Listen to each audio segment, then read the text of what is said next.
All right, a very good morning, everybody, from the, well, not quite from the flight deck yet, but we're going to get up in there soon.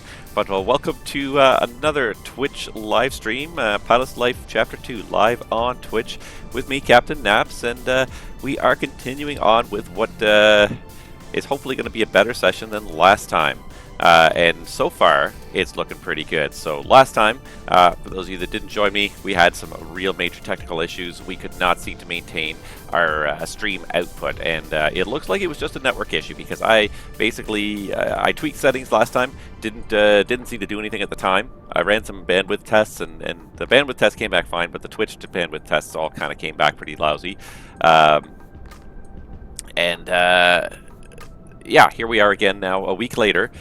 Same settings as before, and everything's working fine. So it was not any problem, technical problem on my end, but there was just, I think it was the ISP. I think my ISP just was having a morning where things were not running at full speed.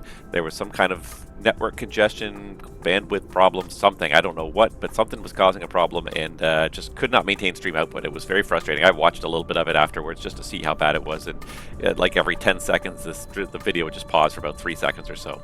As far as I'm concerned, that was completely untenable. I'm kind of glad I made the right call. It was frustrating at the time, but I made the right call to just terminate the stream last time and just say it's not viable today until we can get this fixed. So here we are back again to make our second attempt at this flight. We got as far as the pushback before I really kind of pulled the plug last time, but it was not going to be pleasant, I think, for anybody watching to see that many pauses. So we are back. Today we are going to re-attempt what we tried to do last week, which is Chicago O'Hare all the way out to Seattle KSEA. It's a bit of a long flight today. We're going to try and get there as fast as we can. Yeah, we got a good 3.5 hour flight at least ahead of us, so we're probably going to hop in the flight deck pretty quickly here and get this flight underway, and then we can talk about updating my career here in Pilot's Life and all that other good stuff. So we are just going to get underway here. Let's just make sure we are logged into the network. Our flight plan should be there. It is perfect. All right, so let's get this show on the road, and before I forget, as I always do, let's bring me into the equation as well. Good morning, everybody. Welcome to the stream. Hope you got your cups of coffee ready. Hope you got your airplanes ready to go have some fun. We're going to go take this airplane for a nice long flight and have some more typical cruise chatting. All right, so just a little coffee to recharge myself, and into the flight deck we go. And as you can tell, I was setting stuff up there. Okay, let's see here.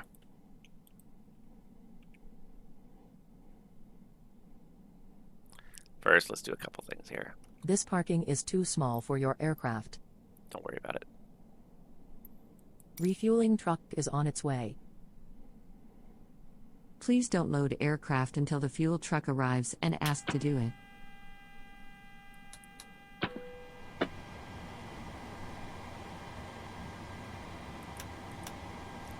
Alright, so let's get this show on the road here.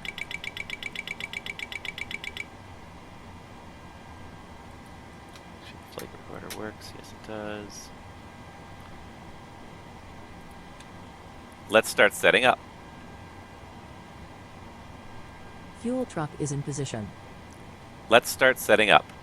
Please don't load aircraft until the fuel. Please use your airplane fuel system to set the desired fuel quantity. Today's FO, everybody, meet Leon. Leon from Germany as well, Deutschland. Welcome, Leon. You're going to be our FO for the day. We have to set up our fuel here, so let's go ahead and, as always, let's load up the sim brief panel because I think it's a very simple yet effective add-on. This is one of those cases where it's so simple and so very effective. Let's see here. Fuel for this trip. We need block fuel 32.3. Please use your airplane fuel system to set the desired fuel Yes, quantity. I heard you the first time, so we're going to round it up by 200 pounds because that's what a typical fueler would do. It's still only 70% of the fuel capacity of this airplane. We could still go quite a bit farther if we wanted to.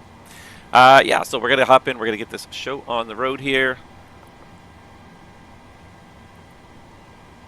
We got power to the airplane. Just get that windshield heating. Emergency lights armed. Make sure our nav lights are on. And I'd say we're pretty much good to go. Good to get started with getting ready here for our flight all the way out to Seattle. All right, so we've got the 737-800 model today with 26,000-pound engines. AIRAC 2306, June 15th, July 13th. That is current for today.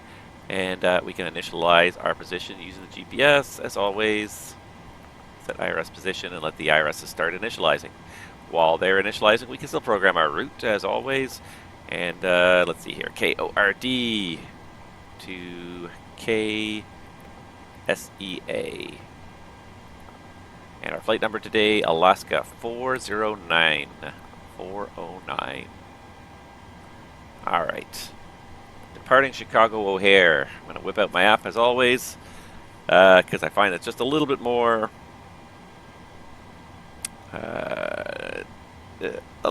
realistic and accurate than necessarily gauging the winds. You're more likely to come up with a realistic answer using this app. So, Chicago O'Hare. Winds are 330 at 12, 2 miles in smoke. Wow, the whole bloody country is up in smoke. Whole bloody continent's up in smoke. Overcast 2008 degrees, 2986. Arrival expect ILS vectors 10 center. RNF GPS 9 left. So, departures expect runways 9 center from Fox Fox, 10 left from Delta Delta. So we're going to go 9 center. So that's the plan. Departures off of 9 center today. We don't have a departure because it's just a straight up vector SID. And we can just go ahead and start putting in our actual legs here, or our actual route here. Sorry. The route page, go to page 2. There we are. That's what I'm trying to do. And back to the SimBrief panel. Created by FlyingArt, flyingart.dev. Whoever that guy is, thank you. That's such a simple concept, and yet so incredibly effective. And I got the whole flight plan right down here on the summary page if I want it. So, walk around. Thank you, sir. Go to Mikey, direct to Moni.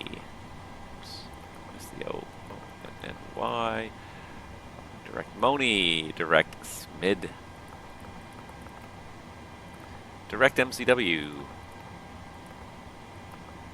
KP84 Echo, KP84 Echo. KEKPE. KEKP. Sounds rude, but I don't think it is. Q156. As far as Gelro, it's a little bit of a longer route than I should have had because I'm just going just a little bit around the weather. We'll look at that when we get airborne, and we're also trying to avoid a little bit of the headwind. Mildred. And then direct MLP. Direct GEG. Oh. Mullen Pass at North 47 by West 115. That sounds pretty reasonable. And I can check it against the flight plan if I wanted to. If I was any question in my mind, that's Spokane, GEG, Temple, and the Glacier 2 for Seattle.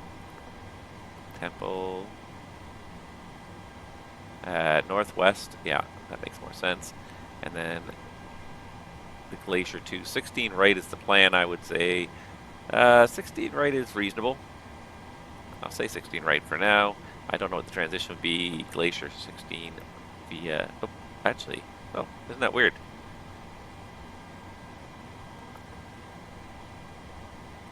Let me start that again because I jumped the gun there. Glacier 2. And I saw GEG, but that's not where we're actually joining. We're actually joining it at Temple. Interesting. We'll have to look and see if there's a more efficient way to do this, but we can activate and execute that whole flight plan. And then go into our Perfinite page and get ready to go here. Let's see. So we're planning to cruise at flight level 320. We can set that right off the bat. Our plan's at FW. We are going to have to go, let's see, does it have FW here? Yep, payload 132.3. Alright, so plans at FW is 132.3. The final res plus alternate, that's the important one. 53.5.3. That's our final reserves. And cost index today of, is it on here? Cost index of 5. Really? 5? That's it? Pff, we can go faster than that, I'm sure. Burn a little bit of gas. Let's get there. Weather. Average wind, 281 to 28. So that's what we want. And I just love it. It just parses some of the most important information. I've never really used the other panels. I've gone straight to the flight plan because I'm just used to interpreting it. It's like I can't read. I hate like interpreted METARs. I hate when a METAR, you know, when a METAR app shows you where the wind is coming from and puts the visibility in a different way. I am so used to reading a Security METAR. and safety check are all done. Are we good to start boarding? Yes, please. Thanks. This parking is too small for your aircraft. Thanks. Boarding requested. Yeah, what was I gonna say? Yeah, I can't even like read like a. I read weather fastest and best when I see a METAR. If you try to like interpret the METAR and put it into real human words, I have trouble with that. I understand the METAR code so closely, and it's the same thing with the flight plan. I understand the flight planning code so closely. I know where everything is in the flight plan. It's easier for me to find it this way than by looking at these. Do you want to board crew? Oh, I'm sorry. It's easier than looking at all these tabs, but I want to try and get used to it and try and just sort of show off a little bit of the usefulness of this whole system. So, anyways, yeah, temperature OAT. Looks like minus 41 to minus 47, so it'd be about minus 45. So let's do that on average, or minus 44 would be the average temperature. There we go. Perfect. All right, N1 today. Let's see if I can get a limit that's going to work. See, and look at this. We've been streaming now for 15 minutes. I haven't dropped a frame yet on my way out to the internet. So yeah, it was not a technical issue with my computer or streaming software or anything like that. It was just definitely a network issue last week. So unfortunate, because I only have so many days that I personally can go out and do these things. But yeah, doesn't even have 9 center. Let's see here. What are the winds here in Chicago? There they are, 340 at 12. Outside air temperature is 18 and 2984 on the meter. Let's see if we can do a takeoff too. We got to do it in imperial units, and our estimated takeoff weight today is going to be 165,000. It's going to be a heavy one to take off today.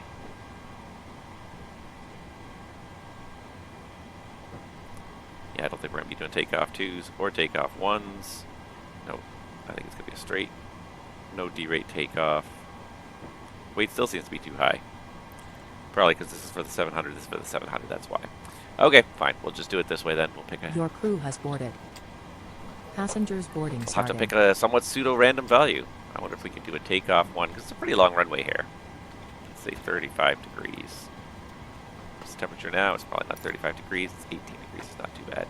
And let's see if it comes up with a valid set of takeoff numbers here. If I do a flap 5 departure, it does. Pretty fast, 150, 151, 154, but it's valid. C of G we would grab from our weight balance, or there's often a default value we'd use. Unable 250 knots in Jackson, that's fine. Yeah. And let's go to page 2 and let's just set our thrust reduction and acceleration altitude to 1,000 instead of 1,500 for standard noise to departure procedure. And there we go. Our FMS is all set up. We can finish doing the rest of our setup here. All right. And how are we doing here time-wise? Does this thing tell me? Oh, it's not going to tell me? I thought it would tell me. When we arrived, it told me. I swear it told me last week what we were doing. GSX is not loaded today, so too bad. All right. Definitely do the stall test. Oxygen test looks good. Let's just swing through the overhead flow here. Make sure everything is good to go.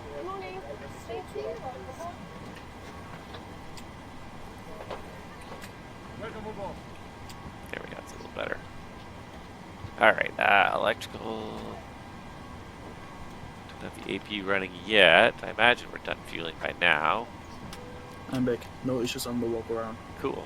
See if they were done fueling yet. You know what I didn't do? This parking is too small for your aircraft. I did do it. Of course, I can hear them boarding right now. Fuel truck's gone. Somebody's parked next to us there. That's a much more reasonable sized aircraft for that gate. But even that, like, these are meant for like CRJs, like really small RJs. I am way oversized on this side of the terminal. I really shouldn't have come here, but I'm gonna go on the "it's really not too busy in Chicago today" thing. All right. Where was I here? Still working through the overhead panel. Yeah, so fuel truck's gone, so we can go ahead and start up that APU.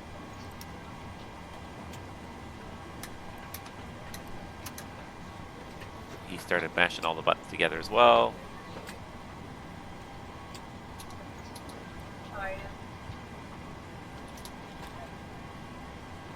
Oil pressure in the APU, that's fine because it's just starting. It should come back in a couple seconds here. Let's see here, how's the temperature in the cabin? It's a little bit on the warm side, 80 Fahrenheit. It's a little bit on the warm side, but you guys are going to get cooling airflow in just a couple minutes here. All right, 32,450, that all sounds good. Alternate, that looks good.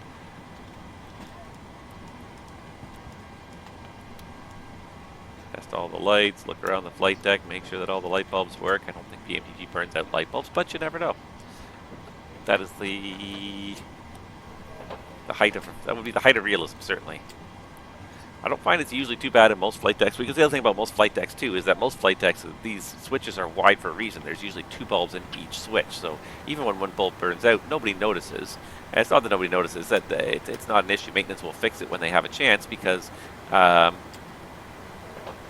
see it, you know, at a service check. So they'll pop the switch out and they'll change the bulb without having to necessarily, you know, snag it and wait for somebody to take the airplane offline for a day or 2 to fix it. They'll just do it at a service check when they're just checking everything else anyway. So the Dash 8 was bad for light bulbs. There were a few certain light bulbs that tended to get Hi. burned out Here's more the than fuel others. slip.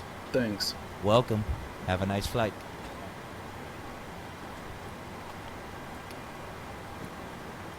Runway. Such small touch spots for this switch for some reason. Head shifts ever so slightly when I'm dealing with it.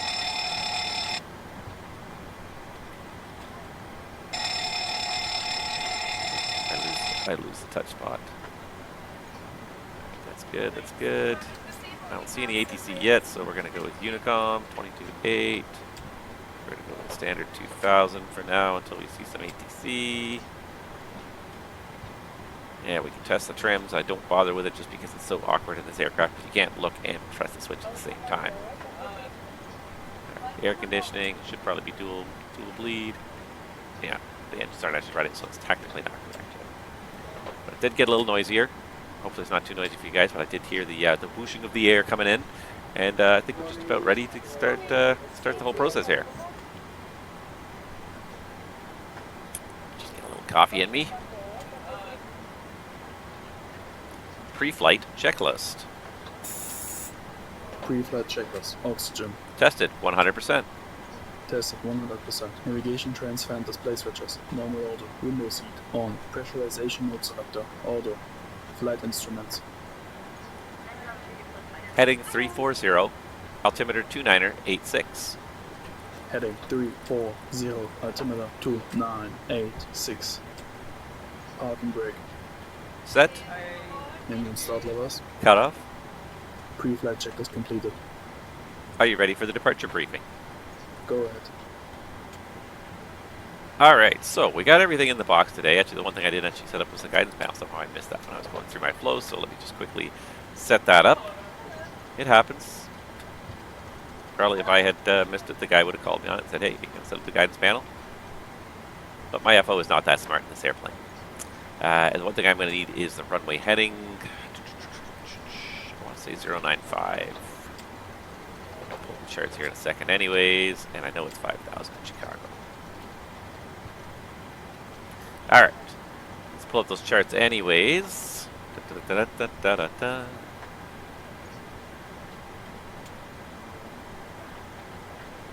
Alright, out of Chicago O'Hare.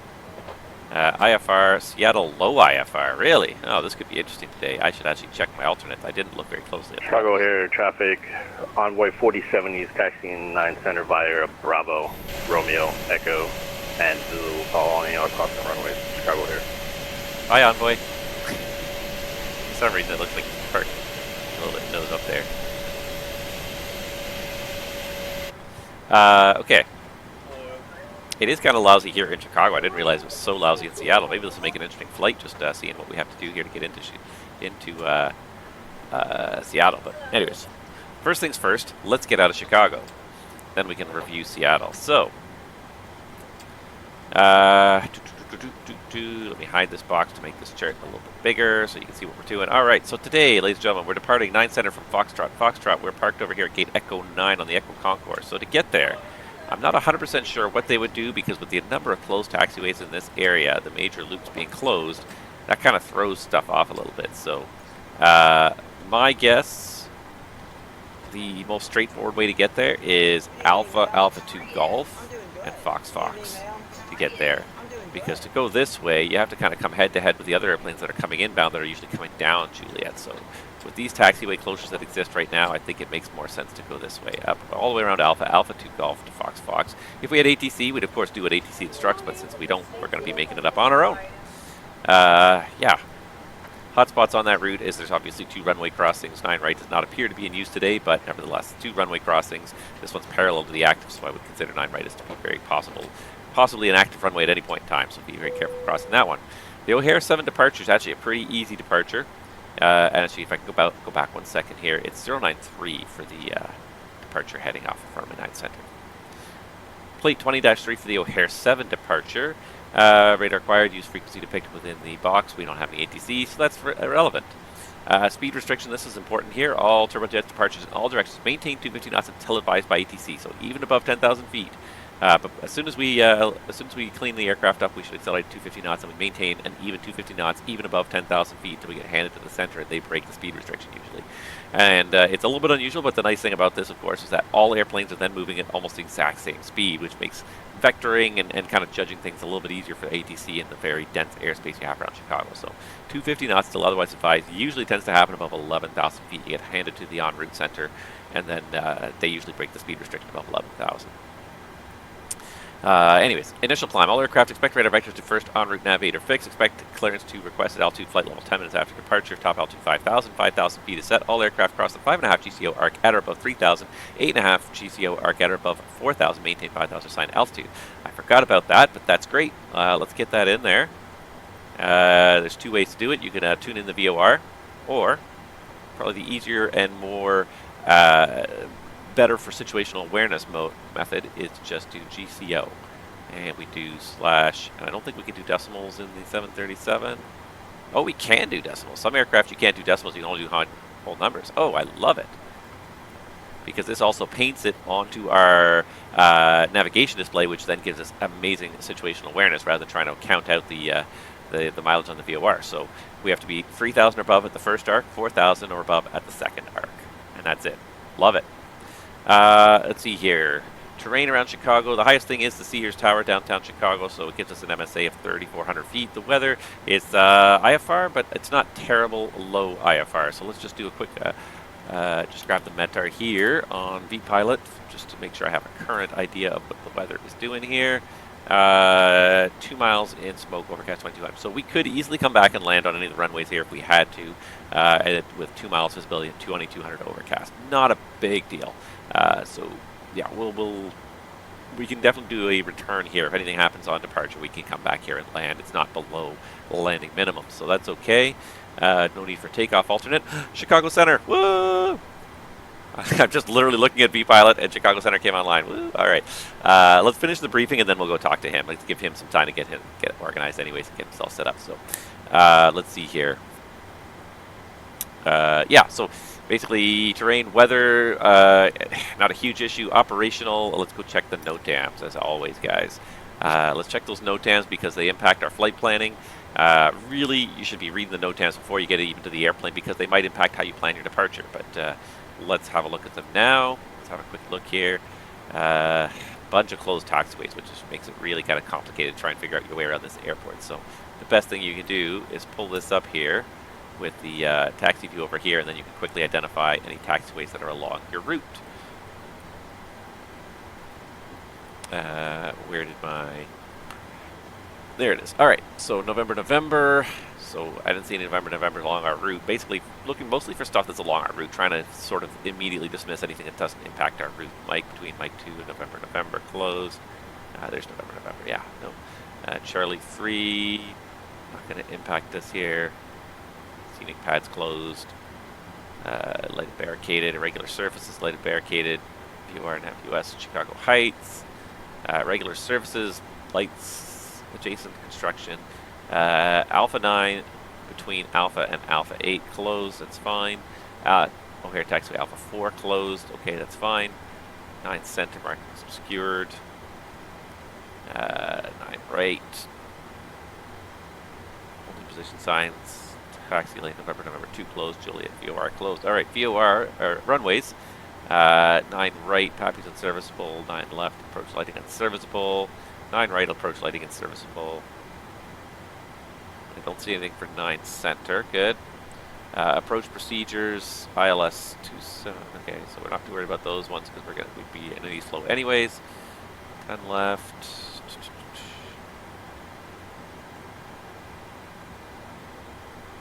Mostly DME out of service affecting things. ILS 9 center unserviceable. Okay, good to know. ILS 9 left, Cat 2 not available.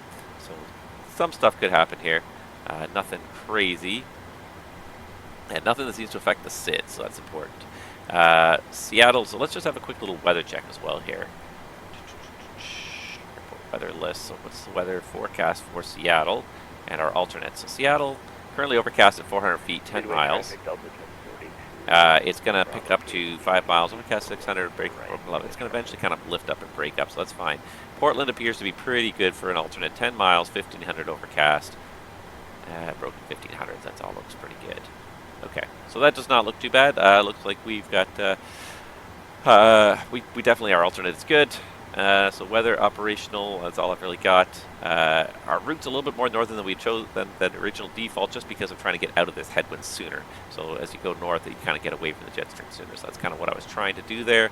Any significant weather, some isolated thunderstorms along the way, we're also trying to avoid those and those as well. So let's keep an eye out on that weather as we go. That's basically all I've got. Whew. That was a pretty thorough briefing. Any questions? No questions. All right, so I think it's just about departure time. I imagine we're done boarding now. Checked. Stop listening to me for a second. Okay, so we do have the APU up and running. Let's get the APU on the buses, and then we can go ahead and disconnect ground power. We might as well pretty much take away everything at this point because brakes are on. And yeah, I believe we're just about ready here. Hey guys, all packs are on board. Are we cleared to close? Thanks, it will be a long taxi. Thanks. Let me know if you need anything. Sweet. It's called the tug This over, I guess. parking is too small for your aircraft. Okay, it's too small for my aircraft. We're getting out of here. Don't worry about it. Honest to gosh. Alright, here she comes with the pin. There goes the doors. Doors are all closed. Perfect. Check. Hello, Captain. We are ready Before for start pushback. checklist. Before start checklist, flight deck door, close and locked, MCP. Speed 154. Speed 154. Heading 93. Altitude 5,000.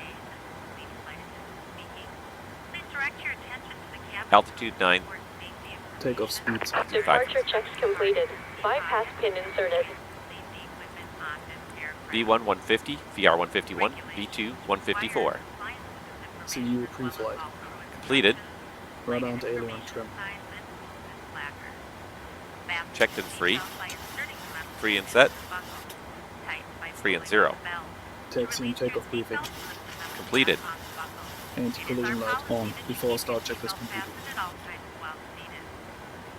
Okay, so that's probably hopefully enough time for Chicago Center to get himself kind of organized here, so let's go ahead and tune them up. I'm shocked, pleasantly shocked. I did not think we'd get ATC for the departure, that's for sure. It's pretty early in the morning to be getting some ATC online. I love it though. Don't get me wrong, I'm happy.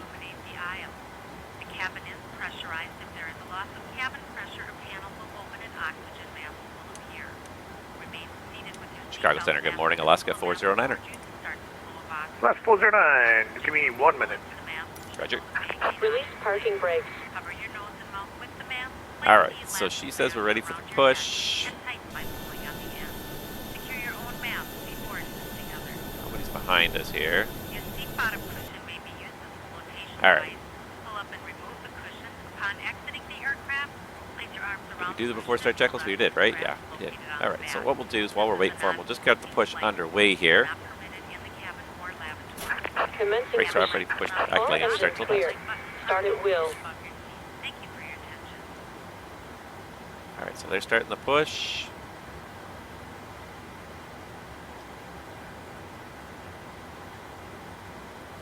Start sequence is 2, then 1.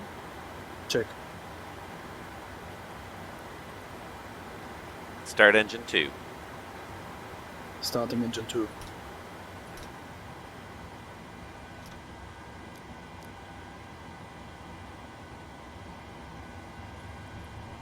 Alright, so there go the numbers.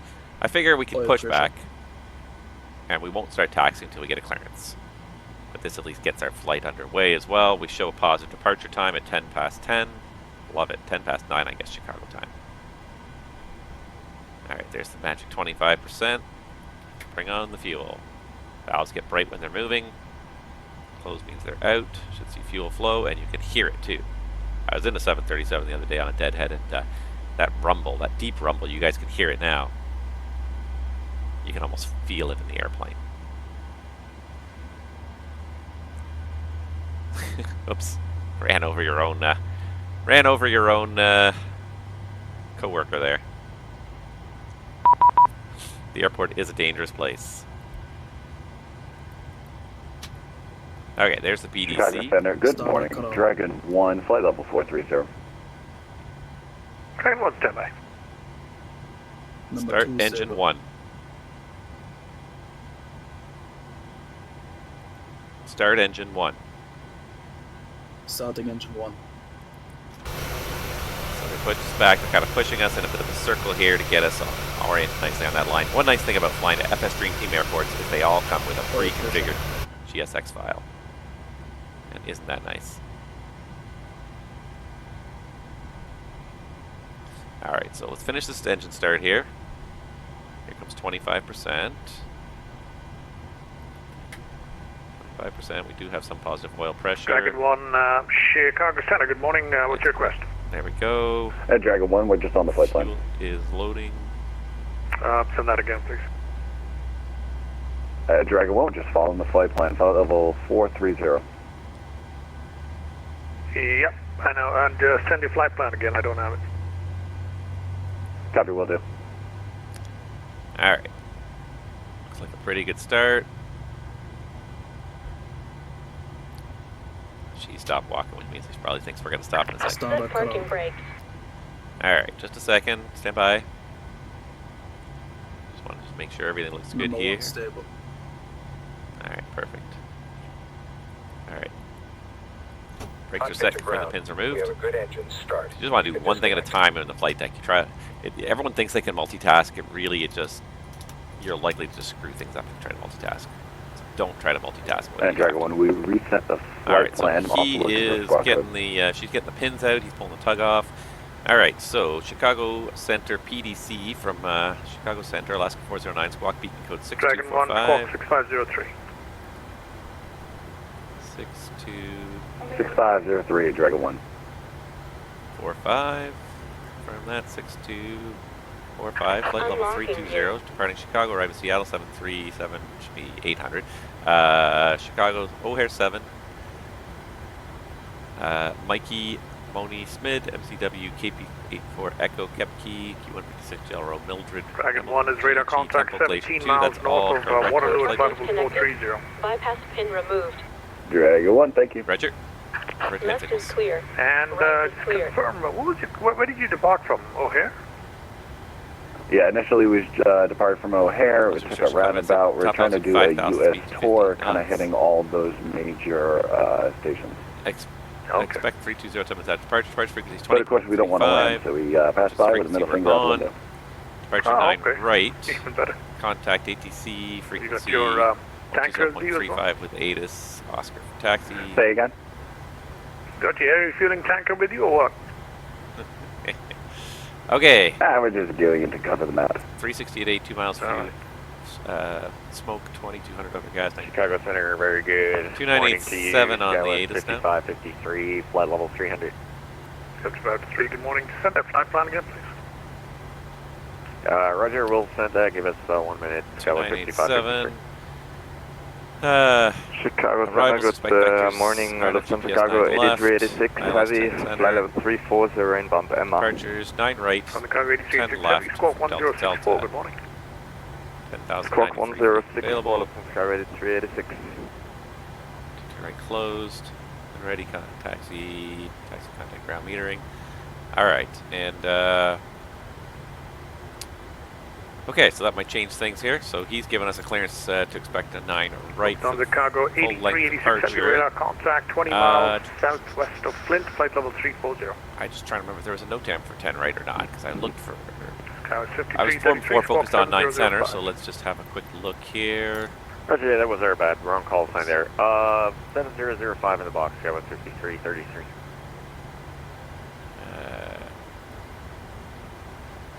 Okay, so here's Chicago. Departure. Chicago 5333, radar contact, follow 300. Oh, looks like 9 right is good to go. Okay, good. All right, just want to be sure. So let's change it in the box before we get going here, because that'll change our takeoff performance potentially with a full length departure from 9 right, although it's a very similar length runway. 9 right. Chicago Center, Delta 1042, good morning. And let's go ahead and go to N1 and let's just check. Via midway, runway 4 right. N1 limit. So you just want to do a quick reposition flight? Yep, don't got much time. Okay, squawk 0046, taxi runway 4 right via Yankee, cross runway 31 right, 31 center, 31 left. 51, 54. Speeds are basically the same. Still 1,000 foot reduction in altitudes. 31 center, 31 left. That all looks good. 4 right via Yankee, and what's that squawk code again? 0046. 0046 for Delta 1042. Chicago O'Hare, Envoy 47 Flaps with the 5. information to Oscar. We had started taxi before you came on. We're holding our position on Romeo, a beam, runway 4 left. Ready. Envoy 47, taxi runway 9 right via Romeo and Golf. Full left. Full right. Romeo and Golf, Center. 9 right. Envoy Full 47. up. Full down. Centered. Full left. Full right. Center. Flight control check complete.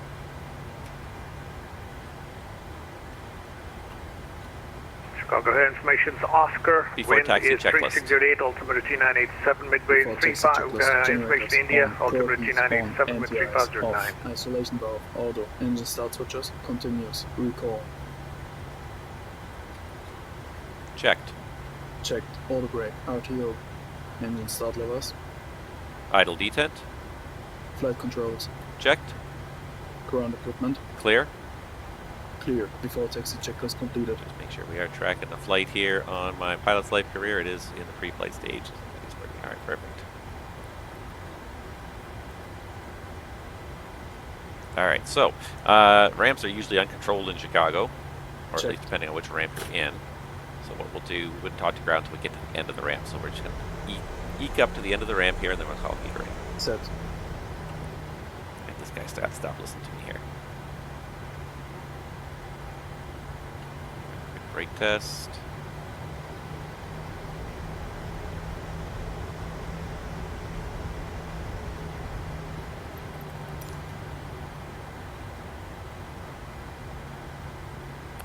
And is there a label on this here? What am I looking for here? Just looking to see if there is a label here, a spot number or anything. And oh.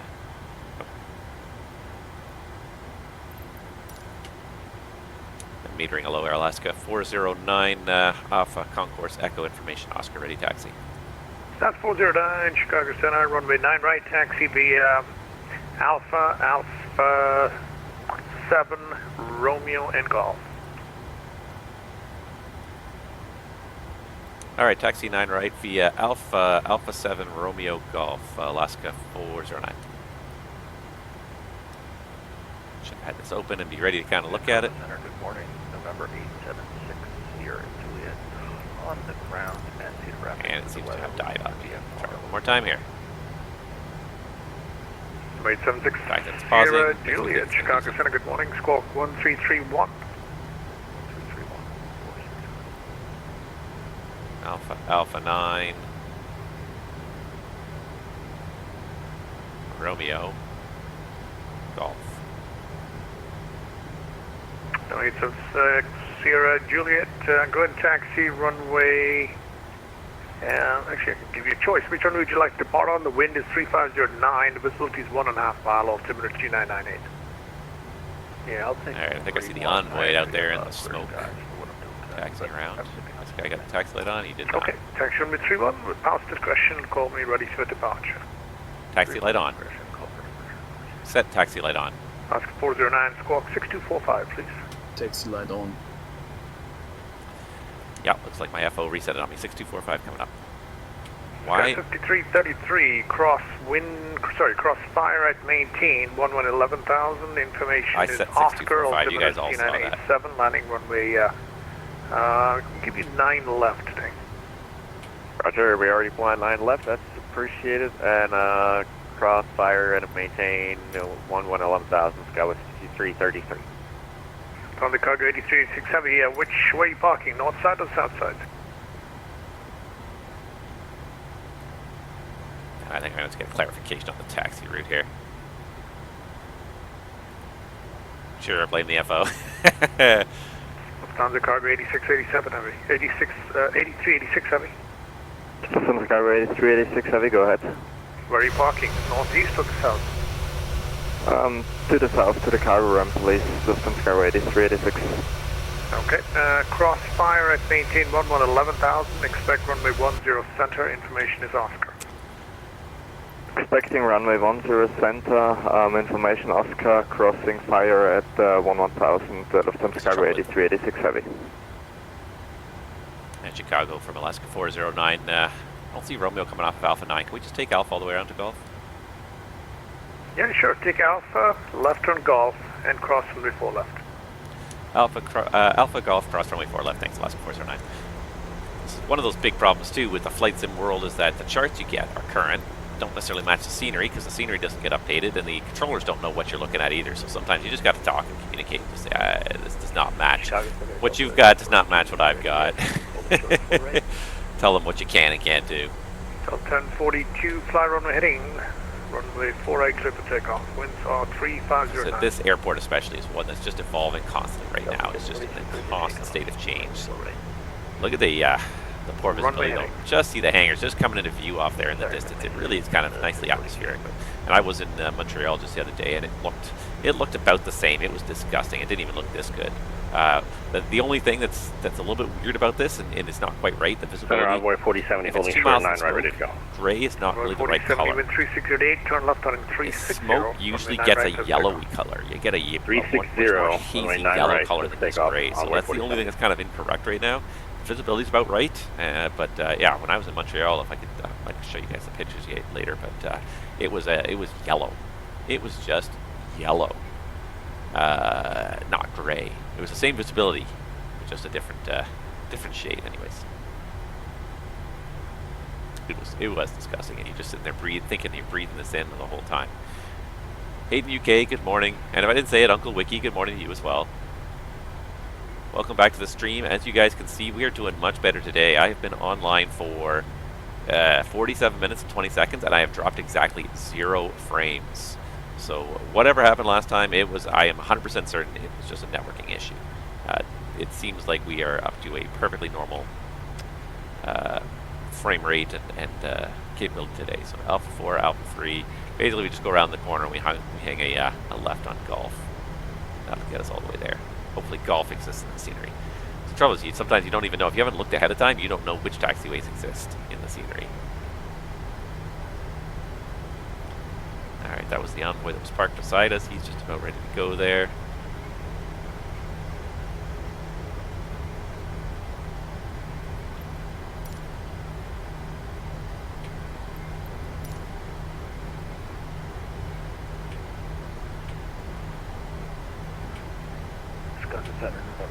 It just makes it a little easier. Emirates 760 Juliet, wind 3509. What obligation do developers have to kind of match? This is another kind of interesting problem you run into is which system do you try to operate with? Do you try to operate in the exact current world with the current Navigraph charts? Just report airborne this frequency. But then that doesn't necessarily jive with the scenery. So, you know, which ones do you try to match up with? All right. Anyways, hard left turn reverse here onto Golf.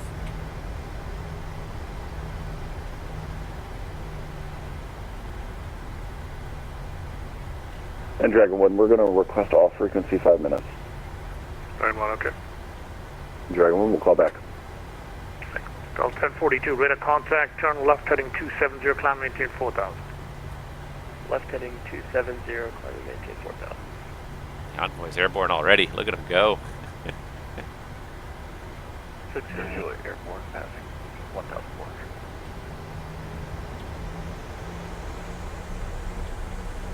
Lead 760, Julie, radar contact 1600, resume VFR, maintain All right, crossing runway 4 left, clear left. 2998. Clear left. Clear right. Thanks, buddy. He's doing something at least. I don't know if I trust him. I don't know if I trust him, but he's airborne, passing 1600. Envoy 4070, radar contact 1700. Creates a nice atmosphere if you get this kind of a foggy, yucky day. On the way up to 15,000. But yeah, that would be it. Oh, I see what. Somebody was talking about that. Delta 1042, 42 speed, 250 knots or less below 10,000, please.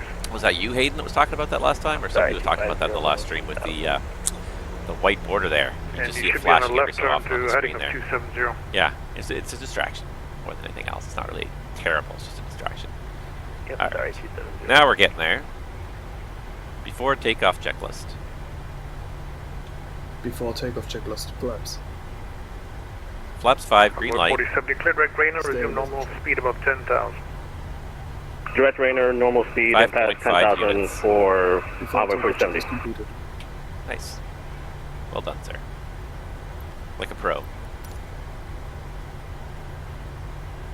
Yeah, I'll be interested to do the approach. No, it wasn't you? Okay, somebody in the last stream was talking about that on the latest update. Created some glitches on the 737 where you get these little white borders that show up, and it's not terrible. It's distracting.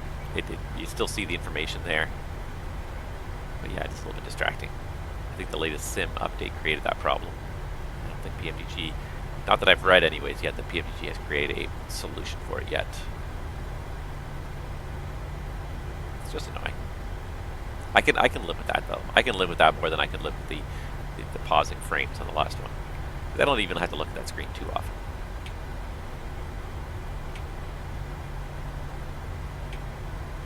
Alright. Bravo, bravo.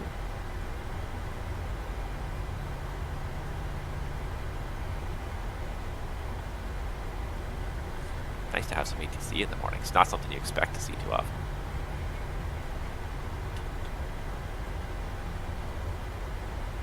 Victor, Victor. There's a threshold of 9, right? Yeah, it's popping up on all the screens at various random times. It seems to happen when I look in certain directions too. It's like something's clipping as you look down or look up or look away. Yeah, look at that. See, when you look away from that one, it comes on at a certain angle. Isn't that interesting? Isn't that interesting? Alaska 409 are ready for 9 right. Alaska 409, turn left heading 320, runway 9 right, clear for takeoff. Airborne left turn 320, 9 right, clear for takeoff, Air Canada. Correction. Alaska 409. Wow. Delta 1042, what's your heading? Amazing what sneaks out when you're not thinking. Alright, clear left. It's 258, sorry. Clear right. 270. Okay, thanks. Captain, the cabin is secure. Runway entry procedure. Okay. Cabin crew, take your seats. Clear on the approach. It's a little bit of a low-vis departure this morning, though. It's not great.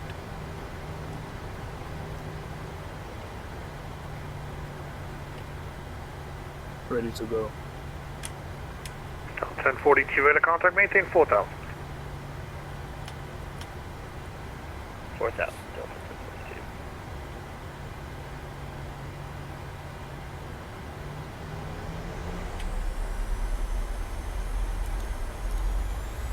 Takeoff.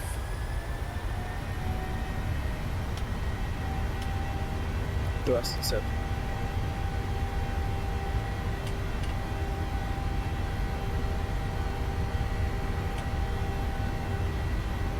Dragon 1, back on 80 frequency. knots.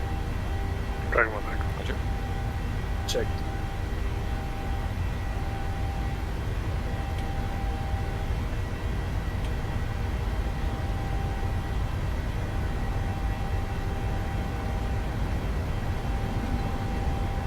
Z1. Rotate.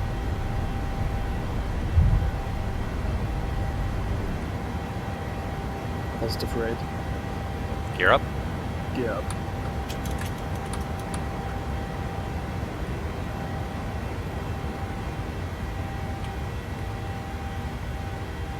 .400 feet. Select Command A. Autopilot on. Autopilot on. Select heading select. Heading select. Oh, it was on. Never mind.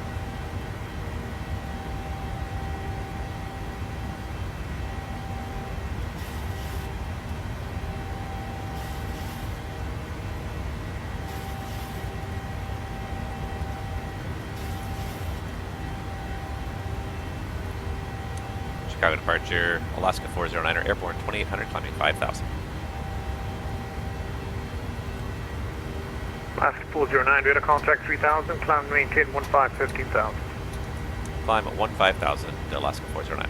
I am not used Envoy 47, to a climb heading maintain departure and on 5,000. RNF departure, so I wasn't thinking about accelerating the 270, Envoy airplane. 4070. It usually accelerates on its own.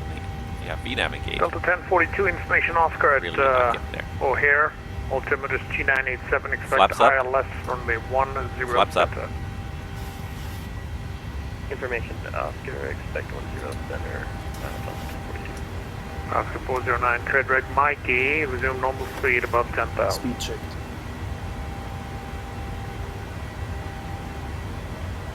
Flaps up set. Oscar 409, tread right Mikey, resume normal speed. Direct Mikey and normal speed, Alaska 409.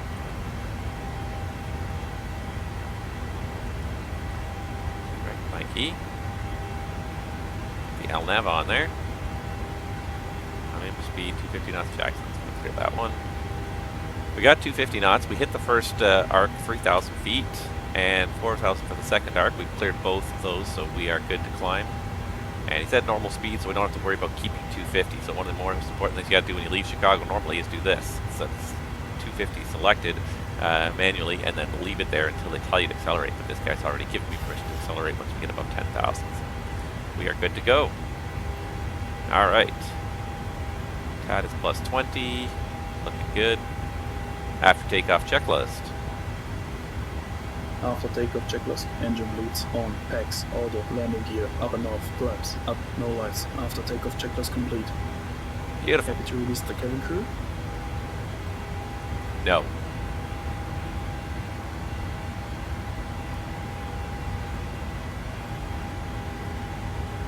Apparently, I'm not allowed to give no as an answer. It's either affirmative, yes please, no, or no thanks. I can say no thanks. Checked. No thanks. No thanks.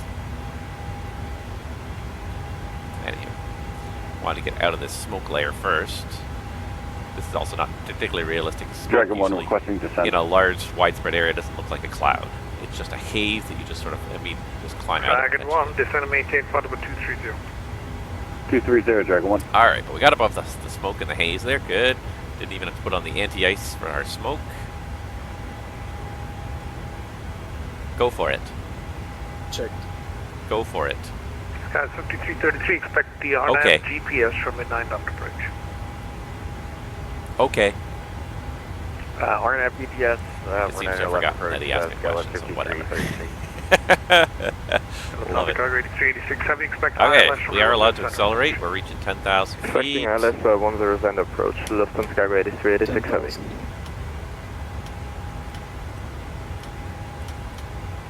Got to get those off quickly. All right, gauge points on my flying. Accelerate to 302, which is not too bad. Happy to release the cabin? Go for it. Okay. See, and this right here is what you'll get with smoke. You just get like a very hazy layer, but you don't get anything very distinctive like a cloud. It's just a layer of haze you just settle into. And again, like it should be. 409, climb maintain about 320. Climb flight level 320, Alaska 409er. Again, it should be a much more just a yellow color. Smoke is, especially like when you're talking about like, you know, widespread smoke imported from far away, it tends to get a very yellow tinge to it. All right, 320 is set. We can have traffic on there. Now we got traffic on. Let's get stations on there as well so we can see what we're doing. There's Mikey, there's Moni. Perfect. We're on our way, everybody. That was pretty uneventful. And yeah, here we go. I haven't even had a chance to really read the chat too much. You guys aren't chatting too much anyways. Delta 1042, turn right, heading 360, reduce speed to 170. But there we go. We are airborne. We're on our way. The first thing I'm going to do, of course, now that we're above 10,000 feet, is do a little performance update for myself here. So, we are looking at the prog page for Flesk 409. We're showing landing in Seattle at 1831 with 10.2 in the tanks. That's quite the long flight. That's almost 4 hours from now. With 10.3 in the tanks, and we said we only need 5.5. So you know what we're going to do now. You guys know it's coming here. We're going to start running that cost index up higher. Let's see here. Index. Let's start by running it up to 25 and see what we get. All right, recalculate 1821, so save 10 minutes. Cost me maybe 500 pounds of fuel, if even that. And let's run it up to 50. Let's do, see what 50 gives me here.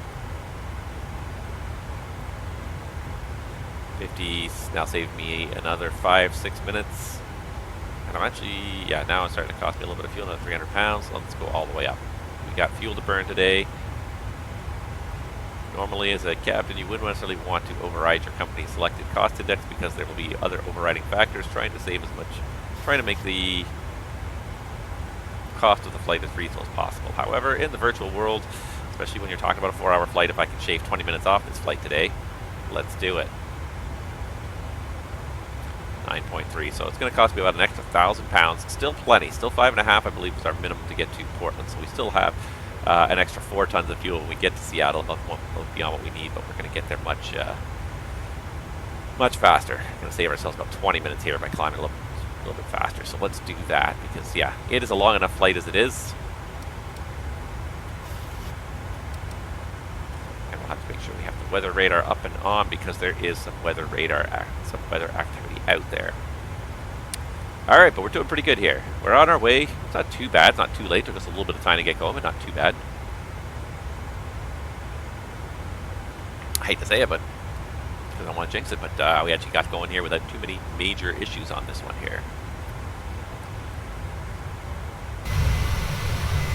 Off we go. Off we go across the flat parts of America.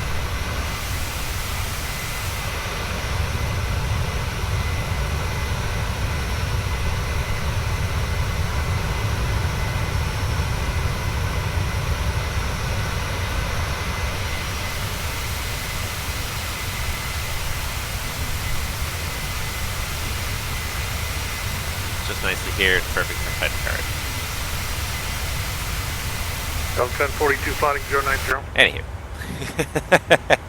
090. Just a little time enjoying the outside of the airplane. Delta 1040, is it okay if I'm changing you to 9 left? Nice to have some ATC online, though. I did not expect any ATC, certainly not for the departure. And what is basically 9 in the morning in Chicago, somebody got up and did some ATC, but sounds like the guy might be a Brit, so maybe he's 5333, turn right, heading 270. Maybe it's a little later in the day for him. Just going to maintain 4,000. We have the heading once more, 5333. Turn right, heading 270. Right, 270. Sounds like it. I don't want to make judgments about people, but I wonder if he's not local to Chicago, and that's, you know, somewhere. 760 Juliet, to be called altimeter 299. Somewhere in Europe, and that way it's a little bit easier for him to be up at this time. It's not morning, it's actually afternoon for him. Although I do 1042, turn right, heading Although I do patrolling in the morning, but that's because I have time then. I have days off on weird days where nobody else in my house is off. With summer coming up, that won't be a case, but you know, I'll do ATC in the morning if I have the time. Transition set standard. Standard set, passing flight level 186.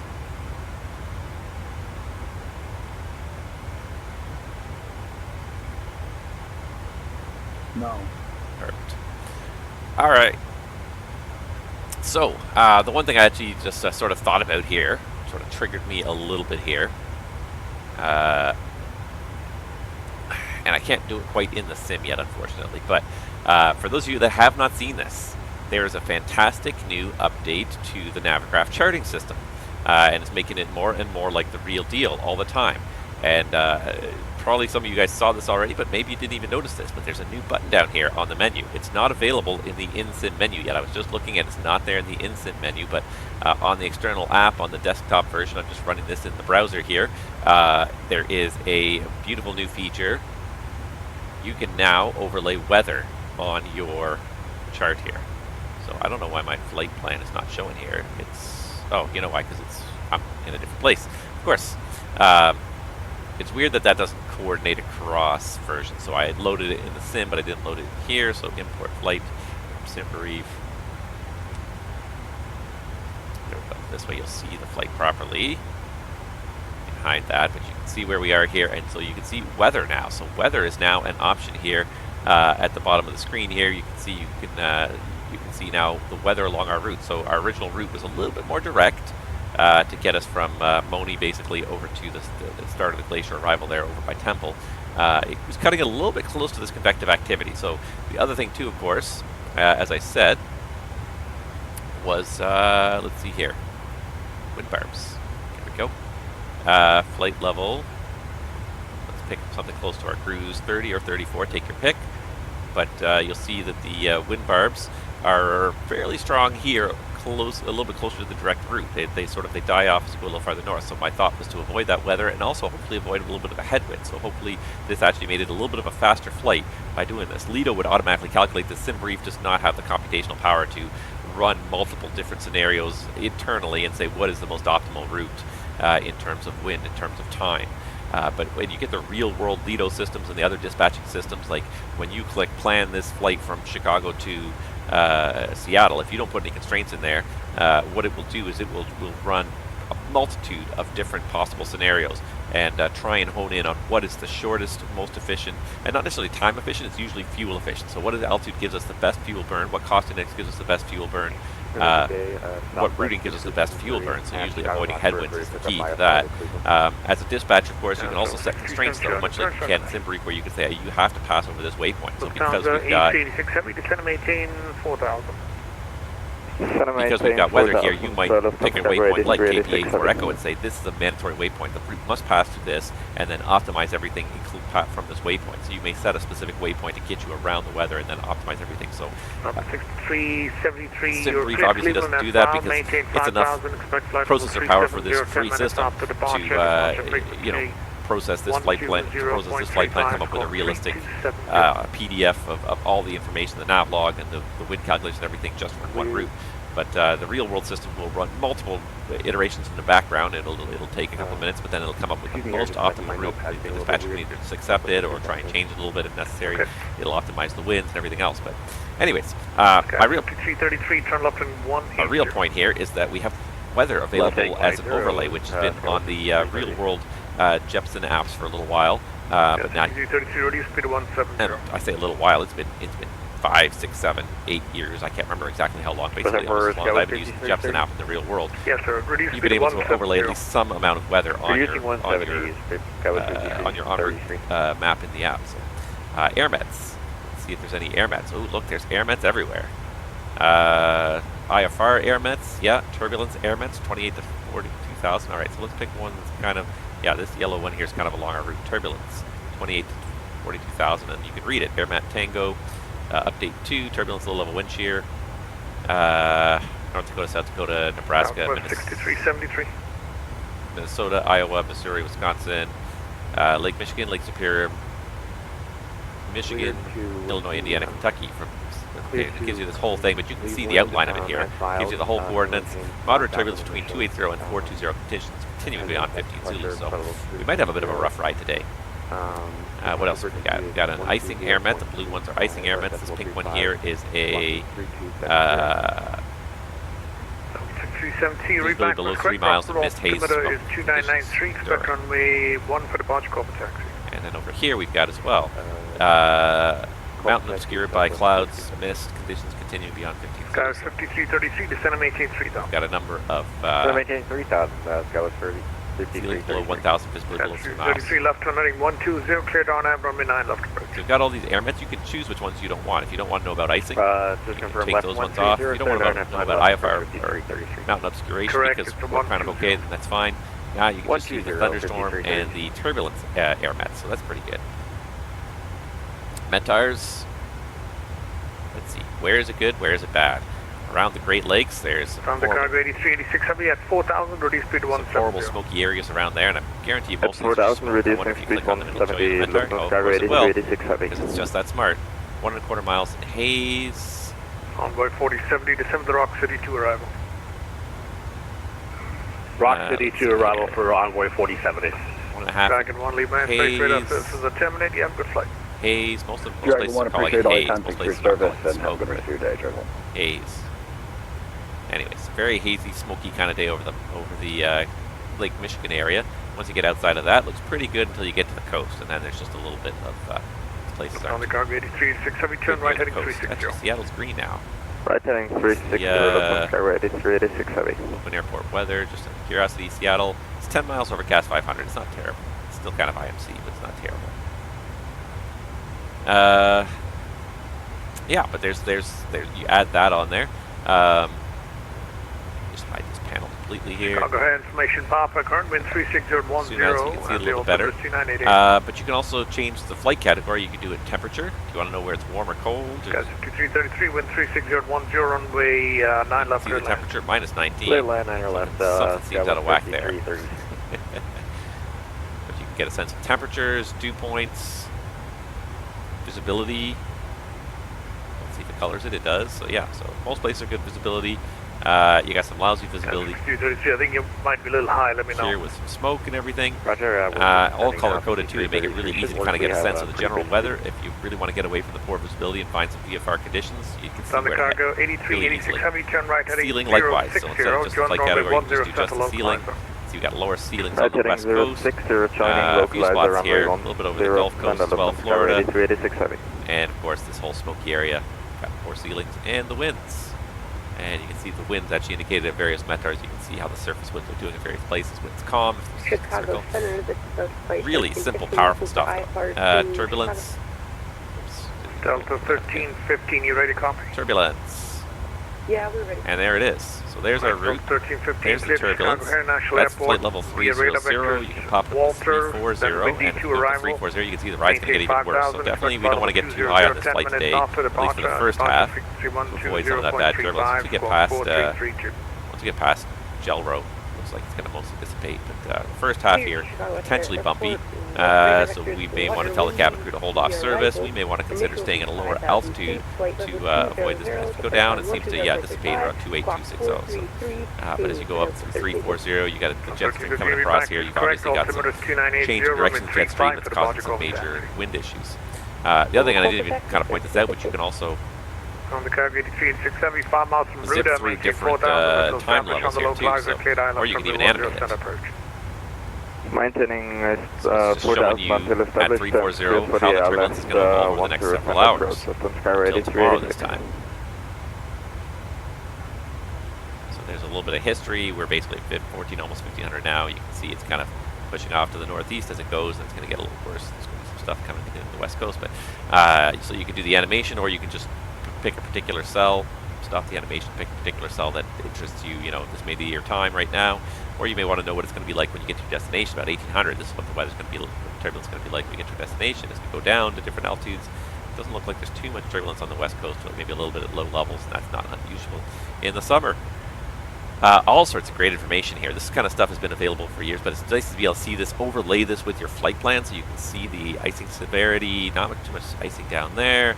Going on 10,000 feet, you can see a little bit of stuff. It's really not icing season in North America right now. You might get a little bit of icing cloud of 14, 18,000. Not too bad there. How are we doing altitude-wise here? 29,000, almost at cruise altitude here. And again, it's a time lapse as well. You can see how the icing is evolving and moving across at your altitude or selected altitude there. So it's kind of neat. Reflectivity. So reflectivity, usually the brighter colors will indicate a higher altitude because it's the clouds are colder and therefore able to reflect more light. So it's a good indication of like the tops of the clouds as you're looking at it here. Cloud cover itself, so 15, 50, 90%. So cloud cover is pretty high out there to the northeast, and that is also altitude dependent. So there might be some high level clouds, there might not. There might be some low level clouds.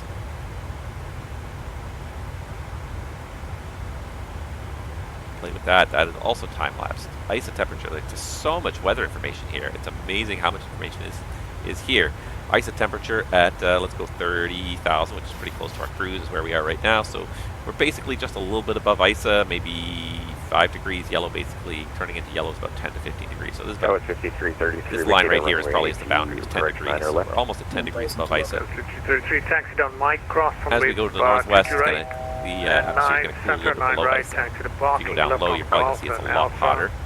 As the higher up in the altitude, higher up in the 1-3 atmosphere, usually the more stable and closer to the average.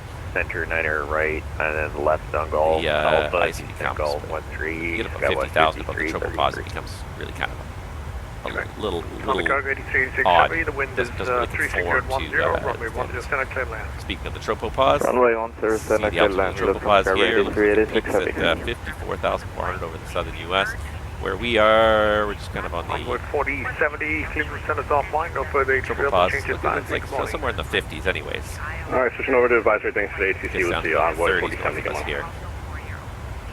Tropopause. What else have we got here? Effective cloud top levels. Yeah, we got some good ones here. Topped at 363. I don't know if you can see that because it's really small font, but it says flight level 363 there. So there's this thunderstorm's already up to 36,000. So we definitely want to steer clear of that one. It's above our current level. 876 here, Juliet, Oshkosh, High cloud top level. 2992, be advised, visibility is Any down high to level 2 clouds miles, might be up haze, there. 2,900 broken, Visibility. 2,400 overcast. Overall visibility, there's lots of visibility and smoke in some various areas, but overall it's not too bad. Of course, yeah. Report with jet fuel site. Sea level pressure chart. Like it just, some of this stuff is probably almost more. Pigeon 904, radar contact, flight level 200. There's the jet stream, what flight level altitude is it? 400, 46. There's the jet stream. 11,000. And this is exactly why I want to to kind of cut north. So this is at 38. Let's even go at our altitude 34, be about as high as we can get. And you can see that the jet Gary altimeter is jet stream kind of comes up and takes a sharp turn over to the right. This is where the turbulence is, as well as where the jet stream has kind of changed direction fairly quickly.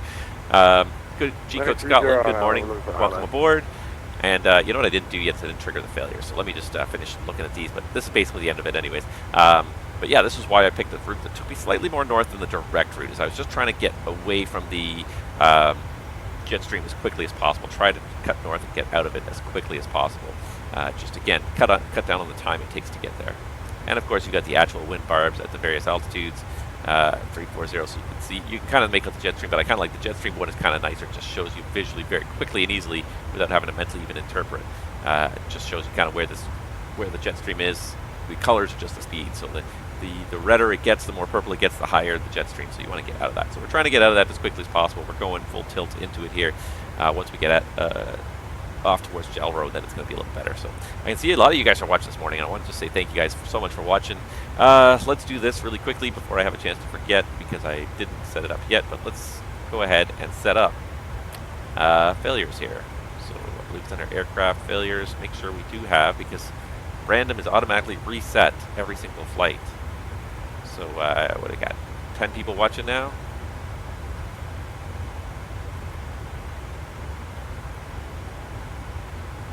Ten events per 10 hours, and it limit the events to 2 events. So 2 things might happen on this flight, and that's a pretty kind of reasonably realistic average. More than that is really starting to become you're having a bad day, which is possible. You know, it's always possible you can have a bad day. Sometimes you just have those bad days in aviation. You're like, oh, shouldn't have even gotten out of bed this morning. We're going to hope today's not one of those days. But if something does happen, it does add interest.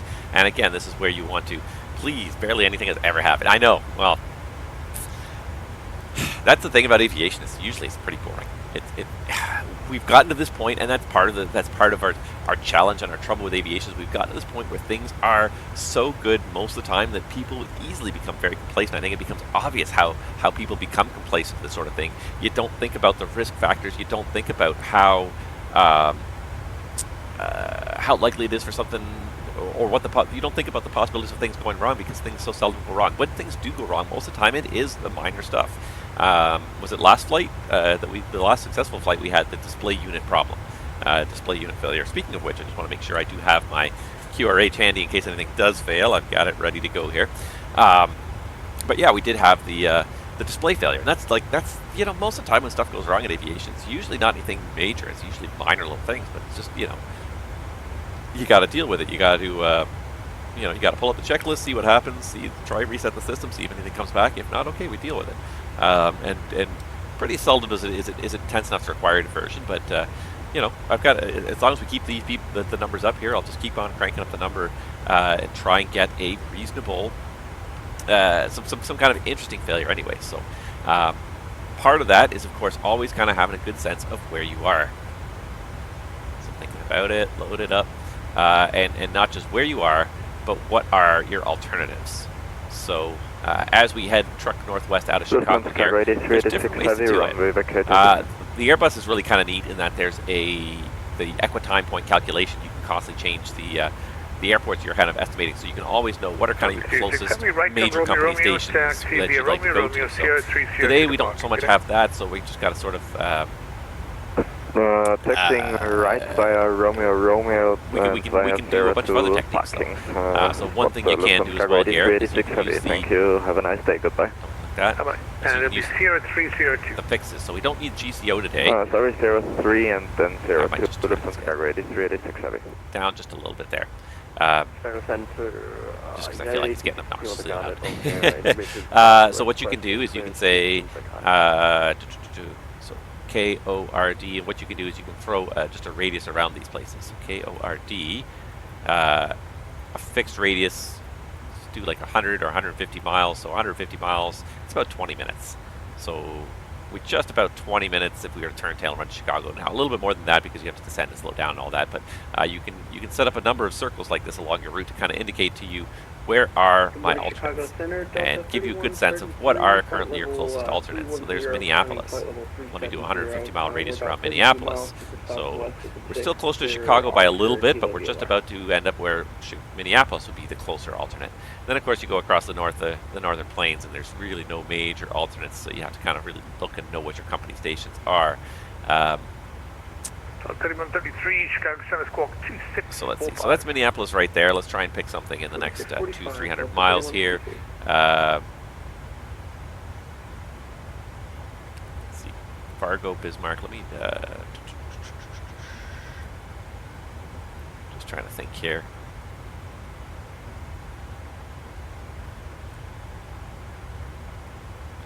Trying to think which airport. So that's Bismarck right there. We could use Bismarck probably. You just want to have a sense of like what's kind of along your route and what are the kind of places I could divert to. And company stations helps because it just makes everything a little bit easier on KBIS /150.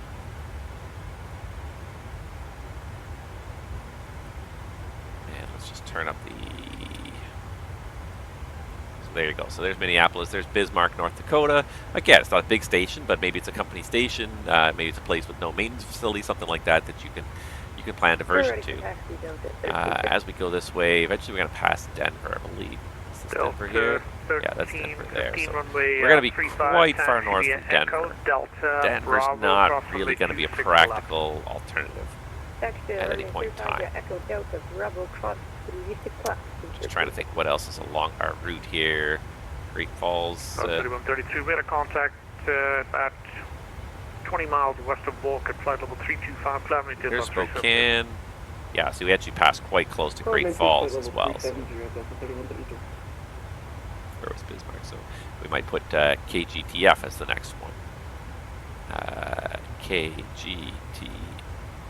And it just gives you, again, it gives you a visual, quick at a glance, you know, if something major happens, you have a pressurization issue, something, and you're suddenly descending, doing an emergency descent, you know, you kind of glance down and you can immediately say, hey, what are my options? Okay, well, Minneapolis is right there. That's a good option.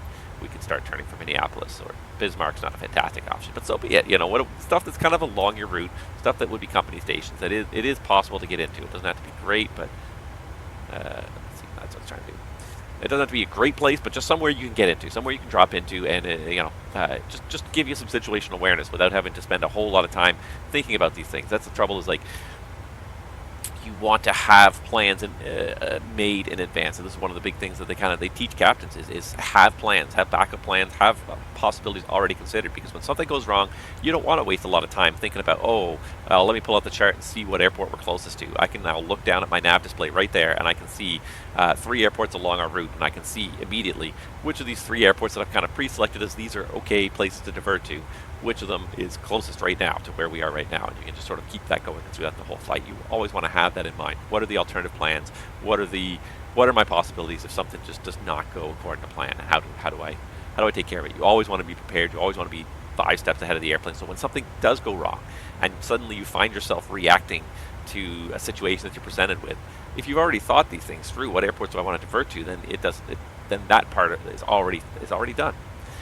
And if nothing else, too, it also just kind of keeps you engaged. It keeps you, you know, as a pilot thinking. Like I can see right now as we're going here, we've reached the point where Minneapolis is now my best alternative. So if anything major was to happen right now, anything short of a fire, Minneapolis would be a potential diversion point. Even from here, fire 100 miles, it's pretty tight. You know, the average, the rule of thumb is like you want to be on the ground in 12 minutes or less whenever anything in an airplane catches fire, whether it be an engine, cabin fire, cargo fire, anything. You want to be on the ground as quickly as possible, and the average survival time with an onboard fire in an airplane is 12 minutes. So you want to be emergency descent, and like, you know, this is, you know, if you have a fire, you're not going, hey, Minneapolis is a base, that's fine, we can probably go there and get the passengers on their way. You are going for what is the closest airport to me right now that is suitable for this aircraft. And by suitable, I mean we can stop on the runway and that's the end of it. Emergency services would be nice to have, and if I have 5 airports to choose from that are within a short range of me, you know, I'll pick one that probably has better emergency services. But you're going to want to be on the ground very quickly. So let's see, how do we quickly find the nearest airports in this? Curious. On your approach. Because there's got to usually be a way. And our information, Quebec is current wind is 010 at 11, altimeter 298. There's usually a way to find the nearest airport in your database here. I wonder, how would you go about doing this in the 737? I know how to do it through 20.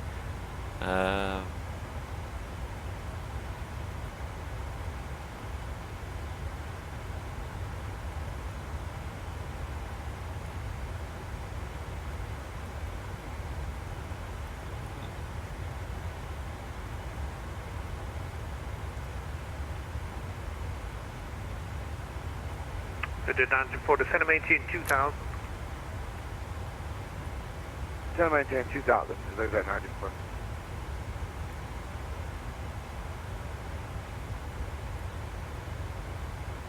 There it is. Alternate destination, nearest alternates. There we are. So KALO is 5 miles away. KIIB 23. KIW, KMC, CID. That's what's CID? CID is, I don't even know what it is. Sounds vaguely familiar, but there's your, and you've got 6 pages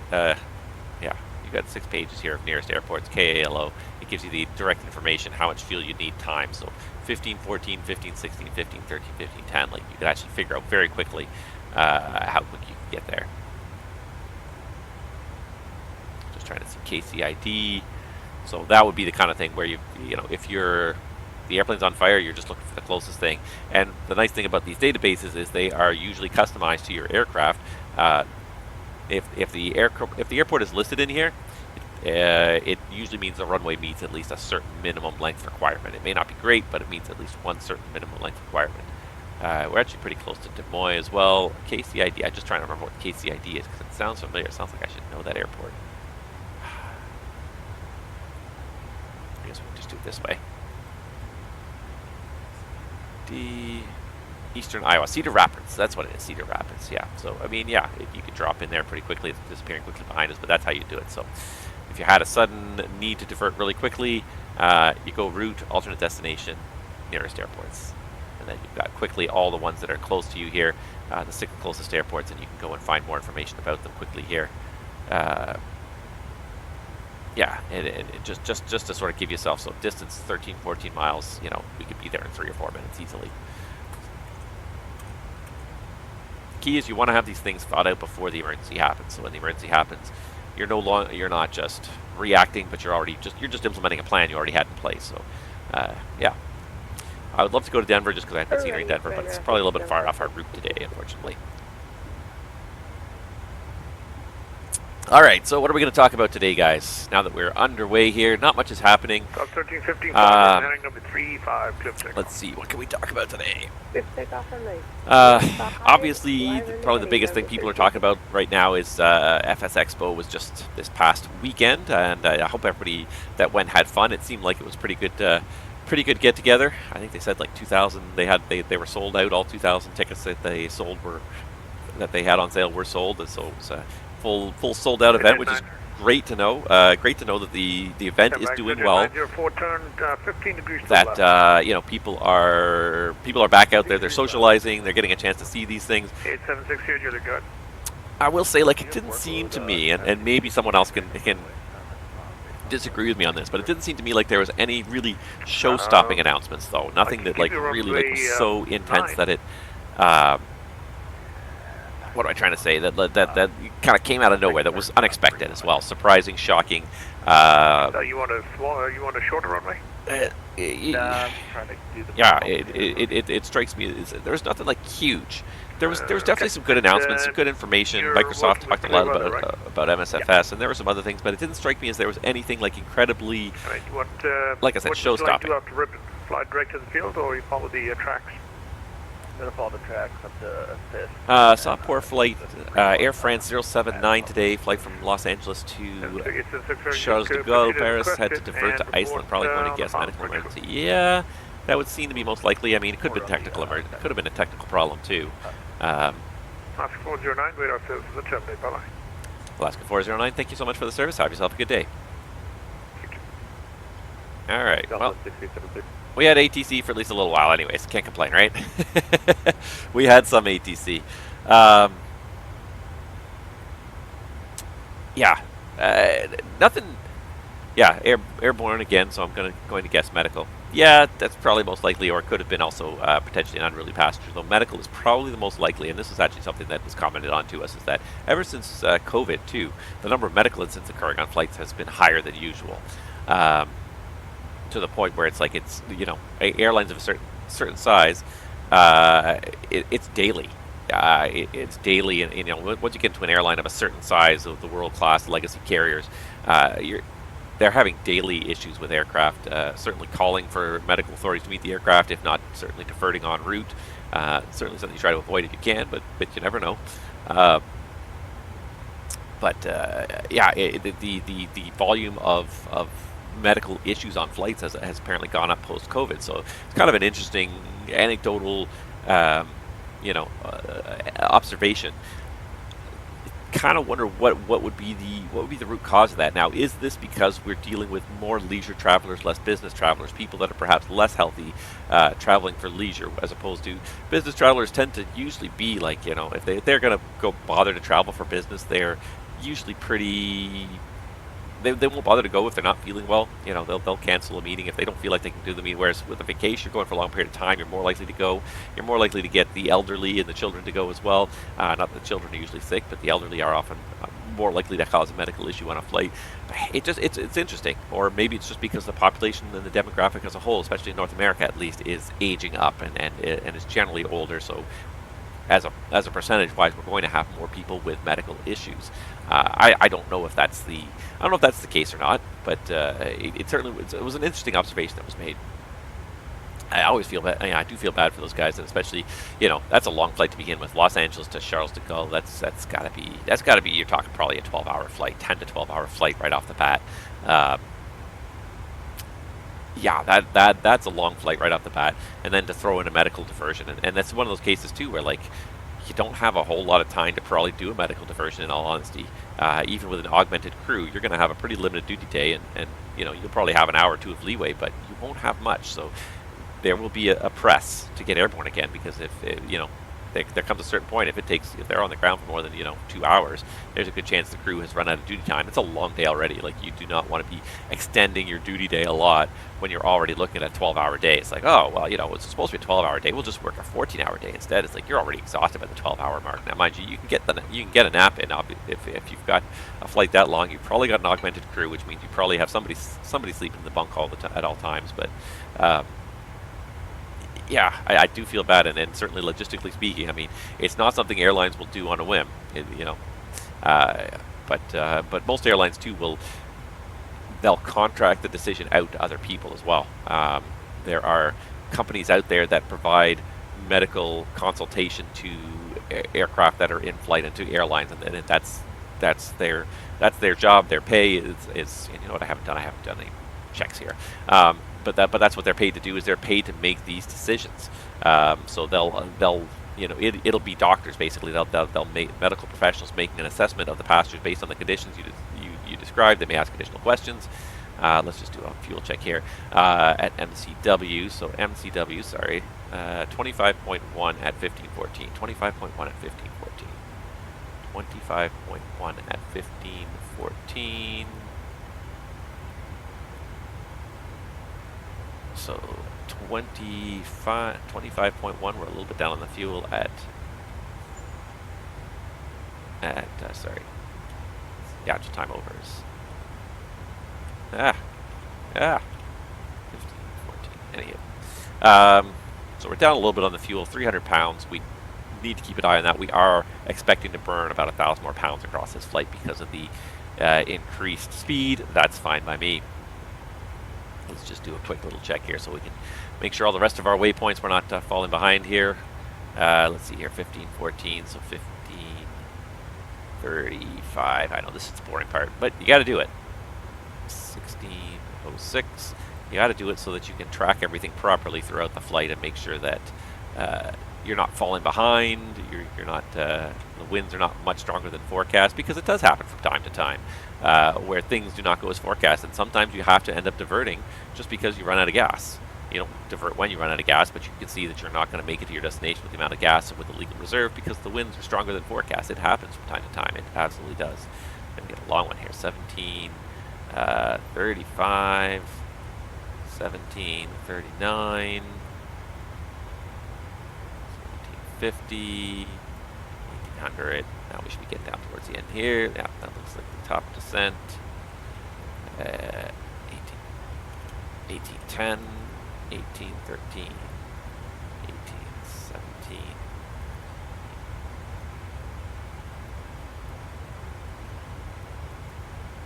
29, and that sounds about right to match our original ETA there. So yeah, that looks good. Curious, do airlines usually arrange a flight to the destination for the medical emergency passenger after? Is this an insurance decision? And I don't honestly know a lot about that. Our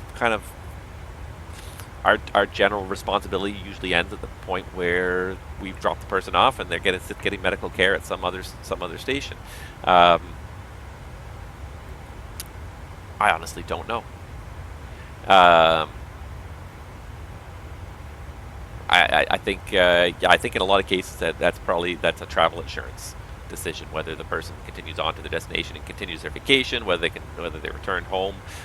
Usually, travel insurance will cover the cost of a flight home, and oftentimes it will be a medevac flight, depending on the nature of the medical emergency. But often it will be a medevac flight. It'll be a dedicated aircraft going to pick up that person. Depends on the nature of the medical emergency, but yeah. I don't think the airline is normally under an obligation to carry you to your destination at that point. But I honestly don't know. I've never, that's the aftermath. Usually something we don't have to deal with. We deal with the here and the now, and then other people handle the aftermath. That's an interesting question, though. I might go see and ask some people if what the obligation is. It might even be in the airline tariff. I don't know if you guys have ever read the airline tariffs, but the airline tariffs are ridiculous. try and read through. You buy a ticket on an airline, you agree to their tariff, and it's like a 12-page legal document with so much stuff in there.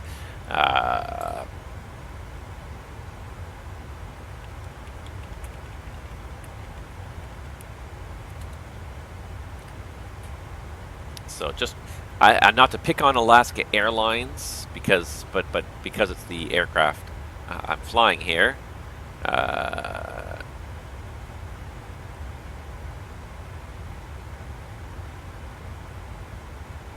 They don't call it a tariff, but they call it the contract of carriage.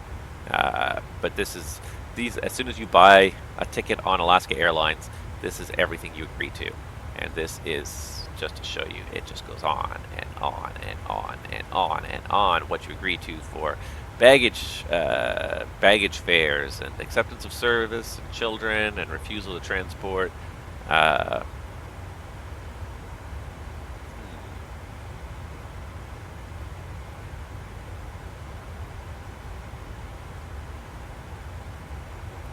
See, now refusal to transport, that's one thing. Alaska made its sole discretion. That was just the definitions. Oh no, it was view all rules. Yeah.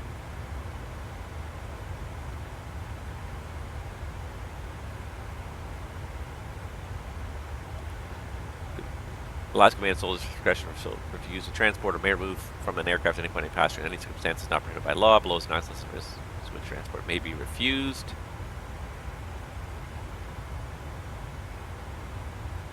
Comfort, health, and safety.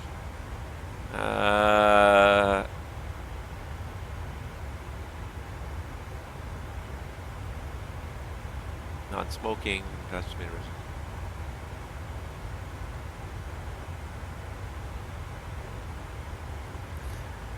Passengers are capable of completing a flight safely without requiring extraordinary medical assistance. See, this is all about who they can read.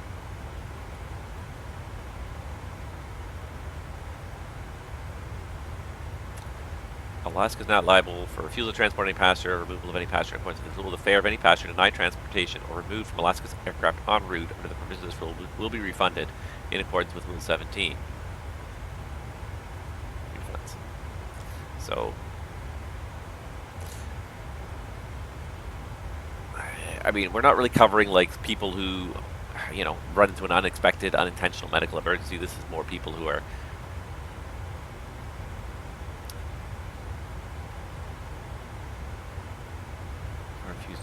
so I mean, it really is not kind of what they're talking about here. But I wonder if it's just a case of if you refund the fare, then you can buy another ticket again when you become medically fit again. But it's an interesting question, and honestly I don't know the answer. That's why you know, every airline will have its own certain policies. They're all going to be somewhat similar though.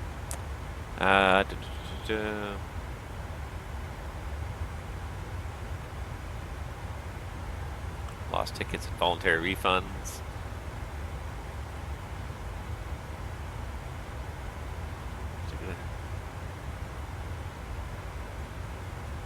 Or if a portion of the ticket has been used or a portion of the transportation has been provided, the refund will be equal to the difference.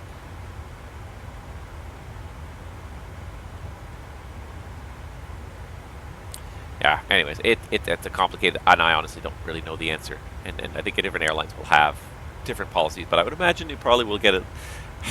You might get at least a partial refund. You know, it would depend on the circumstances. If it was something that you should have known about getting onto the airplane, the airline will probably come after you and say, you cost us a lot of money for the diversion. You know, we're going to come after you for that money, which is often the case. But if it's something that happens, like you have a heart attack mid-flight, you know, unexpected, you don't have any history of heart disease in your family, airlines are interesting businesses because they'll be sympathetic to some things and not others. They'll be sympathetic when it suits their business, you know. When it's you know, when it makes them look good to try and suit their business, but oftentimes they will also not be sympathetic. You know, if you should have known something going into it, you should have known that this was the case. So, yeah, I honestly don't know what the answer is to that question, and I think it would probably depend upon the airline, depend upon the circumstances. If the airline felt like these were reasonably foreseeable circumstances, you have a strong history of heart disease, you didn't take your heart medication today, and then you have a heart attack en route, well, then they might come after you because it costs a lot of money to divert this airplane. Like that Air France flight that diverted to Iceland, it probably cost the airline, it's at least a 5-digit figure of additional cost for that diversion, if not possibly even into the 6 figures. large aircraft diverting into an unexpected station, more fuel, time, services at that station. It adds up very quickly. It depends too, again, if it's company station or not company station. If it's company station, then they can keep the cost down because they have the personnel already there and you have the fuel contracts and whatever. But if it's a non-company station, it can very quickly become very expensive. So I honestly, I don't know. Usually I would think the airlines, for the most part, would kind of wash their hands of you once they've dropped you off and given you the medical personnel. It's like, okay, and they may or may not refund you part or all of the fare because you didn't make it to destination. But yeah, I think they would not normally be. They would not normally be.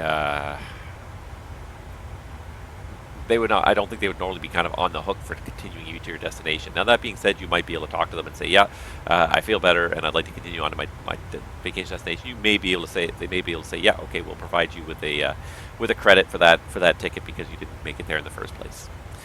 Yeah, the cost of a diversion in an airline, and again, it depends on a number of factors, but it can be absolutely huge.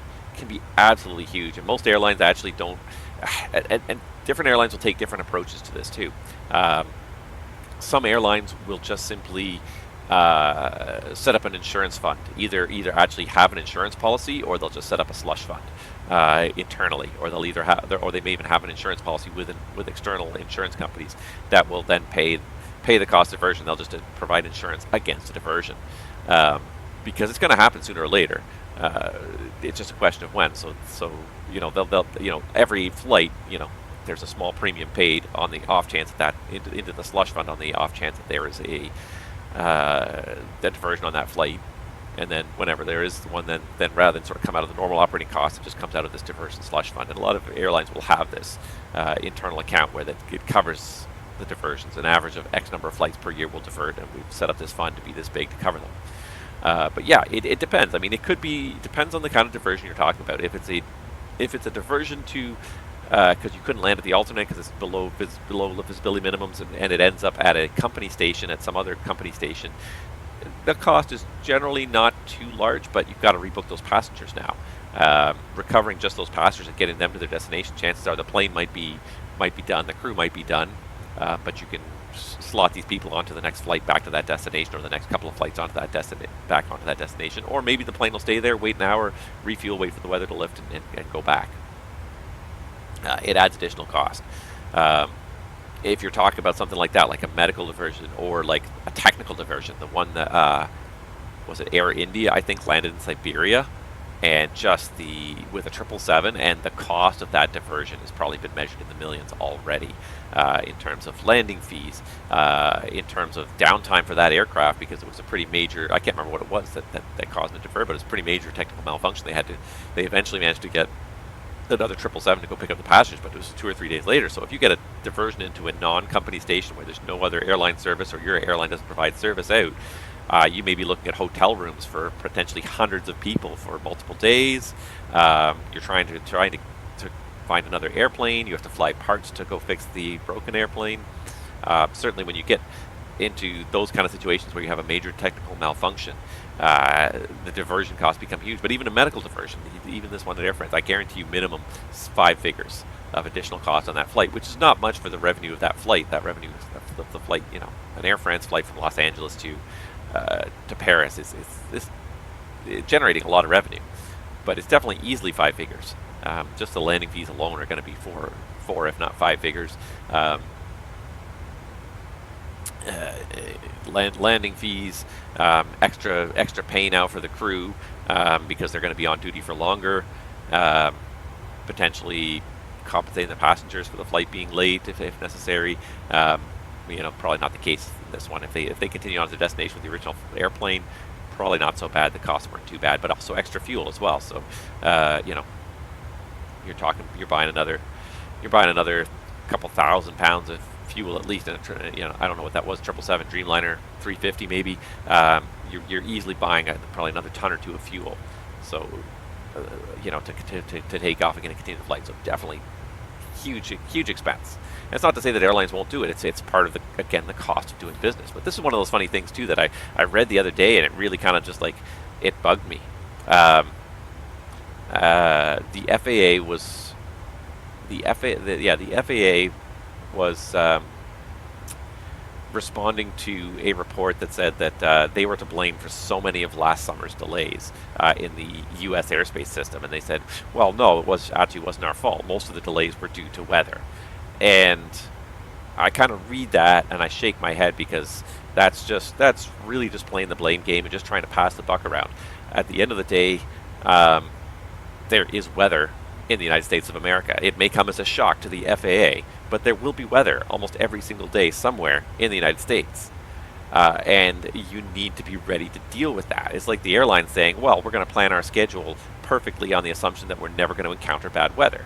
Who's going to really realistically look at that and say, oh, well, our flight was delayed, and our flights were all delayed today because there was a little bit of bad weather in one part of the country, and we didn't plan on absorbing any delays there, so it rippled through the entire system. You fly out there in the weather. Like, the aviation takes place in the weather. You can't just say, well, weather happens, so it's not our fault. You have to plan for that. You have to have some contingency, some slack in the system, so that when the weather does hit, you don't end up completely euchred. And that's the part I kind of take issue with the FAA. It's like, well, it wasn't our fault. It was the weather that caused the delays. Yeah, the weather may have caused some of the delays, but the delays were exacerbated by the fact that you don't have the staff to deal with to provide excess capacity when weather slows the whole system down. That's the part that I kind of I look at it and say, yeah, that's just a typical buck passing exercise. Oh, well, it's the weather's fault. We can't do anything about it. You can do something about it. The weather should not cause this much of an impact, but because the sectors are so understaffed, they just simply can't take any more traffic. And then when the delays build up, when you start to end up with widespread diversions, so you end up with a weather system here. I'm just going to use this nice pretty screen here to kind of show this here. But yeah, you end up with oh, you can turn on multiple layers at once. Really, I don't have to turn off this jet stream layer. Oh, fantastic. Or maybe just didn't realize I was supposed to turn off there. Either way, you get this weather here. That's blocking almost the entire Kansas City Center from one end to the other. So you start to get all these flights that are normally supposed to go east-west through here, and they start diverting up here, or start diverting way down here. And these guys say, well, we can't take any more because now we're saturated because we got our own weather to deal with. If you don't have enough people on staff to deal with an increase in traffic flow by 10 or 20% over normal because people are being diverted from another center, that is a staffing issue. That is not a weather issue. You can't staff just for the perfect days and then cross your finger on the bad days. You've got to assume that some days the weather's going to go down and you're going to have to deal with more traffic. It's just the way it is in aviation. You can't just shrug your shoulders and say, well, weather happened, we're not responsible for it. I thought that was just the biggest cop-out I'd ever that's not the biggest cop-out I ever read, but what a just passing the blame game. It was like, that's really not, you can't just say, well, it was weather and it wasn't our fault. It's like, yeah, okay, the weather is not your fault. You can't control the weather, but you have to make a plan to deal with the weather. And that's the trouble. The FAA is so understaffed in the ATC department, and Canada's no better. Canada's mostly, for the most part, understaffed as well. But the FAA is they have a target staffing level at most facilities of 85% of full staff, and at some facilities it's as low as 60%. And that's the airplanes are still taking off and flying, and you've just got people who are working that much harder. You've got people who are working mandatory 6-day weeks, mandatory 10 to 12-hour overtime shifts because there's nobody else to come in. If you don't come in, then there's nobody to run this sector, or we're going to have to combine two sectors and we're going to have to slow down the rate that traffic moves through them because the guys just can't handle that amount of traffic. And that's what happened last summer. The pinch point last summer was Jacksonville.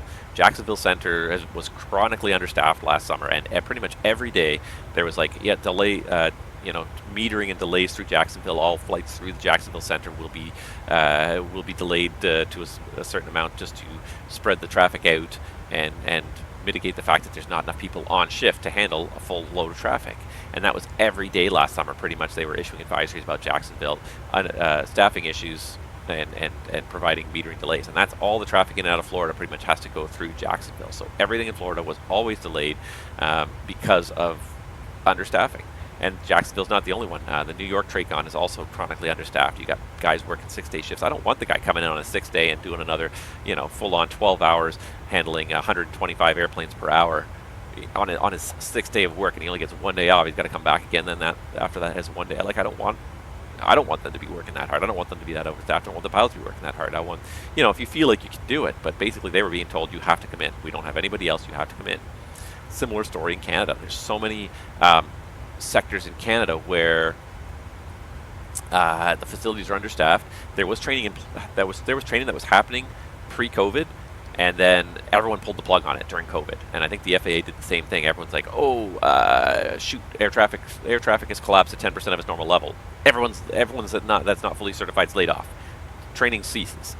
And I mean, it was a great cost-cutting measure at the time, but then becoming a controller is not like going to work at Tim Hortons and they go show you how to run the coffee maker and how to use the cash register, and in 2 days you've learned the job. ATC, it's like a 2 year process to become a controller at least, and it's a hugely long process. So you think about this now.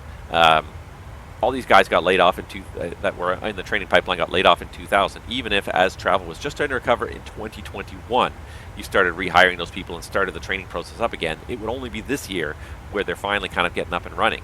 And I don't think they were even that on it back then in 2021. I don't think people really got it. They were training. Flying was coming back, but it was not like coming back huge. It was 2022 that it really took off. So great, 2022 comes along. Oh shoot, look at all the bookings. We got to start training controllers again. They'll be ready in 2024. What are we gonna do in the meantime? Everyone just work harder. And that's the case right now in a lot of places. Again, there's no extra staff. There's no buffer. One guy calls in sick. One girl calls in sick, and that's it. We're gonna have to put in a delay program. We can't maintain system capacity with one person called in sick. There's no additional slack in the system. To absorb that, and people will call in sick. It's just human beings get sick. It's a human condition, and people are not ready for that this summer. I think this summer's not going to be as bad as 2022. 2022 was exceptionally bad, and there was a lot of stuff going on in 2022. It was exceptionally bad. I don't think 2023 is going to be that bad, but I don't think it's going to be great. I don't think it's going to go hunky-dory all summer long. I think there's enough slack in the system that certain things can be picked up and people can be rerouted, but ATC, I feel like ATC is still a big constraint in the system. There's a lot of areas, and it's not every area, but there's a lot of points in the system that are still understaffed that, again, bad weather hits and it's going to be completely F, but even on a good day, one guy calls in sick, one guy gets sick, and the whole thing's going to be kind of set back. So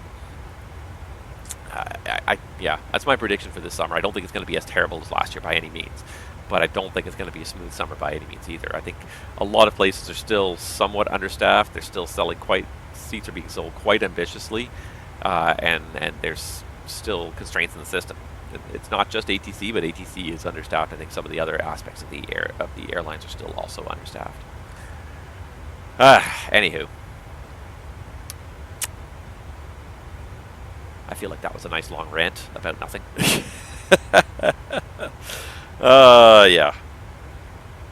I was talking about FS Expo before you asked your questions. It was a great question. It was really good, kind of interesting stuff. But yeah, I didn't see anything like hugely different show-stopping announcements really in FS Expo. There was some good stuff coming out of there, and people got to talk about their products. There were a few new products, but again, nothing I saw that really made me sit up straight and say, whoa, what's going on here? Yeah. Let's see, what else? Like there was just trying to scroll through here and see kind of a summary of some of the stuff that was announced. Yeah, I&I Builds, they announced that they were releasing the 8300, which is a great aircraft, and I'm sure I&I Builds will do a great job with it. They've done some really nice jobs with some of the other stuff. Beyond ATC, kind of a neat little new traffic app alternative. The thing that kind of makes this one kind of good, I think, is good and bad at the same time. It's going to be server based. It's not going to be so much hosted on your local computer as it is going to be kind of off site, which is kind of a good thing. in a way, because what they'll be able to do is they'll be able to have a whole ton of potential synthetic voices, and they'll synthesize the voice, and basically it'll be kind of like VATSIM, but with computerized controllers, where the audio is beamed directly to your computer. It's not composed locally on your computer and generated locally on your computer. The audio for your ATC is beamed to your computer from a server somewhere far away, which is again, it can allow for more powerful variety, so you can have a larger variety of potential voices generated in real time, but then streamed to your computer. So AI voices will have their own accents, dialects. No two voices will be identical. That's kind of their big thing, really. Should react like ATC in real life, become audibly frustrated if you make commands that are implausible or impossible. While I do like that aspect, and I think that's kind of realistic, at the same time, got to keep in mind that simmers are not real pilots, so they will make mistakes. They will request impossible things. What else? Yeah, Navigraph showed off that weather that I showed you, which is great. Honeycomb, I think I talked about this last time. I was going to talk about it anyways. I can't remember if I did or not, but they showed off a few new projects. Still haven't got the Charlie rudder pedals out there, but they're coming, supposedly. People are getting a little critical of Honeycomb because it's taken them a long time to get stuff out there. They announced a flight chair, which is, I thought this was hilarious too. They said it's supposed to be a bit more realistic simulation of an airline flight deck seat. And like, do you really want to simulate that closely? A lot of them are not particularly comfortable. Some of them are not bad, but some of them are not very comfortable. You don't necessarily want to be simulating that. People are going to be sitting here for a long time. And at the end of the day, like, a chair is a chair. Like, as long as it doesn't move, like, I would say any gaming chair is pretty reasonable for simming. The biggest thing I think that you want in a gaming chair usually is lockable wheels. I actually was going to make mini chocks for my... I never got around to it. I was going to make mini chocks for my gaming chair so it doesn't slide back when I'm trying to use the rudder pedals. But otherwise, I find it's not usually too much of a problem. But I think Honeycomb introduced a lot of products, but it's like they do need to focus. And I did talk about this too. They had a USB hub, which and everyone kind of balked at it and said $50 for a USB hub with 4 ports. Like, is it 4 ports or 6 ports? Maybe 6 ports. 6 ports. And everyone's like, $50 for a 6. Okay, I can buy one on Amazon for $20. And I think I talked about this in my ATC stream, but yeah, you could probably buy one on Amazon. But I guarantee you this: that one that you get from Honeycomb is going to be much better quality. It's going to be designed for what you're doing, as opposed to you buy cheap stuff from Amazon, and if it lasts you a year, you're lucky.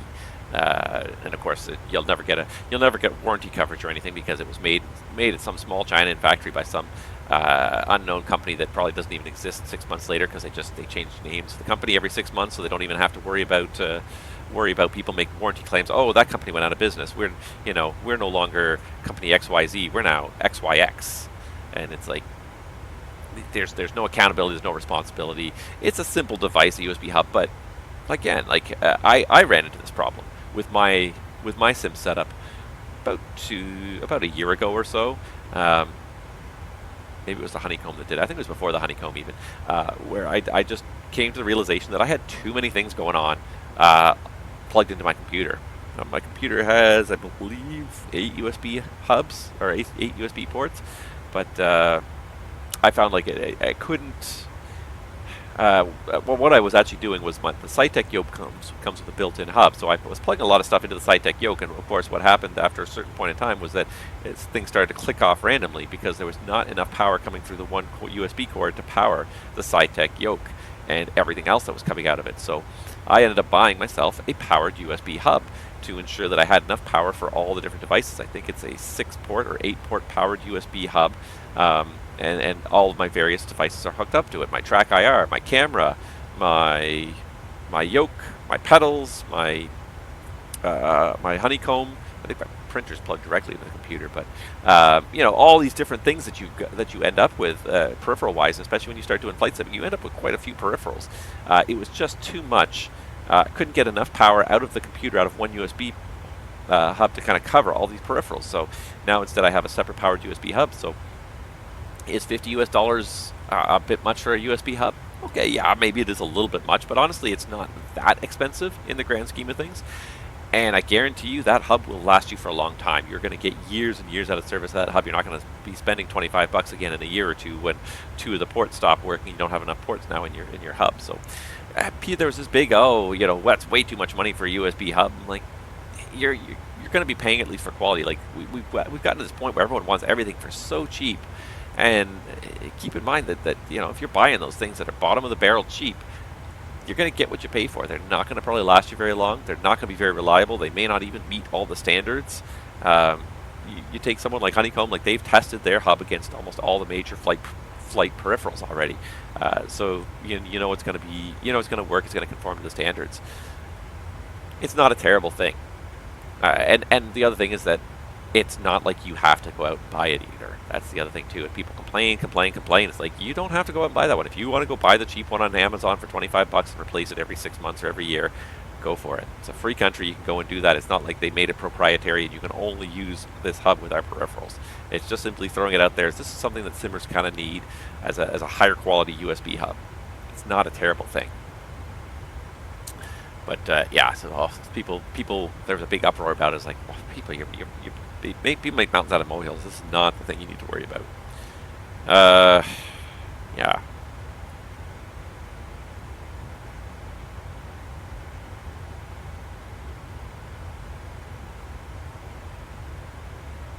Trying to think. They also announced something called Delta. I'm just trying to find the information about it, but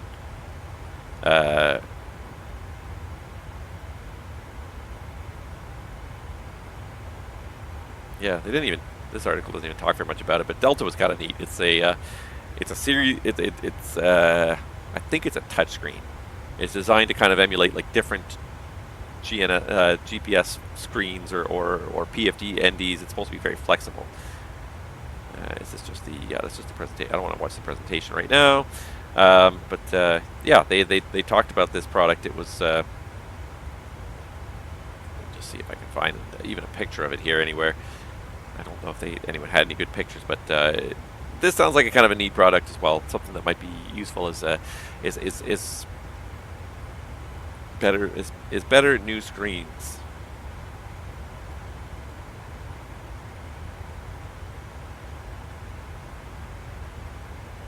I'm just trying to find it. Like there was not too many pictures of it yet. There it is. New configurable 1080p Delta touchscreen. So they have the Alpha Bravo Charlie, the Delta. So they're 12-inch and 7-inch touchscreen displays, so that you can set them up like a pair of NDs or like a G1000 screen in front of you. Come equipped with motion sensors, rotary knobs. The motion center can automatically display the autopilot panel when the Boeing 737 motion is detected and hit it when the motion stopped. So it's some kind of neat stuff here. $249, $349. That's not a terrible price for a touchscreen display either. So yeah, some neat stuff coming from Honeycomb. But again, Honeycomb, they're very ambitious as a company, and they've done some great stuff. They're like I really like their Bravo unit. It's so well thought out. It's so kind of versatile and multifunctional, which is what most simmers generally need, because they kind of usually want to be able to flex between different aircraft type. So the Delta, I think, will slot right nicely into that as being something you can use multiple different kind of what am I trying to say here? You can use for multiple different aircraft. Honeycomb Delta, yours for only $10,000. It says $249 and $249.99 US for the 7-inch version, $349.99 for the 12-inch version. That's, again, not a bad price for a touchscreen, especially with one that sort of has a specific bent towards aviation. Not a terrible price. Yeah, I mean, if it's $10,000, yeah. But the biggest trouble that Honeycomb does have is try and bring their stuff to market. Their product line is growing very quickly, but they're having a hard time kind of keeping up with getting stuff going into market fast enough to keep up with demand. And they make these announcements of all these beautiful products, but then the products are only just entering production, or they're not even in production, they're pre-production. It takes a long time. We live in this now society. If you show it to people, they want it today. They don't want to wait 9 months for it. Like, I'm just thinking about like my mini FCU. I got to wait till November is kind of the planned ship date. It probably really reasonably realistic at this point now, considering that they made it way past there. To build it out like they have the image, it's 4 screens. Yeah, see, and I saw the images briefly, so let me pull them up here.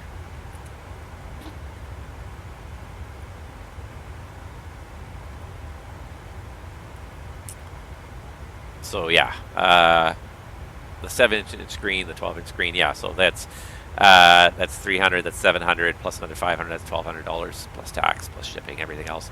I mean, but you know, and again, some people have that kind of money to spend, some people don't. If you just want to go with one of the screens, it's not a bad thing.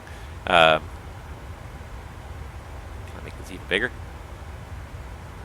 Yeah, it's not a terrible idea. And again, like, the nice thing is it's making a whole kind of compatible flight deck. You can kind of pick and choose what you want to do, what's worth it for you. I also like this too, that they're also going to offer like some standard flap kits, which is kind of nice. The Etsy one seemed to have disappeared. I saw the one that used to be out there, and it looks like they stopped production for a while. So yeah, this is not a cheap setup. Honeycomb's going for a little bit above, but the nice thing is too is you can kind of step into it little by little. You know, I've got the Bravo. I could later upgrade to the Alpha if I wanted, or I could get one of these units here. So why won't you come on? Show me the picture. Show me the picture. Make it bigger. You suck. Yeah, some neat products, anyways. I'd be curious to see how these are, but one thing you know with Honeycomb is you're getting a good product, you're getting good follow-through and good support too, and that's also important when you're dropping this kind of money. My FPS tanks when I open extra windows, neat product, but I worry about that too, absolutely. You got to worry about that sort of thing too. 4 screens, yeah. I worry about that sort of thing too if I open up extra windows. I used to have like in P3D world, I used to have 2 screens. I used to have the one screen was my center view, and then I'd have like a peripheral out of the left side of the airplane kind of view on my second screen. And I stopped doing that in MSFS because it's a little bit tougher to do. But yeah, it will probably take away some processor power. It's a bit unfortunate like that.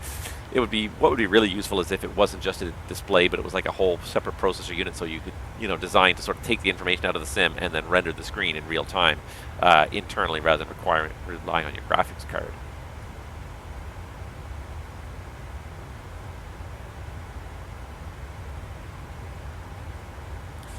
That would be really useful. But if they're just screens, then yeah, like, then you gotta, you know, beef up your computer, especially to run 4 screens. You have to have a whole separate graphics card just to run the screens.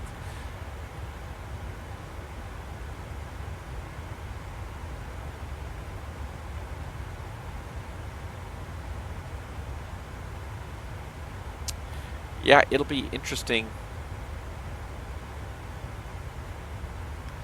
It'll be interesting to see what you know, what how it operates when people get, you know, simmers get their hands on them.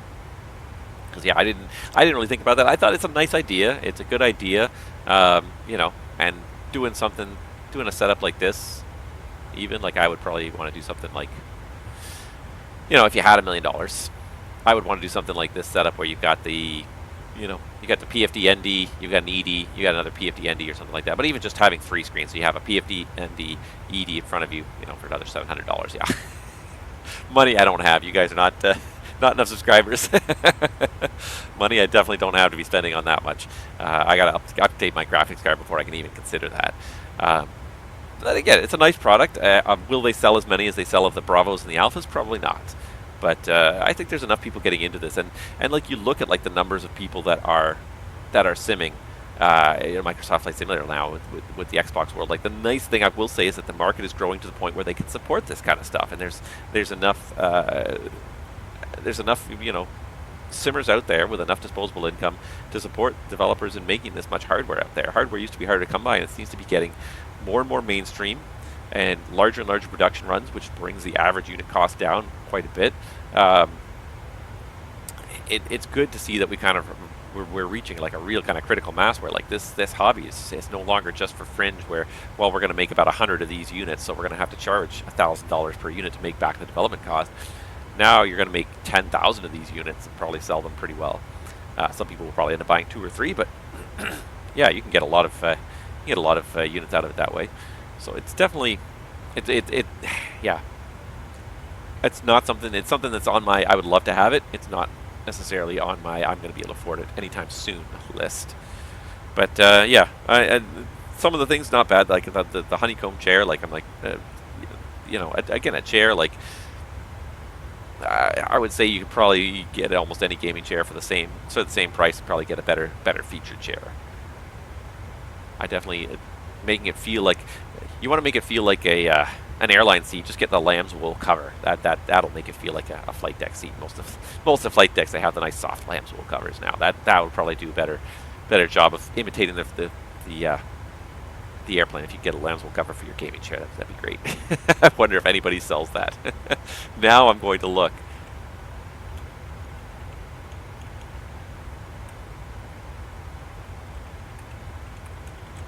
I'm sure somebody must sell that, right?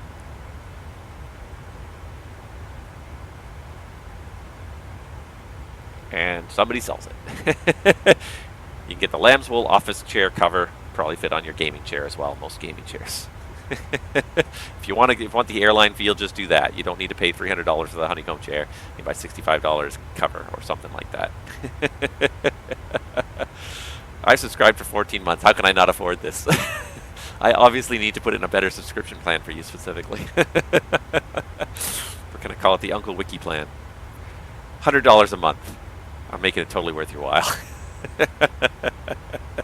The trouble is I keep ending up being suckered into buying airplanes and airport scenery instead of saving my money for hardware. I should really take the money that you guys put for the subscription, really kind of earmark it mostly for hardware at this point. I really need to upgrade that graphics card this year if I can get away with it. Even my favorite game just recently got the specs updated, and it just barely meets the minimum specs now. Satisfactory with update 8, they recently announced that they were increasing the minimum specs on their game because they've improved it so much over the years. They've added so much more detail, and I found that the last update it is starting to get a little chunkier. It's getting a little harder to run it. It gets a little bit glitchy and pausy, and I'm a little bit above the minimum specs. The minimum specs now are a 1050, and I've got the 1060, so I'm just eking in above the minimum specs. But they're adding like some much better anti-aliasing and temporal anti-aliasing and some lighting models, and it's really kind of they've increased the minimum specs. So apparently I can still play it, but just barely. So I'm going to need a new graphics card this year. Now I have to pay off my mini FCU. That was something I probably shouldn't have bought, but I did. What are you going to do?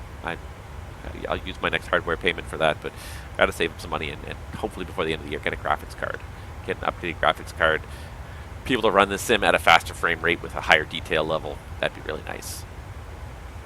Some of the airports it bogs down. It's not doing too bad right now. We're maintaining a pretty solid 40 frame cruise. I go to the external view. Yeah, about the same 40 frames of cruise, give or take. It'll get a little bit slower when we get to destination, but not too bad.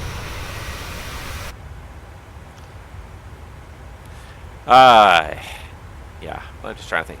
There was nothing huge. You know, Microsoft talked a little bit more about what they were doing with Microsoft Flight Simulator 2024, and most of what they seemed to say kind of reaffirmed what I was thinking about before. Whereas it seems like they're adding a lot more little tweaks and things to make it a little bit more mission oriented. Not to make it mission oriented, but to give people more missions to accomplish. And some of the stuff that they did say they were adding sounded good. They were adding like rope simulations, so you can do like you know, sling loads and rescue missions.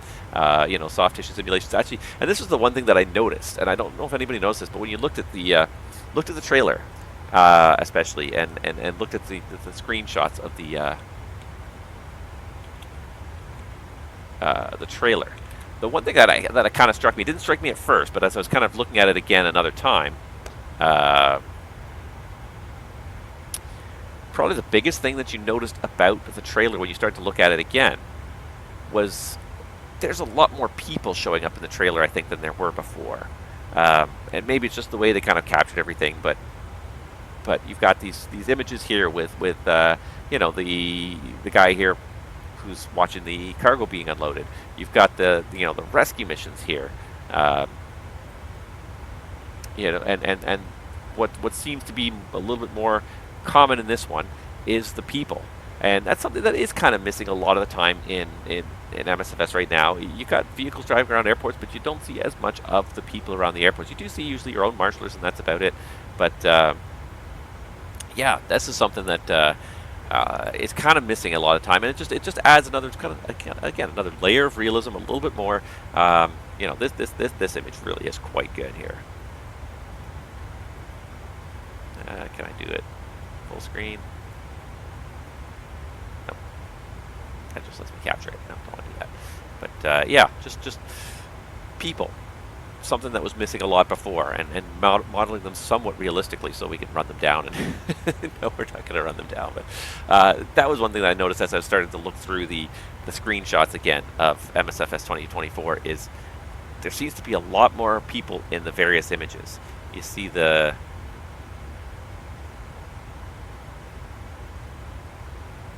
whatever.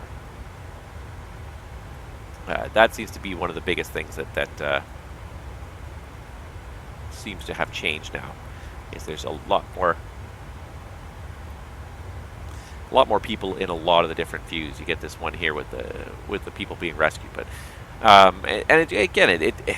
it adds a sense of purpose. Airplanes exist for people to transport people and their goods around, or to rescue people, to do various missions for people. So oftentimes when you're flying these airplanes that don't have people in them, it kind of, you lose a little bit of that sense of reality. So to see people outside the aircraft that you're going to interact with, that you're going to load into the aircraft, I think that's going to make it work well. One of the things that I did read that I think is going to be, I hope is going to be useful, could be a double-edged sword, but I think it's going to be useful, is one of the things they were striving to do with FS 2024 is increase the amount of information streamed to your computer, reduce the amount of information that is installed upon your computer, which is, again, a double-edged sword. Yes, MSFS has gotten incredibly big already, like ridiculously big. Like like I said, like my base installation now is over 200 gigs with the scenery, with various scenery updates included. Not even all of them. Like I've only got maybe half the scenery updates installed, and my installation, just my official installation, is over 200 gigs now and is growing. It seems with every single update, seems to grow by another couple of gigs. Every world update adds like another 10 to 20 gigs to it. Like it's got quite ridiculous. So what they were saying was less data is going to be stored directly on your computer. More of it's going to be stored, streamed in real time as you need it. I don't feel like that's necessarily a bad thing with the current trend towards how big the data is getting. And just case in point, I just when I fired up the sim today, and I noticed down in the corner they were advertising that you can get right now, if you go to the marketplace, you can get the Ford Tri-Motor for free. I'm not sure if that's supposed to be a free airplane always, or if it's a free giveaway now. I think it's only a temporary free giveaway. So I thought, okay, what the heck, it's a free airplane. I'll click on it. So I grabbed it, and then I looked at the download. And the download for this one airplane is 7.9 gigabytes. 7.9 gigabytes to add one airplane to your sim, and if it's a beautiful model and very realistic and all, I'm sure it's all well and good, but there's a limit to how much hard drive space I have available. Like I get greedy and I want all these things. I want all these nice looking things, and I saw it and I was like, okay, cool, I'll install that. And then I saw the installation size of like 7.9 gigabytes. I can't download that before the stream. I don't guarantee it'll finish before the stream. The size of the sim is just getting immense. So maybe this is a much more realistic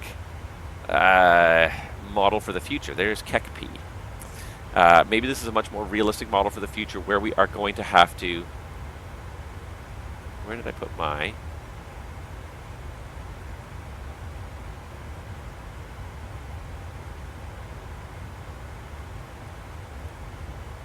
I have too many browser windows open. And I cannot find...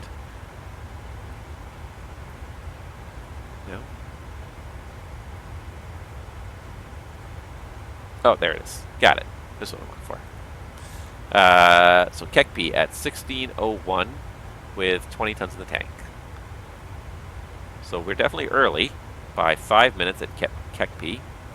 So we're definitely saving some time here, and we only have 20 tons in the tank. So we're only down 500 pounds right now, which is not bad. And again, we'll just check the calculation here.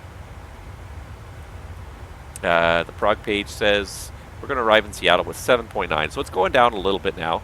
But 7.9 at 1817 is still above the 5.5 minimum. We got about 2 tons extra now based on our present rate of consumption. So I just wonder if going up would make a difference at all. And this is where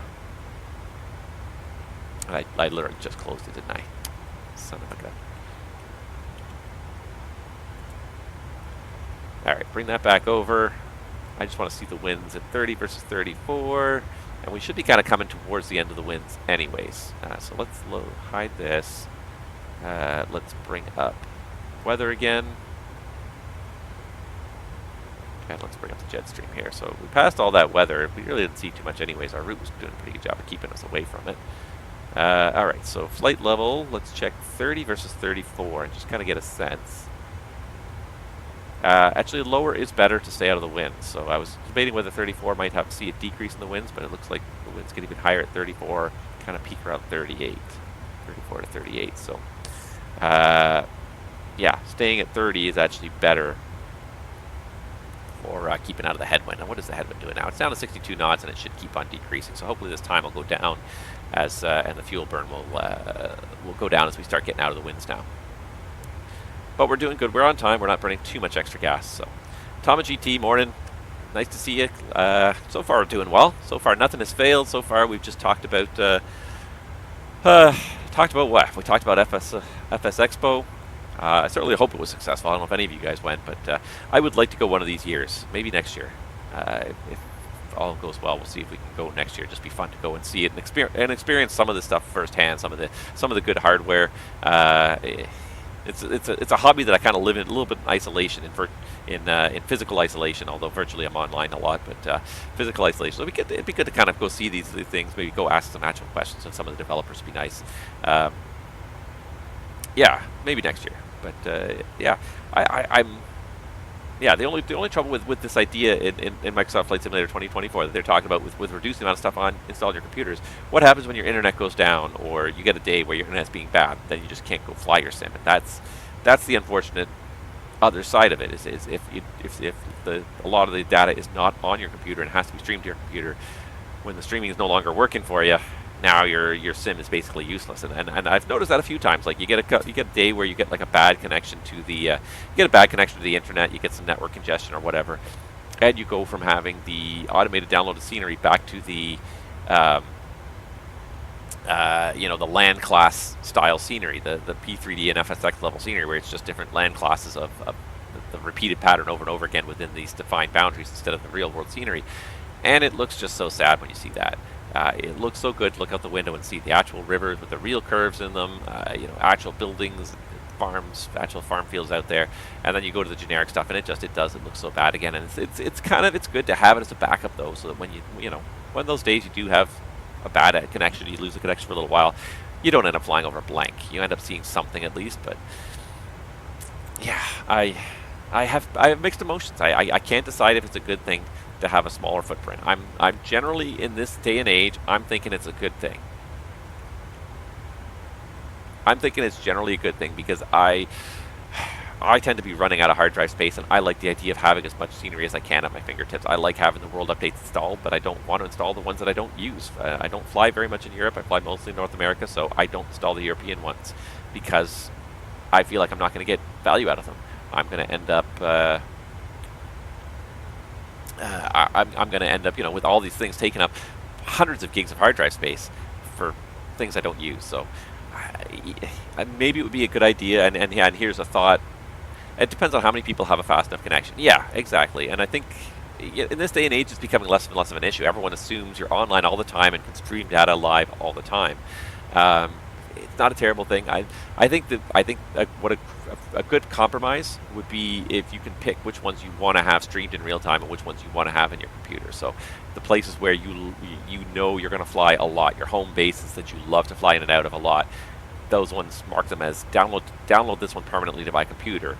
Whereas, like I said, Europe, I don't fly Europe very much, but it would be nice to have access to it. Maybe make it so those ones stream to my computer in real time when I need them. The couple of days a year, or even a couple days a month, I might fly in Europe. Whereas the North American ones are hardwired onto my computer, downloaded onto my computer, and they are instantly there when I need them. I think that would be a good compromise. But yeah, the whole idea of making the package slimmer, making the installation slimmer, is not a bad idea. Downloading the aircraft only in real time when you use them. So like if I decide I want to fly a certain airplane today, again, and I would suggest that probably the best compromise is one like I just described, where you can mark the ones that, like, I want to have instant access to this airplane. I want, you know, I want the King Air and the Cessna 172 and the Cessna, you know, the Cessna Citation. I want those ones on my computer so they load instantly. The other ones that I may not use, like the Spruce Goose, it's like I flew it once and it was fun. I probably won't fly it too many more times. I might put that in the download when needed file, and if it takes a couple of minutes extra longer to load it that day when I decide that I want to fly it that day, that's okay.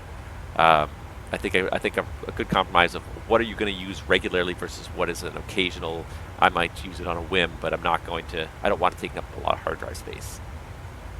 Not that hard drive space is expensive, but half the hassle of it is taking the one hard drive out and transfer everything from one hard drive to the other drive, so that you can, you know, you don't have to download everything again.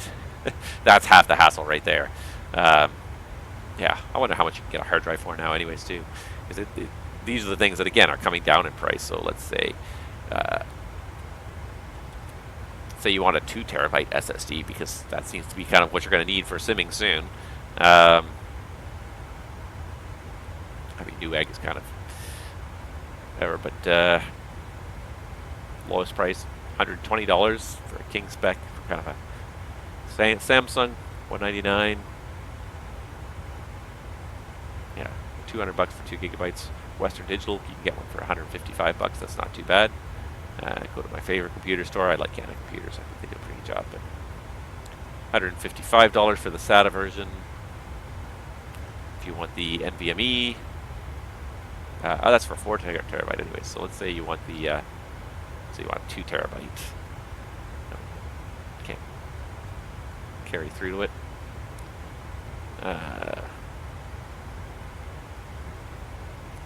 So 2 terabyte, you're still looking at about $200. It's not unreasonable, but it's not money you can, again, it's not something you can just. I don't have $200 lying around frivolously. A bit like add-on linker for default aircraft and scenery. Yeah, exactly. Something like that, where you can pick which ones you like and turn them on and off, perhaps. Or like I said, just like if I click in the menu and just be like, yeah, like you can have like the ones that you have a star on. These are the ones that are downloaded. Anyone that don't have a star on, I can still click it in the menu. It just has to download it when I want it. And as long as the download packages are realistic, reasonably sized, and it's realistic. So, good stuff, bruds. Welcome to the channel. We're just having a chat about whether it's going to be a good thing or a bad thing. Whether Microsoft Flight Simulator 2024 has, downloads available. Whether more of the content is streamed to your computer. And yeah, I have mixed emotions about it. I like the idea of taking up less hard drive space, but after last week's debacle, where my stream couldn't even be watched because I couldn't keep up with the outbound traffic. There was network congestion. I couldn't stream, and I've had that on occasion where if you're flying along and all of a sudden, boom, your connection to the internet is gone. It's not that it's gone; it's that it's not maintaining a fast enough connection for real-time scenery streaming. It happens from time to time. The internet's a big, complicated place, constantly shifting tubes back and forth, and data taking different routes all the time. You never know when you're going to have a bad day and you're not going to get a good connection to the internet, or maybe one day your wire's going to get cut. They were just doing the fiber optic installation last year, and our neighbors caught the guys on camera cutting the cable one time. Not on purpose. They cut it up by accident while they were just shooting the lines through for the fiber optics. But then they cut it, and then they just sort of walked away. It's like, oh shoot, darn it, we did. I guess that happened. And the guys just walked away, and then they have the doorbell camera, which I have issues with that myself. But sometimes it is nice to have the surveillance, because they just pulled up the camera and they showed the video of these guys cutting the cord and walking away. So they showed it to the cable guy when the cable guy came, and then the cable guy went, and the cable company went after the phone company and said, yeah, you have to actually compensate us for this service call because you guys cut the cord. It's right here in video evidence. So. But yeah, you never know when that might happen. Your cord might get cut by accident one day by some construction on your street, and for a day or two you're without internet. You can't fly your sim at all if everything has to be streamed to it. So it happens from time to time. You end up falling offline. It would be good if it wasn't always you had to worry about always being online in order to just use your sim. So I think it's a good thing in a way, though, and I think it depends on how they implement it. You know, the other thing too, of course, is then the problem with that too is you're relying on that server to be online in perpetuity to provide you with that data, and you're relying on a scaled server that scales up big enough that you know, as many people are simming right now, are able to download the data that they need. And I think probably worldwide, you know, your averages are probably not going to be too bad. But when that sim first releases, you know, I certainly hope they have it beefed up enough, because we've seen what happened in the past when things happen that don't that the company underestimates the scale of a launch.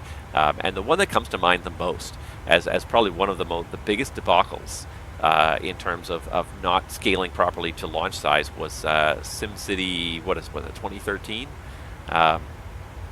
At that game that just killed off the SimCity franchise in one foul swoop, because when they launched it, it required an always-on internet connection. They said it was to provide constant real-time data back then in 2013. I kind of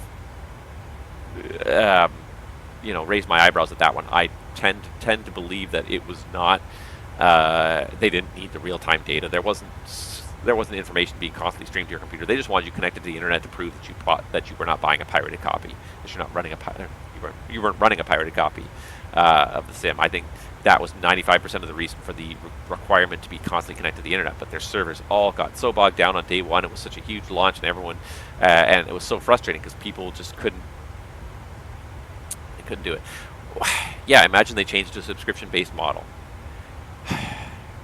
Yeah. I mean, I worry about that. I do worry about that in the long run, because like I look at the viability of this thing, like the amount of data that is streamed to your computer on a regular basis when you're flying Microsoft Flight Simulator is immense, because you're talking about you know, all this scenery. You know, some people only fly it a handful of times in a month, but some people fly it, you know, on a daily basis. That's a lot of bandwidth, a lot of processing power, a lot of server bandwidth, a lot of server storage that is out there permanently keeping this simulator going, and it's viable for 3 or 4 or 5 years. And I questioned that at the beginning too, when the simulator first launched. I'm like, what is the long-term viability of this software? Because it's, you know, at some point they might shut down the servers, and then it becomes, you know, dead in the water. So, you know, it's already software as a service. I think a lot of people would switch to another sim if they went subscriptions. I think so, but I'm going to play the devil's advocate and say, what if it was a very reasonably priced sim? What if it was $10 a year? What if it was $10 a year for you to run Microsoft Flight Simulator instead of a one-time purchase of like $70? I mean, over 10 years, yeah, but again, when you have the subscription model, because of the structure of this sim now, because of the fact that it is, it's not being sold to us as a service, but it is a service because they're constantly streaming data. They're constantly updating the world data too. And I don't just mean world updates, but like even the satellite data that they're getting, it's constantly being refined and revised and updated. You know, what's a reasonable price per year to pay for the fact that you are getting this real-time data? Yes, you've paid for the sim, but also just that real-time data coming in, real-time weather data as well. We're always just constantly getting real-time weather data for no additional cost. It's just constantly being processed and sent to our sim. They charge us one-time cost. This is one of those things where I feel like you are getting some value for it as a service, because they are providing you real-time data. They are providing updates. I think I would probably be willing to pay something on the neighborhood of $10 a year for the sim. Now, if you're talking like a $29.99 a year subscription for Microsoft Flight, okay, that's probably pushing way past. But what would you guys be willing to pay on a yearly basis, assuming that there was no cost, there was no initial outlay? Like, you know, go back 3 years, there was no initial outlay. It came out as a subscription service, and it was $10 a year for you to get it. And exactly, like, you know, 2020 comes out, costs you, you know, $150 if you buy the premium version, and then 3 years later you pay another $60 or $70 for 2024 anyways. And I'm the first person to admit that I like to own software. I like to buy the software and own it outright. $20 a year. Would you pay $20 a year?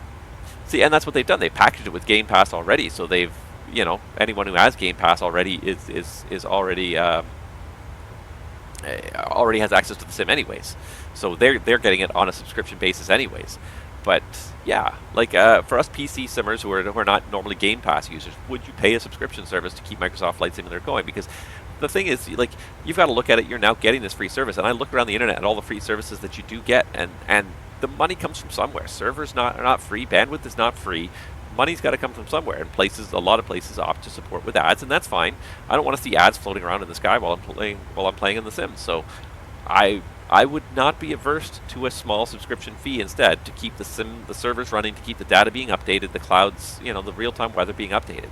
Because that's the trouble. Like I paid a lot of money up front for it, and they got a lot of money up front. But then that money, how long does that money keep the back end going with the one outlay? I don't generally buy stuff on the marketplace myself. I usually buy stuff from the individual, usually directly from the developers if I can do it, just because then they get the full benefit of the the full payment of their product. So I have spent very little money in the marketplace, so I've done very little to subsidize any additional updates or additional server data. So $20 a year, I'd probably pay $20 a year. That would be approaching the upper limit of what I would pay.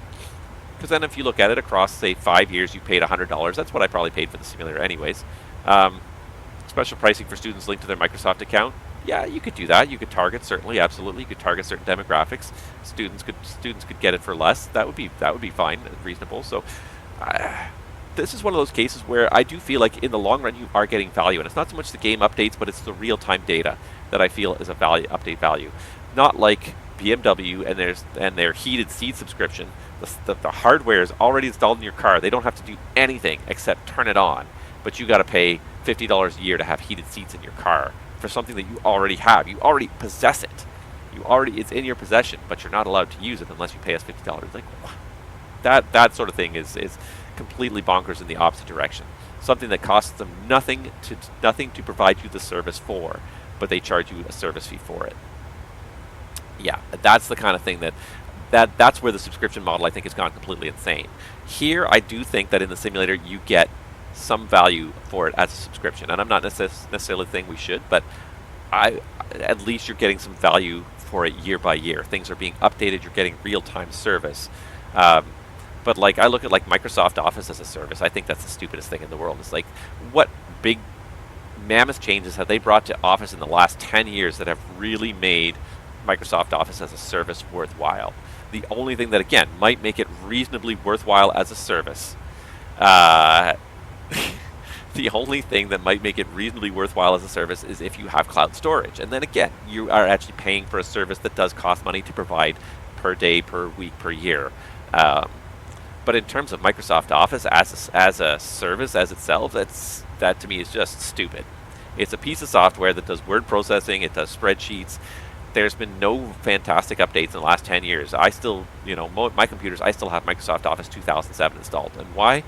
Because there's no reason to get Office 365. There's no improvement to it. That no substantial improvement that I've seen. The interface just looks prettier, but it's becomes often clunkier to run because they spend more processor power just making it look prettier. That's the kind of thing that like I don't that this whole service model subscription model is ridiculous. But Microsoft Flight Simulator, I feel like you do actually get some value out of that. I would not immediately turn for the hills just because they decide to switch to a subscription pricing model. However, I would say that if they were to say we're going to start charging a subscription fee tomorrow to use our servers, I would say, well, I want a credit for all the money I already paid for the sim. I want $160 credit. I use Google Sheets for free. Well, exactly. But even then, yeah, Google Sheets is fine as a free alternative, and I also use OpenOffice as an alternative. But I do have Microsoft 2007 installed on my computer because people send you Word document files and whatnot. But my point is that there is nothing that has really changed or updated that much that warrants you to pay an annual fee. It's one of those things. It's more of an application than a service, and it should run as an application. It should run as that you bought this one time, pay for the software, pay for the development cost of software to the day you bought it, and that's fine. There's nothing that they're really changing that much that necessitates the kind of fees they're charging.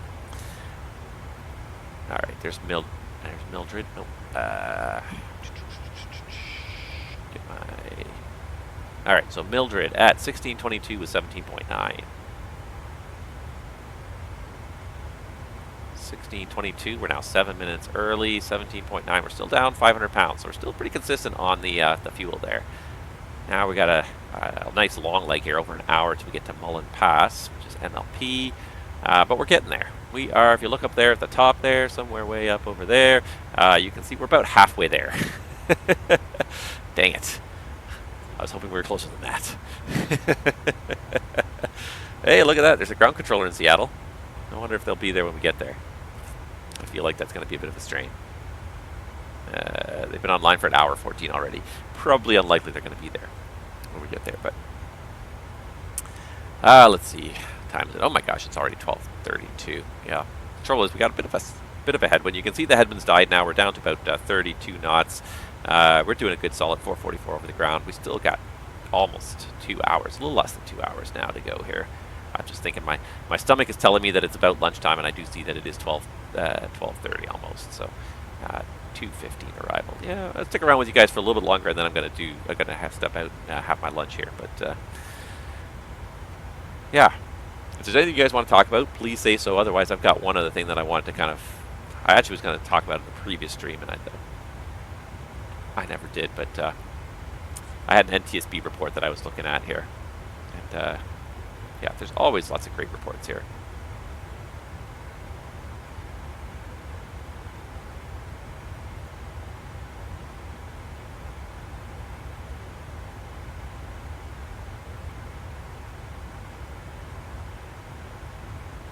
Trying to find the one here that I was looking at, because it was an interesting report. It was a pretty extensive report with lots of findings. It's amazing how many collisions with terrain there are.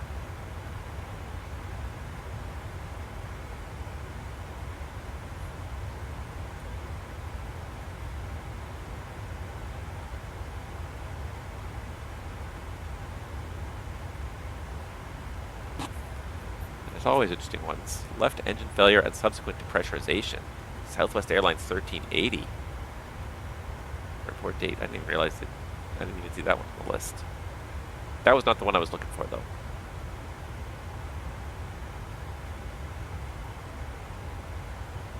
Let me see if I can find the one I was looking for here.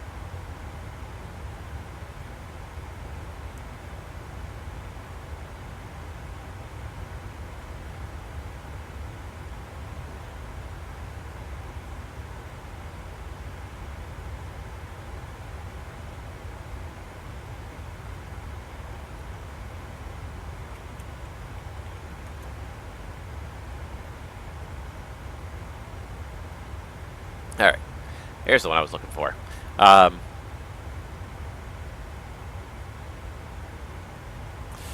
Okay, you pay for a service or feature, so whether the hardware to enable that, yeah, e.g. heated seats is immaterial. Yeah.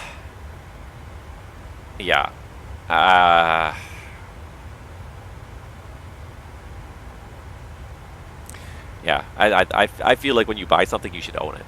That's generally my consensus, unless you're getting some future service. But yeah, like turning on heated seats is not really a service that they're actually doing anything for you. What SimBrief profile do you use for PMDG for MSFS? I use one from FlightSim.to, but it always underestimates fuel required. I use the default one that comes with SimBrief. I just picked Boeing 737-800. The only reason you might not have been logged in. The only reason why we're burning more fuel than we had planned is because I cranked up the cost index. So we are now cost index. We were planned at cost index 5, and I cranked the cost index up to 100 here. So that's the only reason we're getting there faster, but burning more fuel than we planned. I generally find that, honestly, the default SimBrief models, especially for the PMDG 737s, are really quite accurate. I think they overestimate the fuel burn a little bit, but I find they're generally very accurate. I would say definitely within 5% accuracy at the most.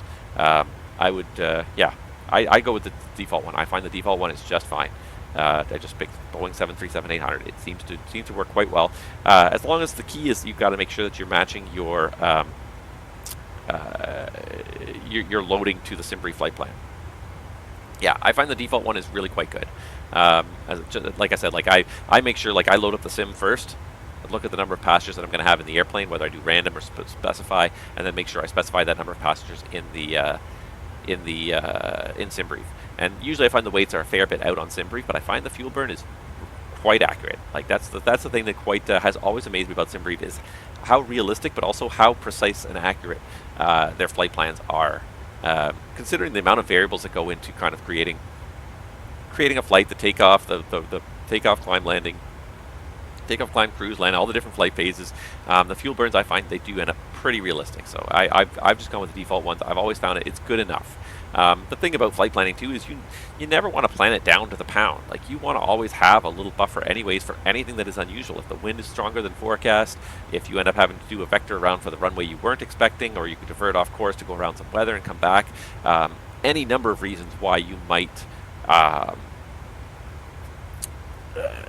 am I trying to say here? There might be any number of reasons why you might burn more fuel than planned. So you never want to plan it down to like I have 0 contingency fuel and that's it. You always want to give yourself some extra. And again, it depends like on where you are, what you're doing. Like for me today, I planned 30 minutes of extra, mostly because I want to make sure 100% we're going to get there. But I also said Chicago O'Hare, and as soon as I said Chicago O'Hare to myself, I said yeah, like 15 minutes extra fuel at least. But I often give myself 20 to 30 minutes. The one thing that I don't like about SimBrief, and I wish they would do this is the one thing that I don't like, and I wish they would change it, is I wish SimBrief they would, just to show you guys, I wish that there was a default extra fuel field. So there it is, there's the extra fuel. I wish you could set a default value for the extra fuel, so it always sort of at a minimum, without you typing in anything, plan some extra fuel, like say 10 minutes or 15 minutes. You could set it as your default value, and then you can always change it and up it if you want to, but always have at least a minimum default fuel value of like 5 or 10 or something like that. That's the one thing I wish they would up. That's one change that I wish they'd make to SimBrief. Most of it otherwise I think is really good, but I just wish there was a default fuel value, because I always end up putting in a fuel value anyways. Always put extra fuel on there. The minimum that it plans is really very little. The contingency fuel of 12 minutes, 1,100 pounds, like you do one go around in Seattle and you burnt that fuel. If you were unstable for some reason, you got turned sharp to final, someone taxied out in the runway and took off in front of you, anything. And shorter flights, it's even less than that. It's like 6 minutes. It's like you don't even have time to do a go around and come back and try it again without dropping your alternate. So always give yourself some extra fuel. Just a buffer. You never want to show up with just the absolute bare minimum. You always want to give yourself a buffer. Even if we were to go to, even today, like we're going to Seattle, and it says right here, like 5.3 is our diversion fuel from Seattle to Portland.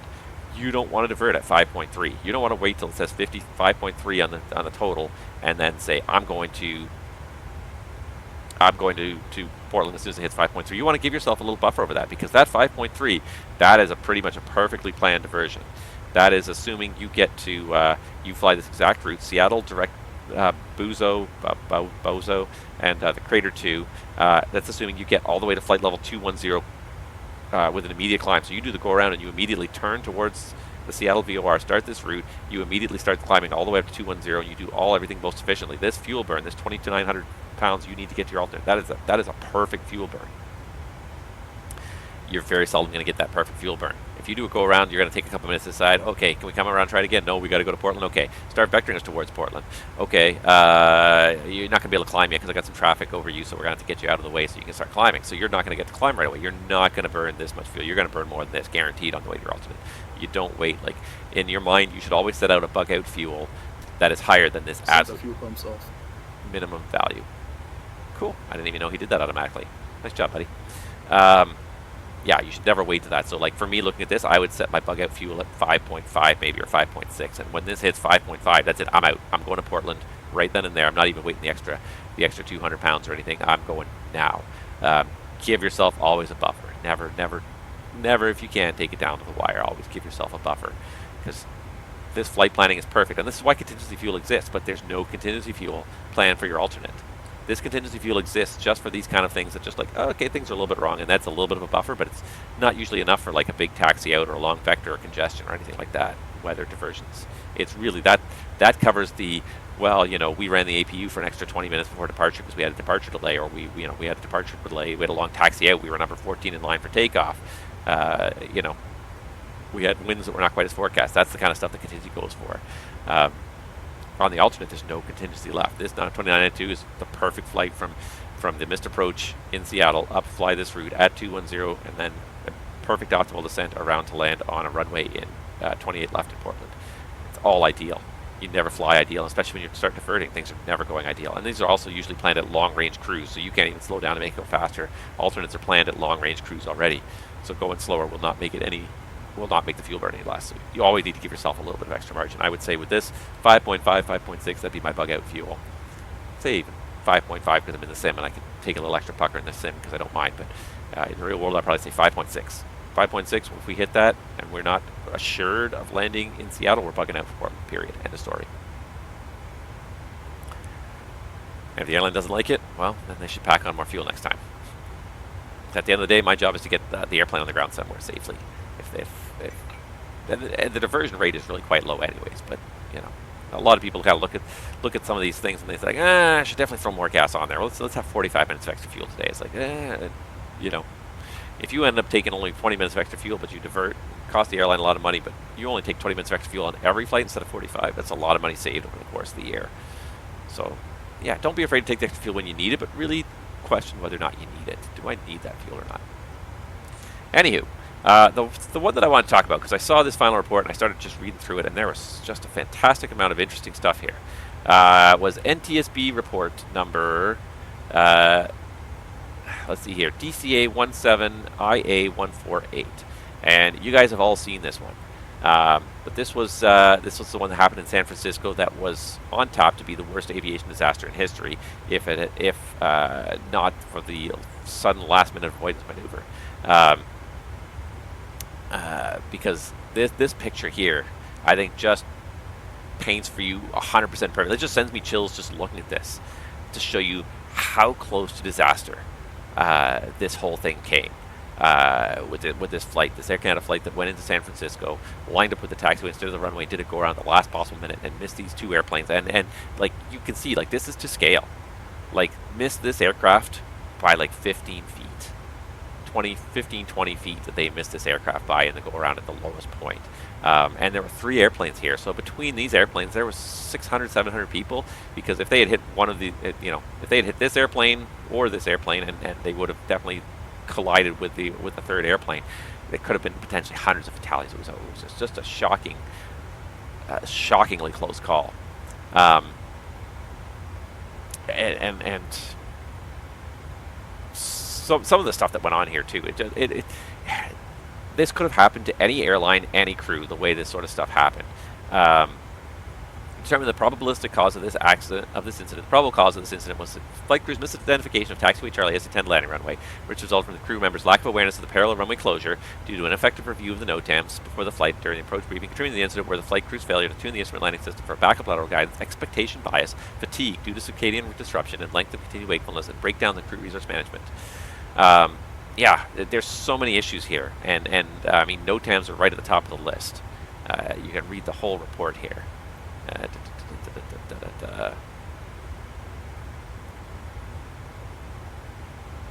It's an absolutely shocking story. This could have happened to any aircrew too. This is the thing. It's not to single out any one airline that happened to an Air Canada flight, but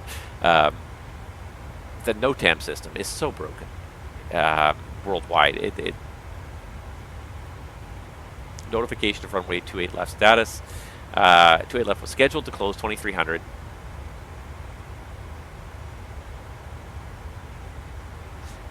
First of all, not much emphasis was placed because the flight was originally scheduled to land before the runway was going to be closed, or at least that's what they thought. In actual fact, it was supposed to be 3 minutes after. Then they left 30 minutes late, so that put them behind. Of course, they're still getting more and more tired as they go.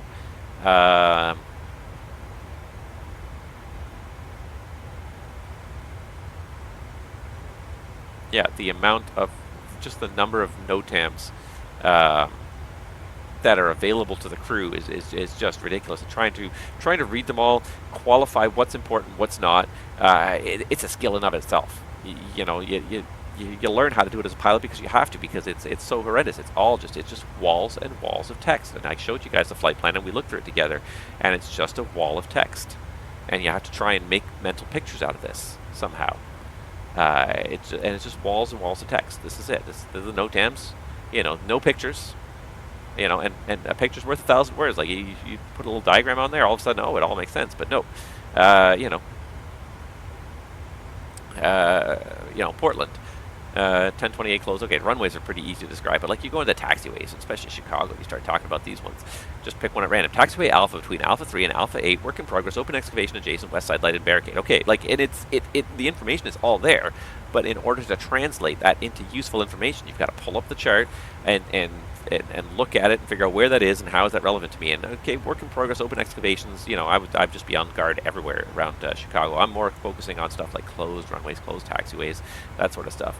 But even then, part of the problem we have now in this industry is these devices, these things right here, which are a godsend in a way.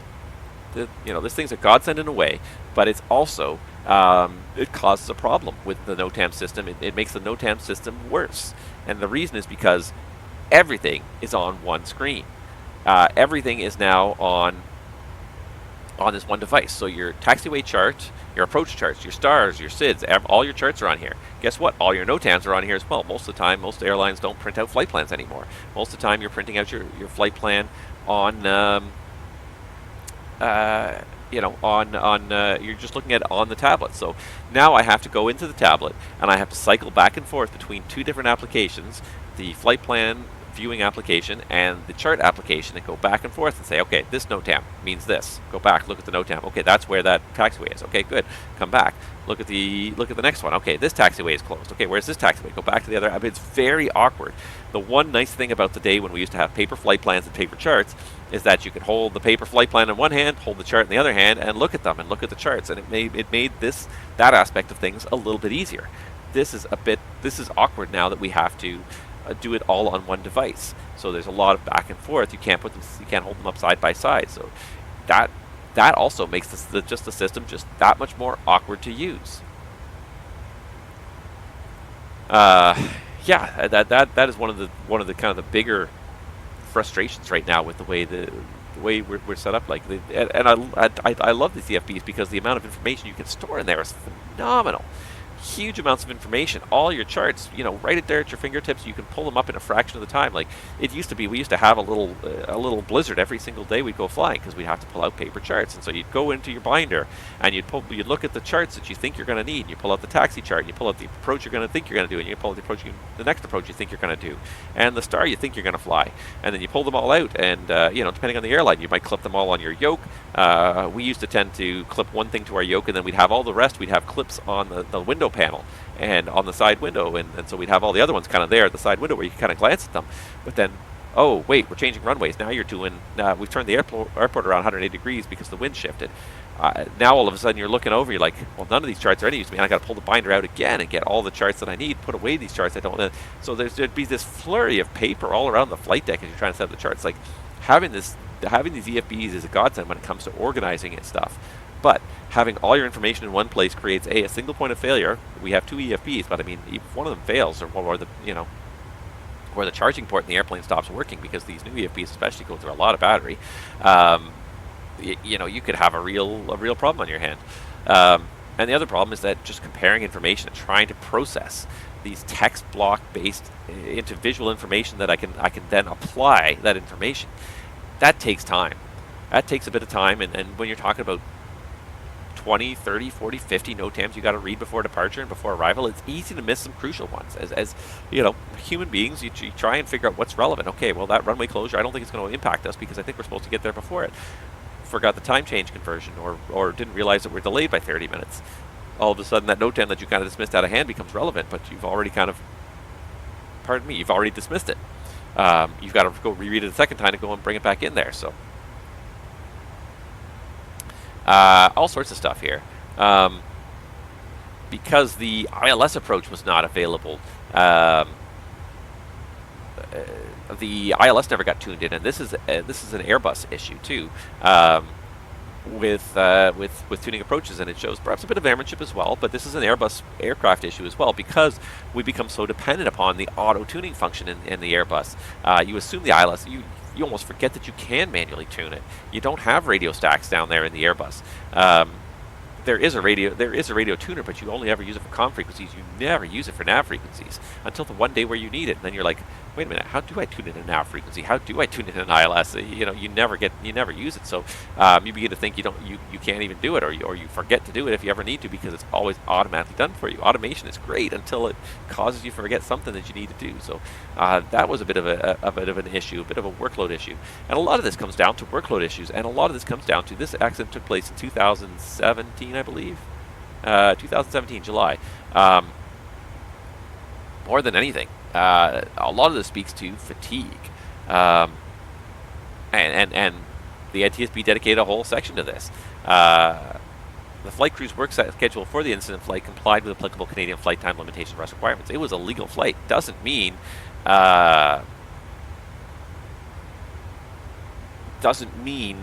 they were well rested, because the other thing too is that this was 2017. This was pre the change in rest rules that came about at the beginning of 2020, the end of 2019, beginning of 2020. The rest rules in Canada finally got updated for the first time in like 45 years. There was a substantial update, but before that, 14-hour duty day. No matter when you start, 14-hour duty day was the max. That's a ridiculously long day when you start to think about it. Like, you think about like a normal work day where a person goes to work and does work for 8 hours. And then you tack another 6 hours onto the end of that. That's almost a full another day of work, doing 2 days of work in one day with no sleep, no rest in between. Ridiculous. And it's also, this was a late night flight to begin with. The time that they arrived was 2:56 in the morning for the crew's rest time. So it was a very, very late flight for them, because they took off in the evening in Toronto, flew west for 5 hours, went west 3 times. So it was 2:30 in the morning for them. So they were definitely not at their optimal. And it even says here, even when a person is well rested, operations during this time of day increases the possibilities of performance decrements. That was determined in a 1997 report by Caldwell. Crew members were awake at a time that was opposite their normal body clocks. They were more vulnerable to the effects of fatigue, which they reported experiencing after navigating through thunderstorms, which happened about midnight 45 their time, and then again as they approached the airport between 2:30 and 3 a.m. At the time of the incident, the captain had been awake for more than 19 hours. The first officer had been awake for more than 12 hours.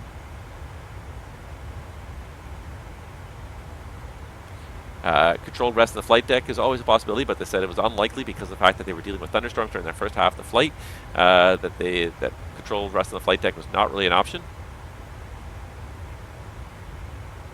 1994 study by the NTSB specifically found that flight crew members who had been awake for more than 11 hours made significantly more procedural and tactical decision errors than those who had been awake for less time. Fatigue was huge on this one. Showing up in the middle of the night, to an airport with closed runways and lots of chances for error, and they took those chances. Murphy, there's a great quote I read.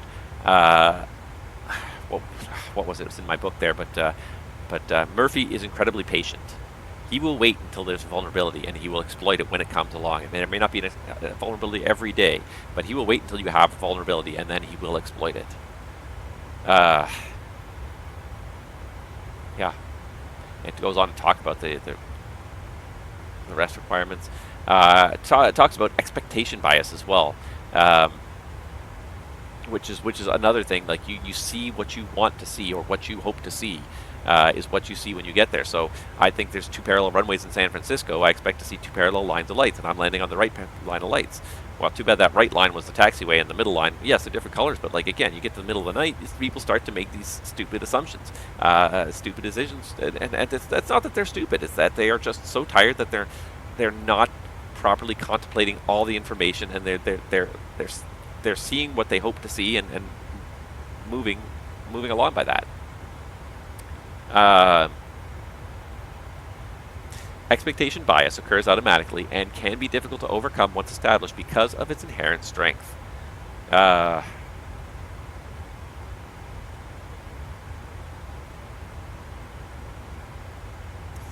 a little bit about the training and when they were supposed to have it, but In addition to active questioning to overcome expectation bias, which may be prone to human limitations, fatigue impairment, cockpit systems to improve positional awareness could provide a conspicuous cue of misalignment with an intended landing surface. For example, in PWS option developed by Honeywell, known as RAS, provides supplemental information to flight crew about the aircraft's position relative to a runway. A couple of our aircraft have that. On runway 33 right.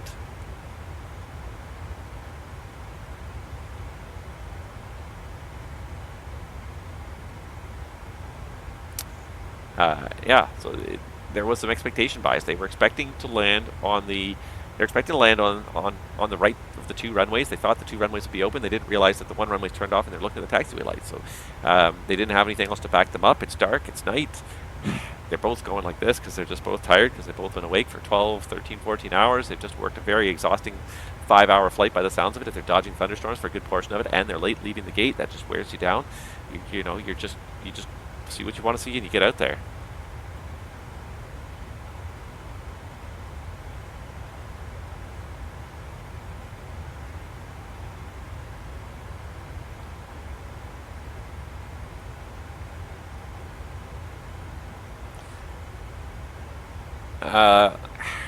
Yeah, let's see here.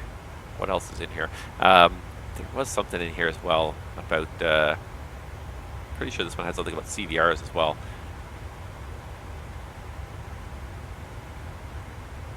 Because this was one where they wanted to talk about having longer CVRs, because traditionally CVRs, cockpit voice recorders, have only ever recorded for 2 hours. That was the traditional mandate, and there was a practical limit back in the day. When CVRs used to actually have reel-to-reel tapes, there was a practical limit to how long a CVR could record for. You can only put so much tape in the airplane, and because it has to be one loop of tape, because it's constantly re-recording over itself as well. So there's only so many times you can kind of spiral around itself within these boxes to kind of make a tape that is a reasonable size, make a box that is a reasonable size. So yeah, it used to be. The limit was 2 hours. Well, and there's the thing. That is the old-fashioned regulation, and for a long time that was the regulation. Manufacturers actually for years have been making CVRs that are capable of recording for longer. Same thing with the flight data recorders. Flight data recorders used to be the same thing. It used to be a tape, but they used to be a smaller tape, and they try. I think it was supposed to record for 24 hours for the CVR or for the flight data recorder, but it was only a very limited number of parameters because it's just a tape. It's only so wide. You can only record so much information, so many different channels on that tape. In the modern age, yeah, this was one thing that the NTSB did come out with from this, and they've recommended it many times, is that there be a mandate now to increase the length of time that the CVR records for, because the trouble with the 2-hour limit is that flights take longer than 2 hours. If there's a major incident halfway through your flight, but it doesn't cause an accident, and it doesn't stop the CVR instantly, you may record over very important information. Are many aircraft still using 2-hour based CVRs? Absolutely, yes, tons and tons of them, because I still don't think I don't believe that the FAA has changed its mandate yet. The law says the CVR has to record for 2 hours. The NTSB has recommended multiple times that they increase the length. So I think it's in the recommendations here.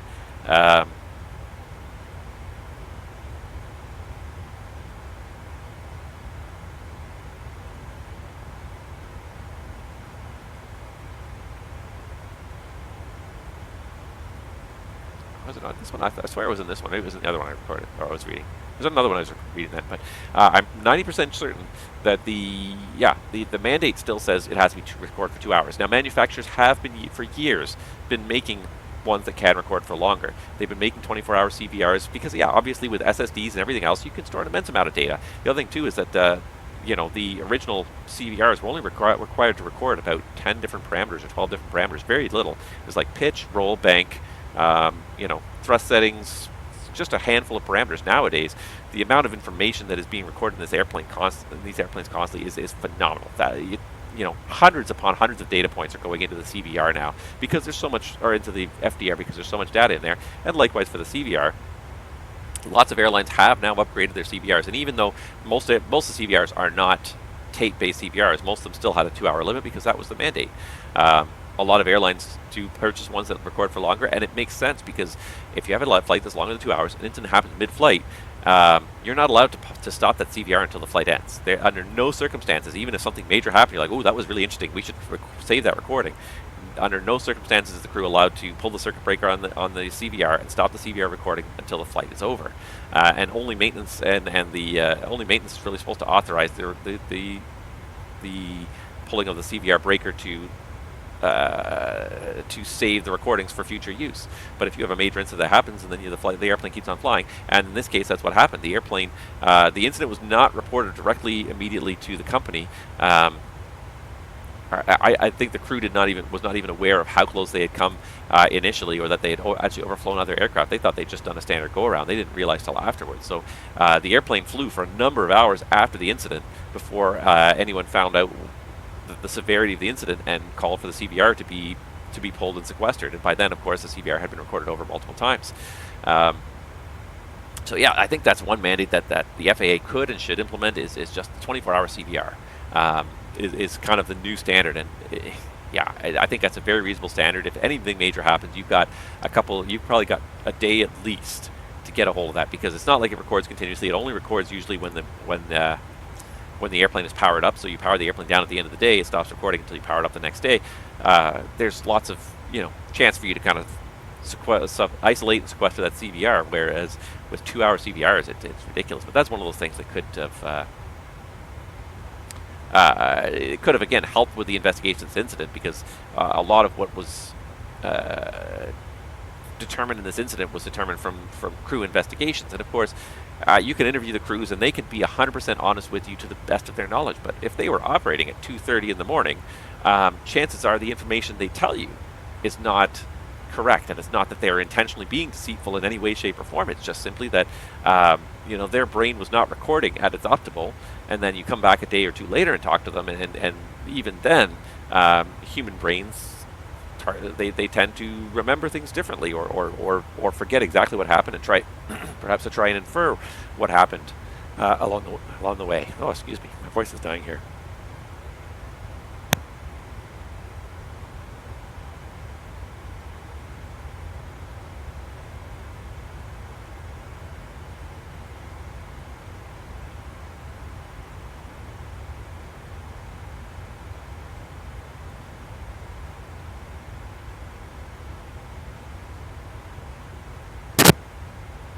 There we go.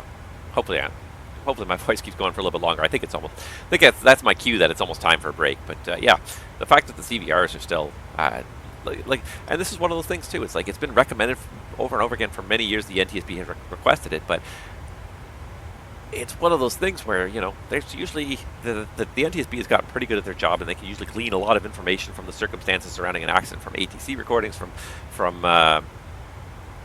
ATC recordings, from interviews with people, from obviously analyzing data in the flight data recorder and everything else. That the CVR is a very useful tool, but the NTSB can get away without it. So it's one of those things where it's hindered investigations in the past, but it's not. The NTSB has managed to make do without it. So the FAA, I think, has dragged their feet for a long time, and it wouldn't even be one of those things where you'd have to do it right away. You set the mandate. Like it wouldn't be a hard thing to implement at this point. Certainly for newly manufactured aircraft, most manufacturers these days offer it as at least an option that you can get a 24-hour CVR, just to simply mandate it and say everything, starting in 2024 or 2025 has to have a 24-hour CVR. Would really be almost a non-issue, I think, at this point. It would be such a minimal issue. The technology exists. We can do it. It's not like they'd have to invent new technology. It's an option some airlines opt for, but it's just not something that is mandatory at this point. Changing it to make it mandatory, I think, would be an easy fix, but nobody really wants to. It's one of those things where mostly they get by without it, so it's not high on anybody's radar. Unfortunately, the NTSB keeps recommending it, but it never seems to get it very far.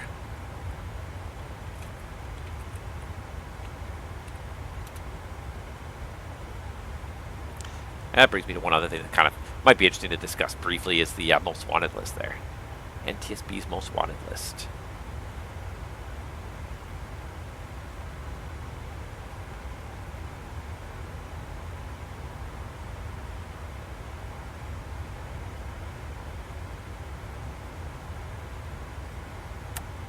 There we go. And it's on the NTSB's still 10 most wanted list. Install crash resistant recorders and establish flight data monitoring programs.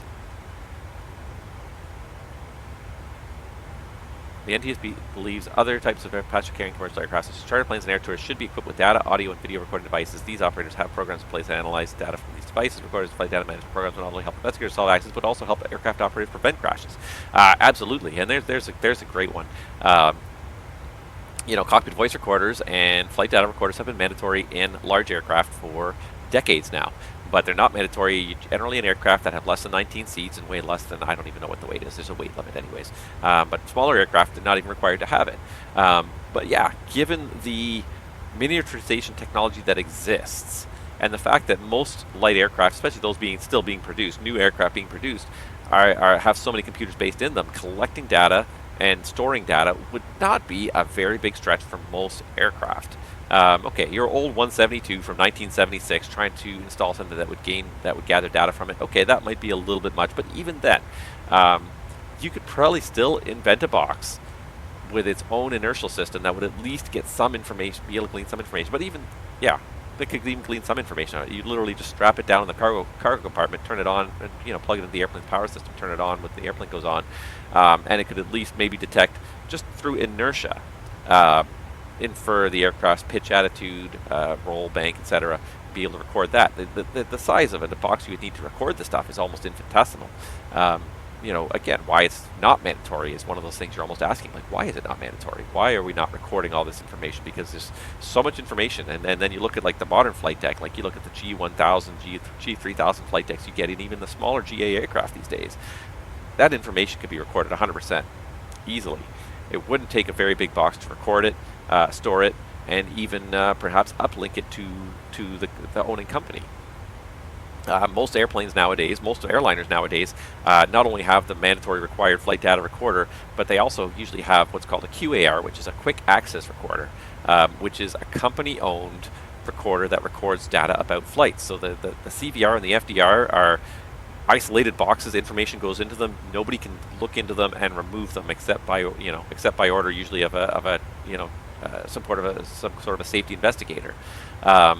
But what the QAR is it's another separate box that is designed to be removable by the maintenance department for regular flight data monitoring. And we could talk about flight data monitoring, but I'm hungry. I would like to go and grab something to eat and come back and set up. But we could talk about flight data monitoring programs because that's a whole interesting topic as well.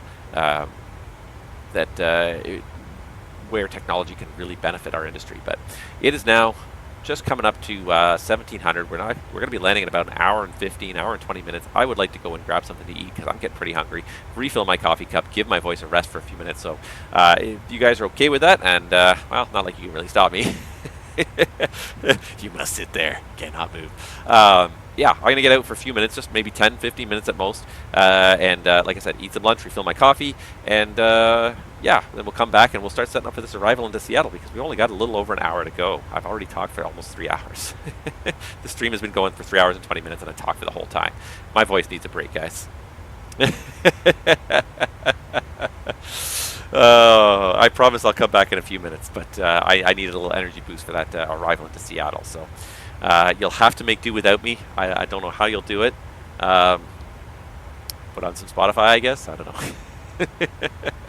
I will be back in a few minutes, okay, guys? So yeah, stick with me. Hopefully nothing happens. If you guys can keep an eye on the flight deck, let me know if that caution light that master caution goes off. But otherwise, I'll be back in no more than 15 minutes. Actually, I'll put you on the external. It's kind of nicer anyway, so it's something to look at. Hopefully that's not too loud for you guys. I'll turn it down just a little bit there so it's not too loud. And yeah, away goes Alaska. You guys can watch it truck across the horizon. I'll be back in 10, at most 15 minutes, quarter after at the very latest, and then we'll set up for this arrival into Seattle.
Okay, everybody, back with you for what will be the last hour of our flight. We are now obviously solidly flying over the Rocky Mountains here on our way to Seattle. Where are we? We're probably somewhere. We're probably... I don't know if we're over Washington State yet or not, but we should be getting close anyways here.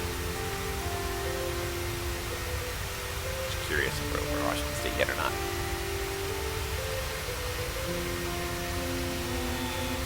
No, not quite, I don't think yet. We're getting close. Why is my flight plan not on here? Spokane, so yeah, I think we're still over the likes of Idaho, maybe? Or it might even just be over Montana, just about to enter Idaho. So we still got another state or so to go, but we are getting close now to the end here. So hop back in the flight deck. Oh, I pressed the wrong button. That's funny. There you go. That was my drone view. And there is my low quality render. Pick it up. There it is. Okay. Press the wrong button for the view, and boy, that changed things quickly, didn't it? Okay. Got myself some fresh coffee here. And we're coming down towards the end here.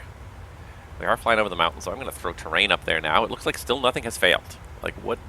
I'm supposed to at least get one thing to fail over this 10 hours, with the 10 failures per 10 hours. You'd think over a 4-hour flight, in theory, you should probably get about, on average, 4 things to fail. Nothing has yet failed that we are aware of. If something has failed, and it is possible something's failed, but we just don't know about it yet. That one, that one, that one, that one. Oh! We do have 2 active failures. Something failed. Something failed, and it didn't have an impact on the operation at all. Didn't even set off a light. Alright. Well, then we'll just go over here, and we will increase this even further.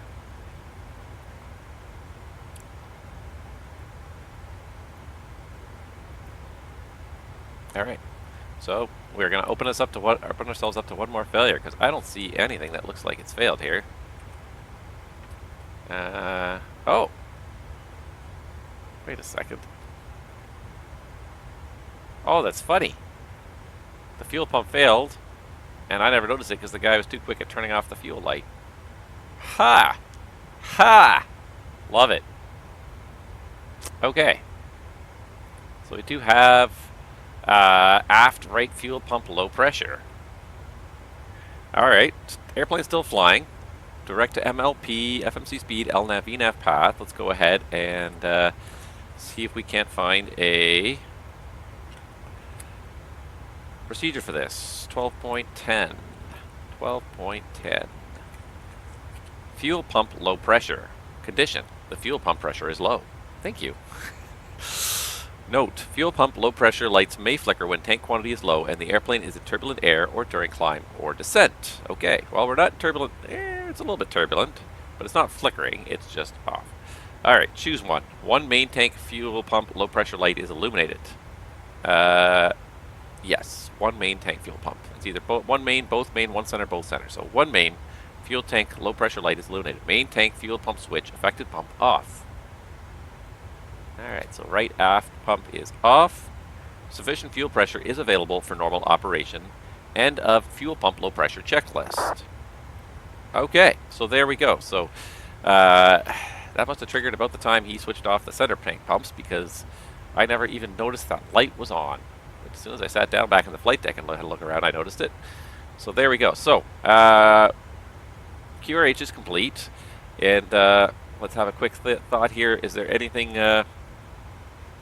Yeah, aircraft is still flying, so we have three choices: go forward, go backwards, or divert. I would say that with us being about an hour from our destination and the fuel pressure is still sufficient from the remaining pump on the right side, I would say at this point we just carry on. Seems to be a very reasonable plan, so we will probably we'll carry on. We'll have to do some things. ABC. Notify ATC. We don't need to notify ATC about one fuel pump not working. We still have a remaining fuel pump, that's fine. And if that second fuel pump on the same side fails, we can also turn on the cross feed. So we've still got lots of redundancy in the system. It's not affecting our operation whatsoever. So no need to notify ATC. For the same reasons, no need to notify the back end. It's not having any material impact on our operation at this juncture. The only people we really need to notify are C Company. So we go into the ACARS system, compose a message to our maintenance department. Right aft, low pressure fuel light on, pump turned off, QRH complete, and continuing to Seattle. And they probably get back, they'd either acknowledge it, they may even give you some other instructions, something else to try. That's all we would do, carry on. So we did get one failure, didn't really call us very much. At this point, with us being just over an hour out from, or just under an hour out from Seattle, there's no point diverting anywhere else. We might as well continue the flight with the redundancy in the system. We still have plenty of options to try and make it into Seattle. Even given that it's mountainous terrain, mountains in this area are not too high, are they? There are a few higher ones, but we should definitely be able to avoid them without too much effort. Let's see here, import flight. I don't know why this is not in here. For some reason it reset itself. So if I do low IFR, it should give me some minimum safe altitudes. There we are. Along our route, kind of coming up the central corridor here. The only place where we really start to run into trouble is right as we get into Seattle, 11,600. As long as we stay on the glacier arrival, we get around that. There are some high mountains off to the south here, but certainly on the route we're on right now. Right now we're over the western part of the Rockies, 12,000. But over the next couple, we're going to go down to 9.9. 927, 51, 5,000, getting kind of over the interior plains of Washington State, so it shouldn't be too bad. Alright, so yeah, failure is handled. Did not really cause a severe impact to our flight, so yeah, I don't think we're going to have to worry too much about that. Let's just have a look at Seattle here.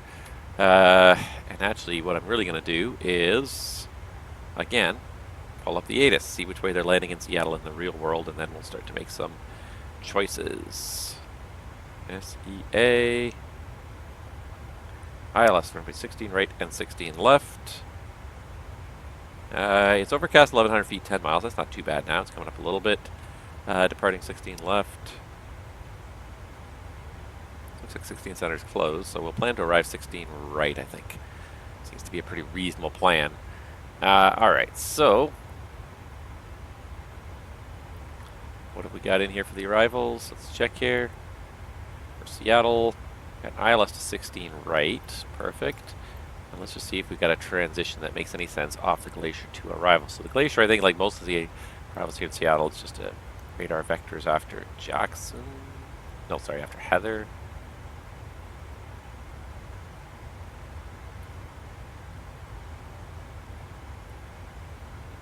Yeah.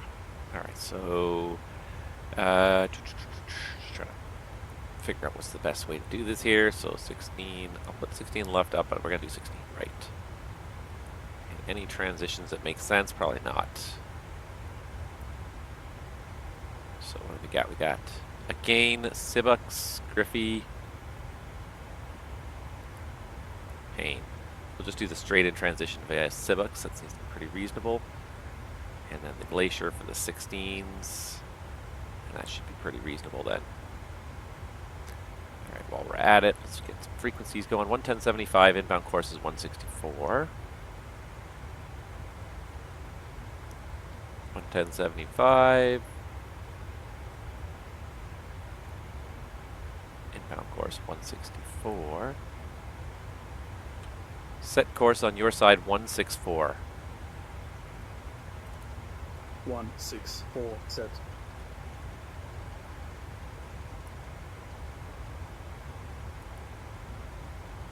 got 164, I got 164, 1075, 1075, that's good. The ILSDA, Cat 1, 615. Today might actually be a good day to use the HUD.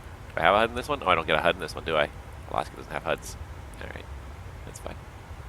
615 for the barrel minimums. Oops, that's not what I'm looking for.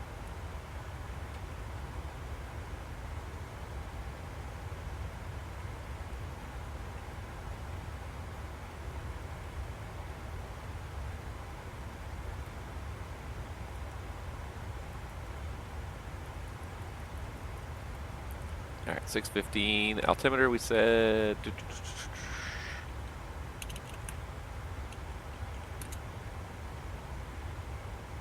2999er.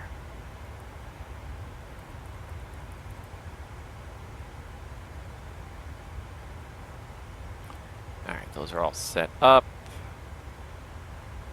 We're going to need a ref speed as well. Do a ref of 1/3. Flat 30, 148, that's fine. Alright, so I think that's everything. Let's just get the plan mode up here, and let's just follow this along here. Alright. Pull up the... Oh, charts are already open up here. Disregard. Alright, so let's follow along on the glacier arrival here. I don't know why we're not doing it from Spokane. We're doing it from Temple. It's direct anyways. Weird. Anywho. Metro.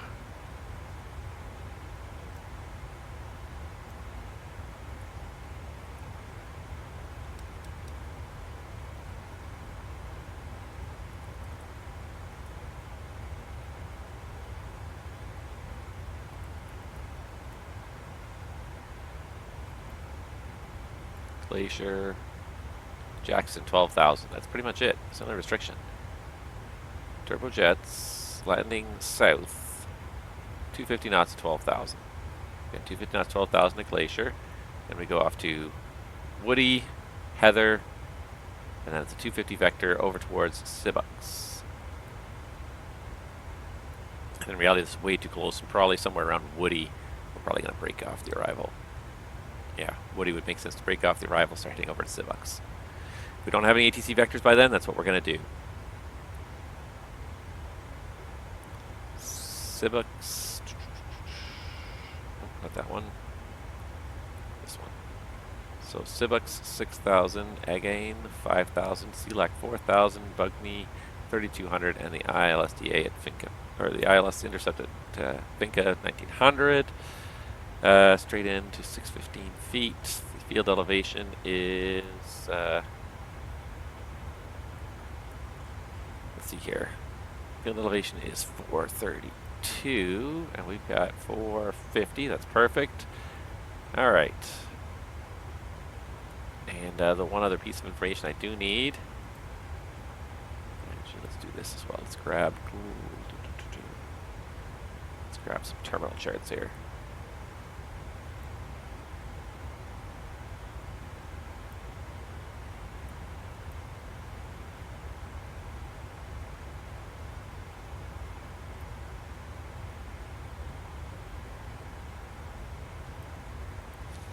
Alright, let's find a gate for arrival first. Kick my bloody trim wheel. Made my big fat knee.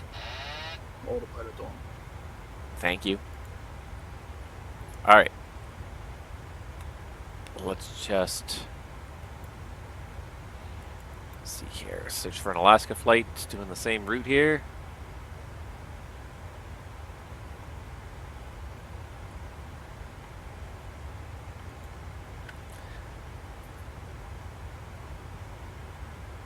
Alaska 73800 on the way. Pardon me. It's going to go to gate Delta 8. Delta 8. Way over here in the back. Delta 8. Okay, we can do that though. That's good. Alright. Alright, so I think we got everything more or less set up here.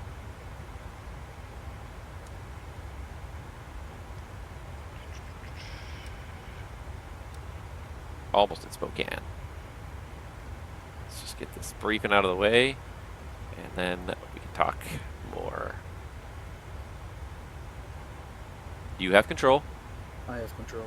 Are you ready for the approach briefing? Go ahead. Alrighty. So today we are planning to go on to the Glacier 2 arrival, which is on page 20-2 Bravo. Let's see here. DME and radar required. Landing north and south require restrictions. North and south restrictions are issued per the KSEA flow. Also serves KBFI and KRNT. Alright, good to know. Pardon me. Landing south, heading 250 for vectors to final approach course. Supposed to do that after Heather. In reality, I think sometime after Woody, we're just going to sort of break off and kind of square it up for a base to the ILS to 16 right is what we're planning. We do have the one restriction in there, and it's all set up and good to go. So the ILS to runway 16 right in Seattle, Washington. Plate 21-3, effective the 20th of February. Loc 11075, 164 the inbound course, is offset twice. Set both sides. Glide slope at Finca 1900, and the Cat 1 minimums 615. I got barrel 615 set. Touchdown zone at 415. The missed approach is climb to 900 feet on a heading of 195. 900 feet on a heading of 195. Sorry, climb 900 feet, then climb heading 195 and outbound on the Seattle VOR 210 radial to cross the TC intersection at or below 2000. So the initial climb on the missed approach is 2000 until we pass TC, then climb to 5000 outbound on the Seattle VOR radial 210 to Zurley intersection, and hold continue climb to 5000. DME radar required, simultaneous approach to 16 left and center, simultaneous operations require use of vertical guidance, maintain last assigned altitude to establish on glide slope. VGSI and ILS glide path, not coincident. Alright, landing on runway 16 right, assuming we spot it. It'll be a convenient left turn off the runway, 8,500 foot runway. We're going to get off November or Papa maybe, and then we'll have to cross 2 more runways. Cross 2 more runways to get to the ramp, 16 center and 16 left. So we'll keep an eye out for traffic in the vicinity of Seattle. Stop and make sure there's no traffic on final before we do continue across. We'll just continue on either November or Papa, whichever one we're on, to get to the ramp. And we're parking here just kind of in the northeast corner of the main terminal building here. So we'll probably take Whiskey north and then in to gate Delta 8. Let's see here. Terrain is a big issue around Seattle. It really is. There's some major terrain. You can see it on the glacier arrival here. To the southeast of the field, that's why we kind of come in. Our arrival takes us just over to the north side. There's some major stuff down here to the southeast and also to the north as well. So we'll stick to the arrival. We won't get off the arrival until we pass Woody. Once we pass Woody, we're kind of over the coastal plains. We're basically into the MSA area. We can start descending and cut west to intercept the arrival. Weather, last check, it's overcast at 1100, so that's not too bad. 10 miles visibility underneath the deck, so it should be we should be able to spot it. Probably should be able to spot it from about 2-3 miles back. 14 degrees, 10 degrees, 219er. So light winds out of the southwest, a little bit of a right crosswind, but nothing too bad. Let me think here. Operational, NOTAMS. Let's check on the NOTAMS for our arrival here.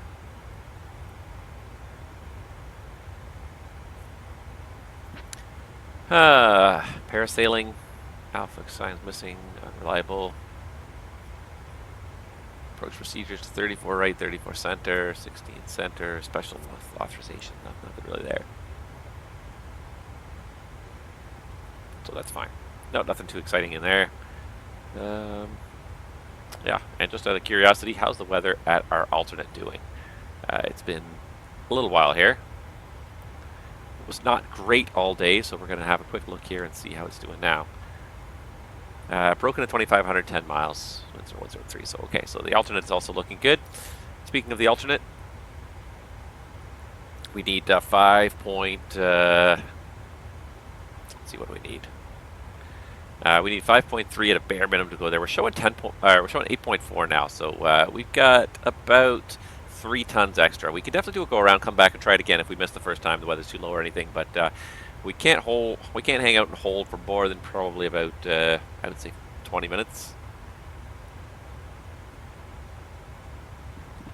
Anything longer than 20 minutes, maybe 30 minutes at the outside, anything beyond that, and we will not have enough fuel to get to Portland. And we want to keep that with the overcast ceiling. I want to keep Portland always open as an option. So, yeah, we're going to... I notice there's no leg segment after that one there. Maybe when I zoom out, I'll see it. Anyways, yeah, so that's it.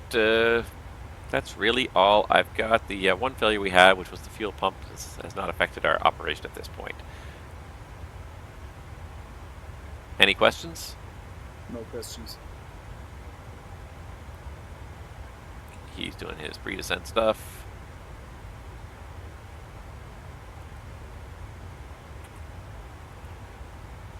Alright, fuel we know about.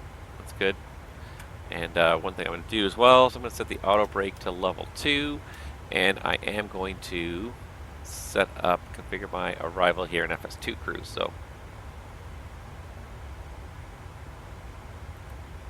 arriving via Star, it's a ILS approach, landing flap 30, bleeds on, dry runway, auto brake. Yeah, we might use, yeah, we're using auto brake 3 today. That's fine. Arrival gate, APU delay start. Terrain is always an issue. Final sector, no. Minimum altitude, 615. Initial altitude, 2,000 and 1,900 for the final approach fix. And so now it's set up to make all the calls at the appropriate times. I think we're good to go. And there we go over Spokane. Let's just do one more fuel check, because we're going to start down before you know it here. But let's do one fuel check as we pass Spokane here. Flight log. So the time is 17:37 with 10.5 in the tanks.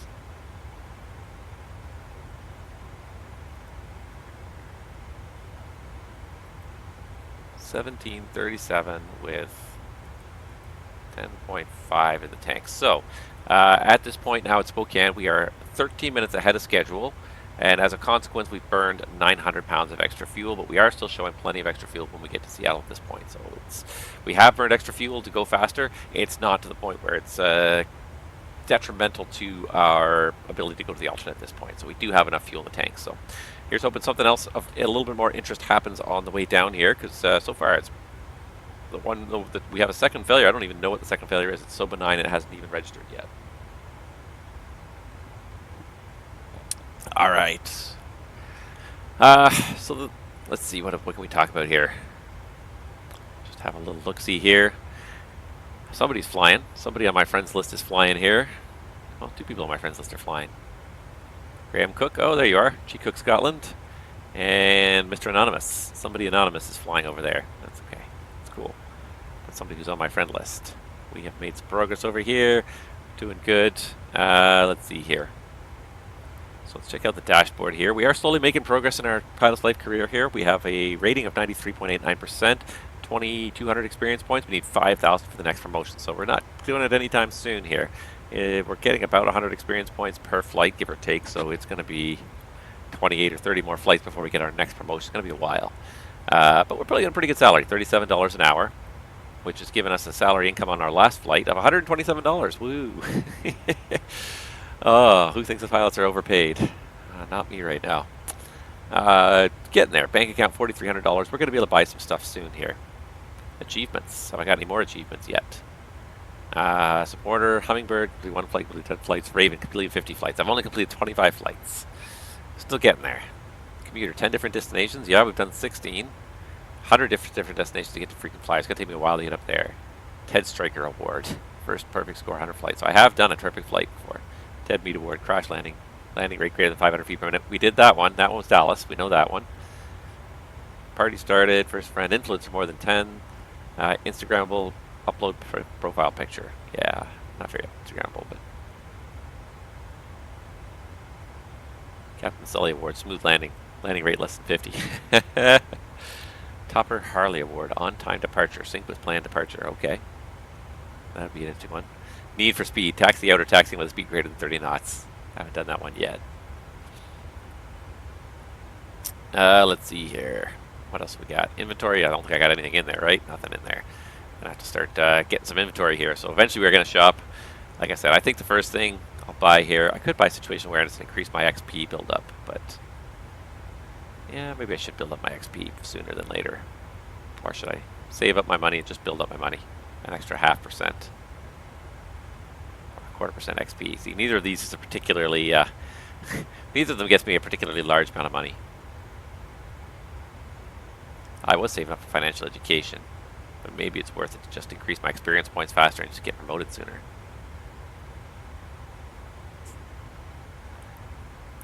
How much is the, that's the thing, is like you'll get like an extra 1 point per flight, so it's not going to make a long difference in the long run as to where you go in, where you're getting to. A 0.5% on $127 would have been an extra like 75 cents. Neither of them is making a big substantial bottom line impact, but yeah, I don't know. Maybe I should get more training.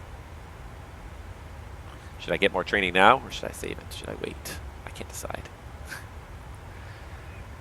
It's only $2,500. I've got more than enough money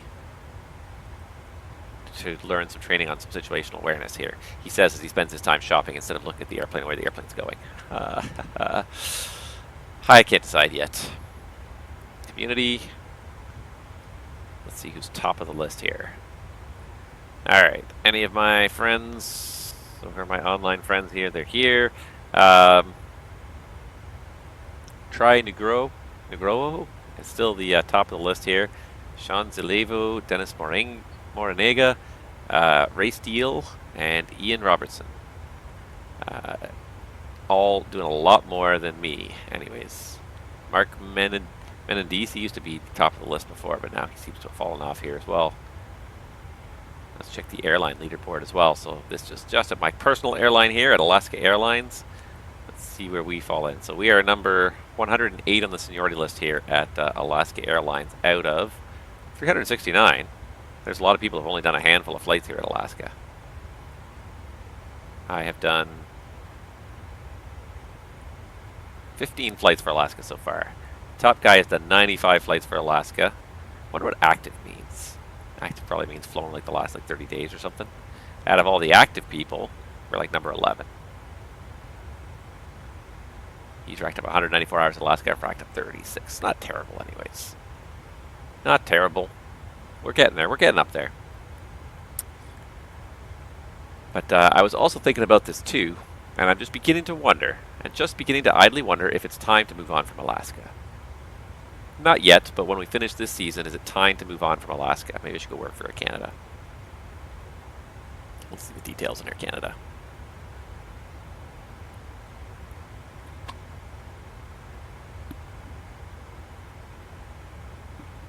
That's a decent pay raise anyways to go work in Air Canada. 737. So we got 737s. And the Dreamliner. Now, and here's a thought, guys, and I've been sort of, I didn't talk about this at all, but I should talk about this. We got lots of A320s. We could do that. The 330, I have the freeware 330 from Headwind downloaded. I haven't even tried it out yet, but that might be worthwhile. 319. So it's very feasible. There's a lot of good destinations. I've been in Toronto. Toronto, I find, is very hard on the frame rate. That's my trouble with Toronto. I find it's very hard on the frame rate. But yeah. The one thing I find, with anyways, let me finish my first train of thought here, which was, I've got 4 more flights after this to do to finish the season, and I was looking through my pilot's life career, and it's basically been tradition that I don't spend more than 2 seasons at any one airline. I always tend to move on after 2 airlines after 2 seasons, because after about 20 flights or so, it's starting to get really repetitive. I'm generally flying the same type of aircraft along similar routes in the same livery, using oftentimes the same hubs over and over again. I'm beginning to think that it's time to contemplate a jump again. It's time to contemplate moving over to a new airline, working for a new airline. I don't know who to work for, though, in all honesty. I don't. Maybe it might even be worth working for a cargo airline. Abex is only 767s. I have the 737. I think I have the cargo 737, right? Don't we all have a cargo 737?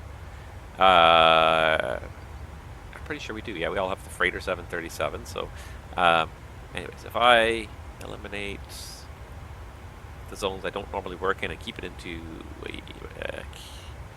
North America, and let's go for aircraft license available. So for the aircraft that I'm certified to fly, these are the airlines that I can go work for. So some of them I've done before. I've done WestJet before in a previous life. It might be worth going back to. Swoop's going to not exist very soon. Sunwing's going to not exist very soon. Maybe I should go fly for those before they stop existing. Sunwing could be interesting. It's a lot of long haul flying though too. And this is the thing, yeah. See, because it's all sun destinations. It's all Mexico, Caribbean stuff, and then some Europe stuff in the summer. I don't think I want to do that because again, longer flights. I want to go back to having some shorter flights again. These 4-hour streams are really just killing me. They're just killing me. So I would like to maybe shy away from the 4-hour streams. Southwest though, huge airline.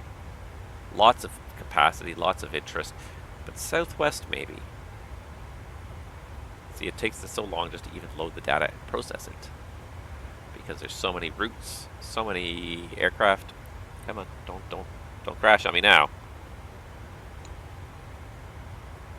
Oh Jesus, don't crash on me now, please. It's just loading data, I hope.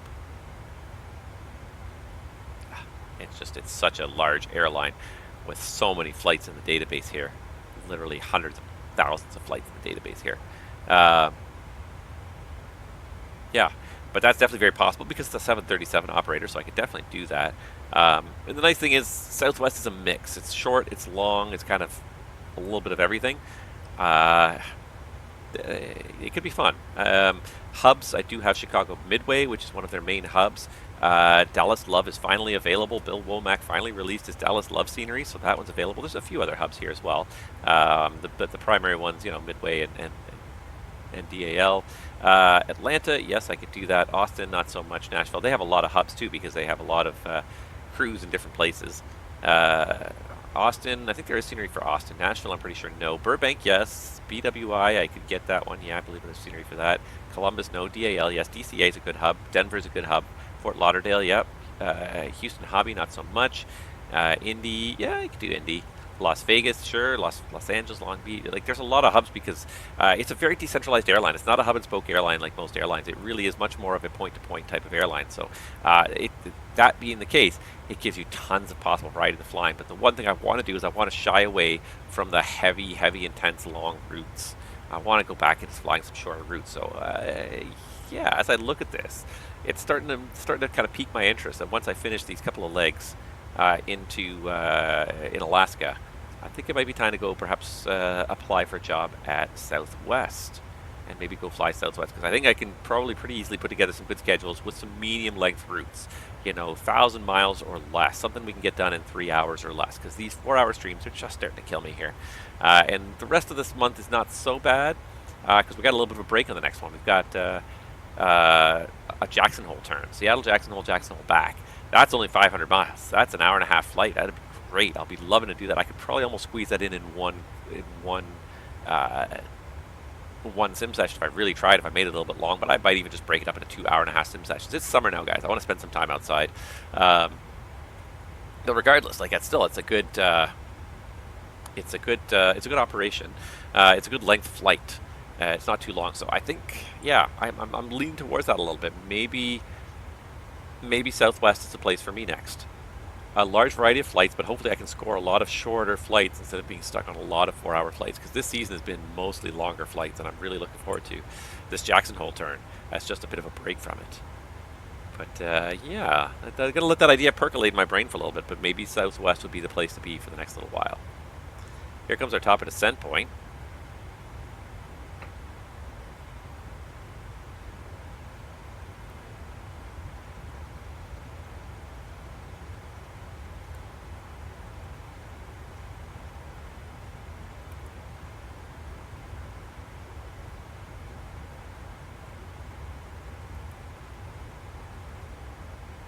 Descent. I have control. You have control. Descent checklist. Descent checklist. Pressurization. Landing altitude is 450 feet. Recall. Checked. Auto brake. Level 3. Landing data. Speed VAP 148. Minimums 615 feet. VREF 148. Minimums 615 feet. VREF 148. Minimums 615 feet. Approach briefing. Completed. Descent checklist completed. All right, and we're on our descent now into Seattle. Let me just have a quick look at VPilot here. Nope. There's a Bellingham Tower and Victoria Approach, but nobody in Seattle yet. Maybe someone will show up in the next few minutes, maybe not, who knows, we'll hope. But wow, and I just got to say this, we have now been streaming for 4 hours and 11 minutes. Zero dropped frames to this point. Definitely not a problem with my computer. Definitely not a computer problem. The Principe 1, or is it supposed to be the Principal, just for the funny thing.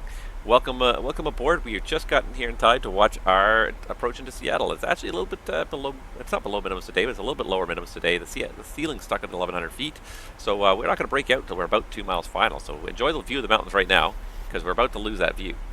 And I realized that I did turn the external volume down a little while ago. Turn that back up a little bit, just as a background noise. Not so super loud. I hope it's not obnoxious. If it's obnoxious, let me know, but I just want to get a little bit of background noise as we kind of head down, so we can hear stuff. But, yeah, what was I talking about before I started the descent check there? I've totally lost my train of thought here. I have no idea what I was talking about. Oh, that's right. We're just sort of looking through the last of this thing here. But yeah, so I'm starting to think that maybe Southwest might be the place to be. I'm debating that. I'm going to debate it pretty highly here, but I think Southwest might be a good place to apply to. Here is basically the last 10 months. Here's my financial status. I haven't earned too much here, but it's slowly, you can see my bank balance has slowly gone up in fits and spurts here when I have had time to sim. I've been paid $1,300 since I started flying for the last 25 flights I've done here on this version. Let's do the hours report here.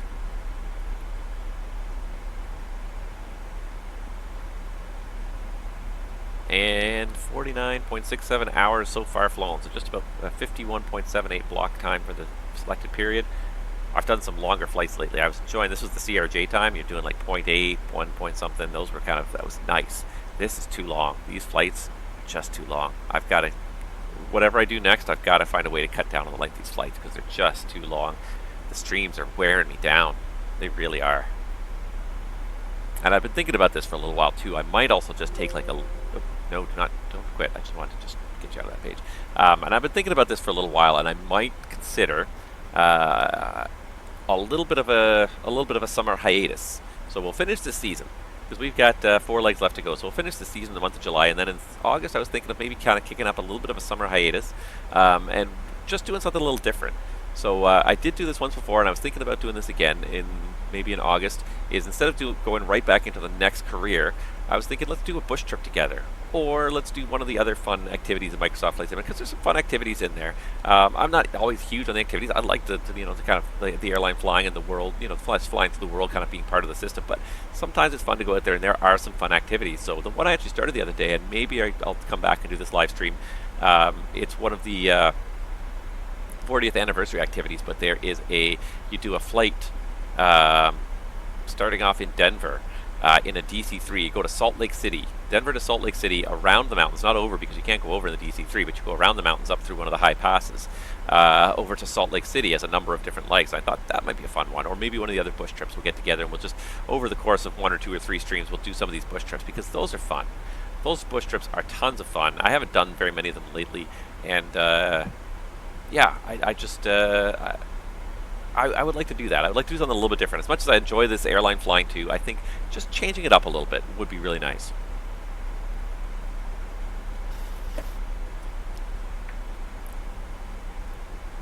Transition, set altimeter to 9er.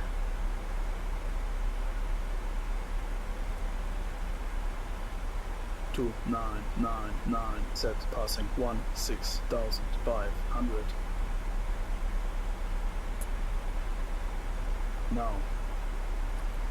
Anyways, that was kind of just one thought I had. Was I've spent a lot of time flying airliners, and it's just fun to sometimes take a little break from it. So maybe for the checked.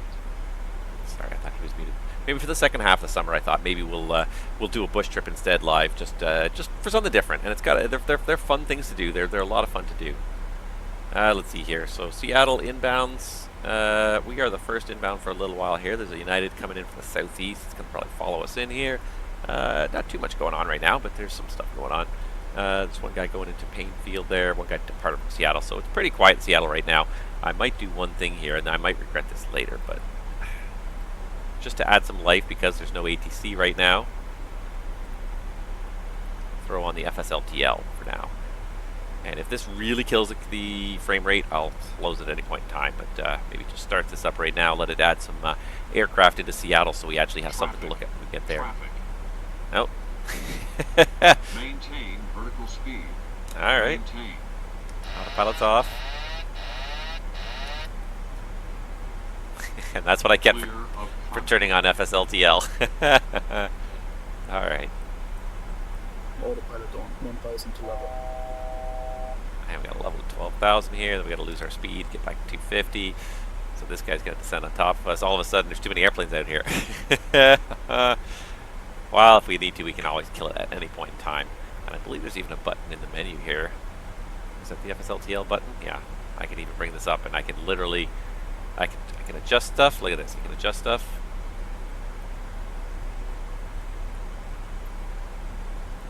But you can actually set up the, you can remove nearby traffic if it's just nearby traffic that's causing trouble to you. Projection ground radius. You don't want it too far out there. Radius airborne. Flight limits, yeah, that's all pretty reasonable anyway, so keep that handy. If they get too close to us, we'll do what we have to do.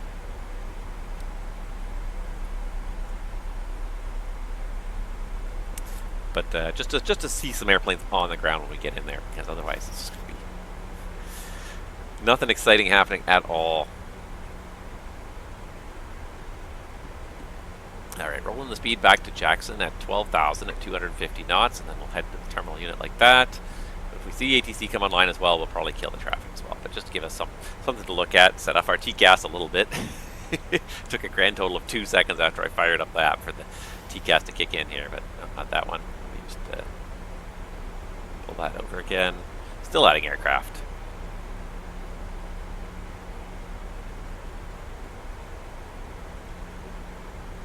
We got 24 IFR aircraft, 25 IFR aircraft, 13 VFR aircraft, and hopefully a bunch of ground aircraft as well.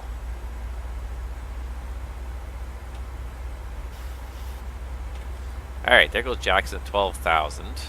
And as we turn inbound from Jackson, I can't remember.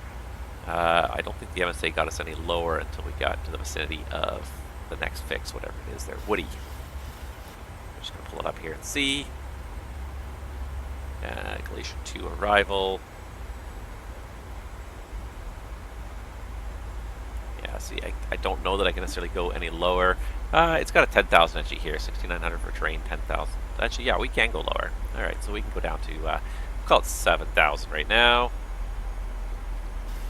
That way we're not too high for the approach. Not that way, that way. 7,000. And we'll just do level change here, down to 7,000. And you can kind of see on the train map as well that we are leaving the train behind us off to the east. You can see that lower cloud deck over Seattle. It's not terrible, but it's out there.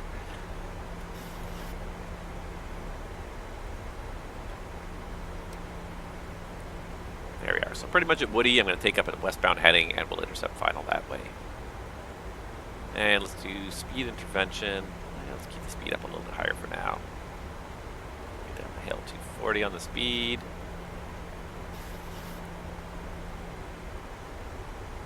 It's actually not too bad because we only need to be at Cibucks at 6,000, so we can probably even descend a little bit less than this. Let's go BS minus 1,800. Where does that put us? I do love the green arc. It gives you a really good sense of what's going on. Alright,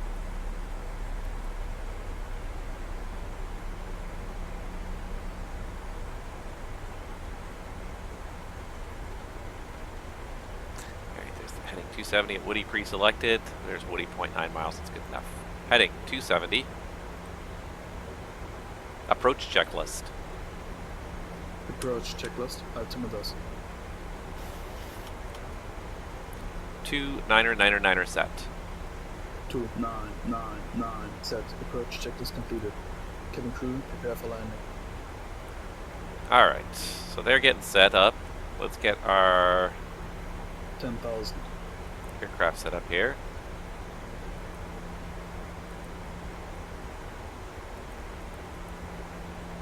$165 inbound to Sibux. Drag required, she says.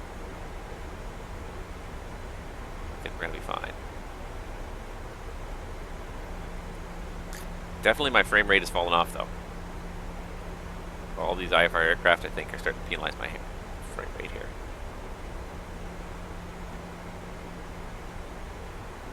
Might have to consider cutting back on the airplanes a little bit here.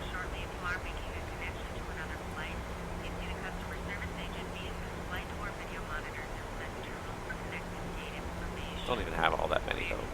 15 VFRs, 30 IFRs. It's actually not that many.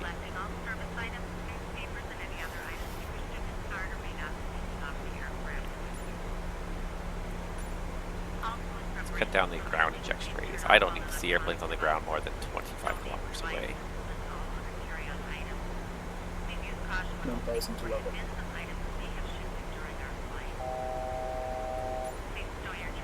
100 kilometers, 50 miles.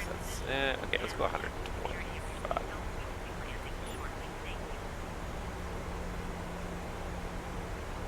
I definitely cut back on the number of airplanes in my airspace. All right. The other thing I got to do before I forget is this. Seattle, SeaTac, Gate Delta 8. Perfect.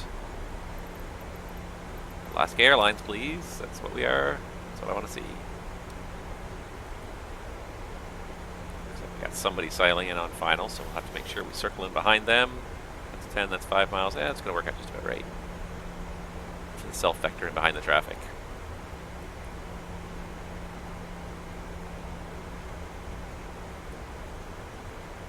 Then we can see the 250 knots. I probably just made the descent rate. I wasn't even paying attention because I was too busy futzing around with things. Pay attention. Sterile flight deck.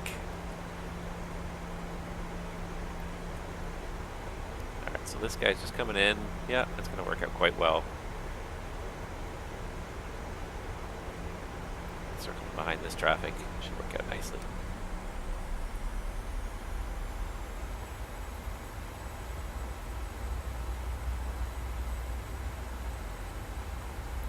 Let's get the speed back to 220 here.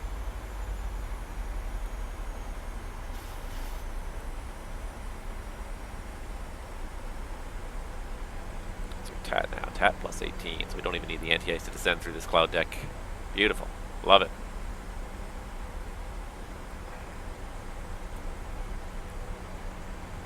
Alright, that should be close enough.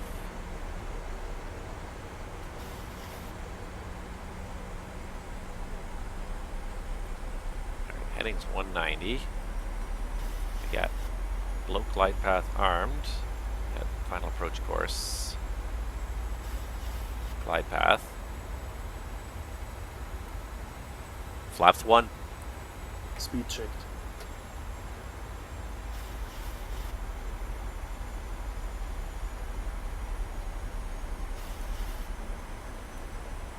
Flaps 1 set. Alright, down we go.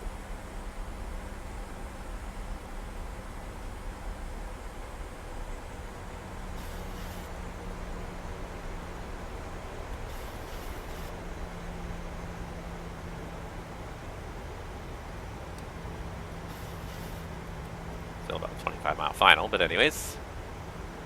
TAT's still good, plus 17. Down we go. No more interesting failures happen anyways. Still just that fuel pump that broke. Call maintenance about that one. Alright. Still 5 miles to trail with the other traffic. Good, good, good. 27 IFRs, 12 VFRs, CGAs.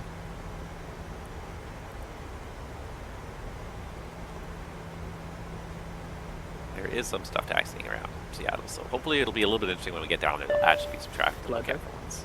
Okay, thanks, Captain. The cabin is secure. Roger.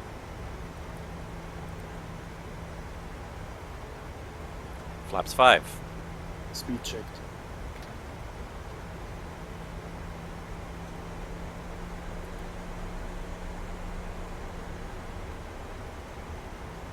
Flaps 5 set.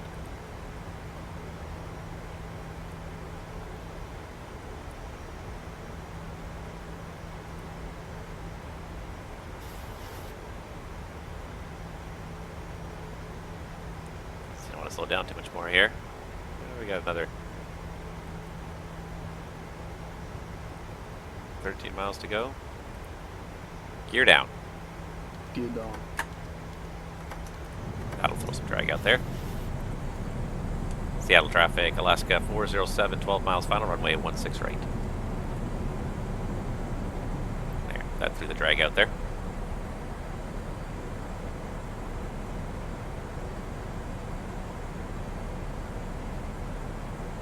Okay, I'm just going to disarm approach mode here.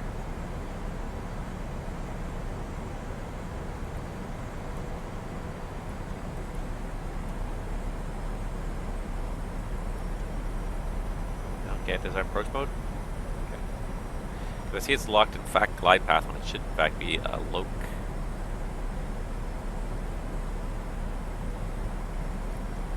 It's the only way to cancel an approach in the 737 to do a go around. So usually if you tap the approach button, it should take it back out again.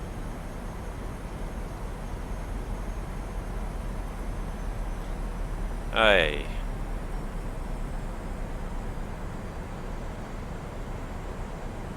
Does seem to have the localizer tuned in there, so I'm going to assume it's working properly here because it is taking us down. But I would like to see it in localized level instead.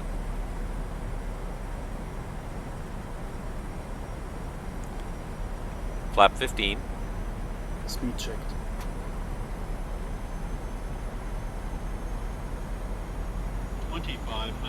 Radio 2 dial.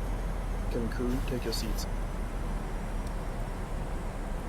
Flaps 15 set. I feel like we're about to get gas warnings here.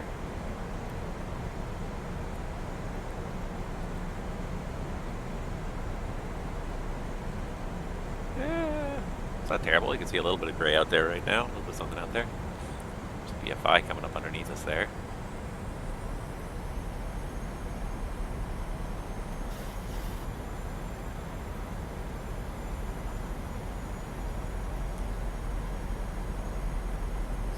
Two people gaining on here on final, so let's go ahead and get back to final approach speed here.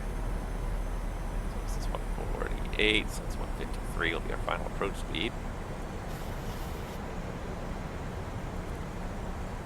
Flaps 30. Speed checked.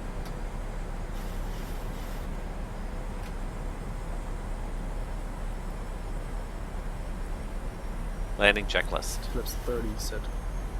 Traffic. Landing checklist. Engine start switches.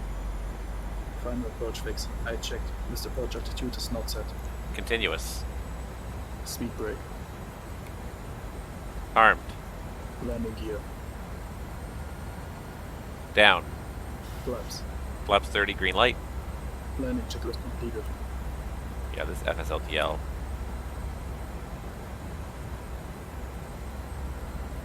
It's really kind of wearing on my frame rate there. Frame rate was down at like 15. It's like, no, I don't think we can do that. That's not sustainable. So let's focus on actually landing the airplane here, and then we'll worry about drawing some stuff after we've landed here. Set. 1,000. 1,000 feet. Stable. Roger. Checked.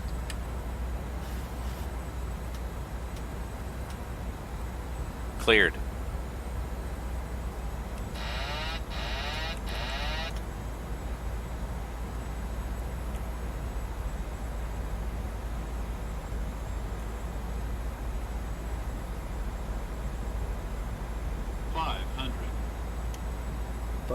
Feet. 400.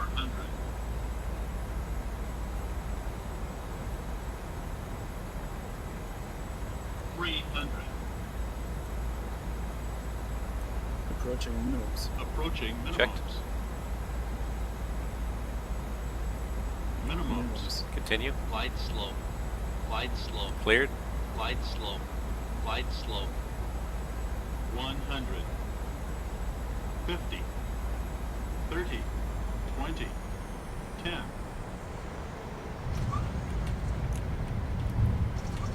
Speed brake up. Reverse is normal. Manual Brake braking. is on.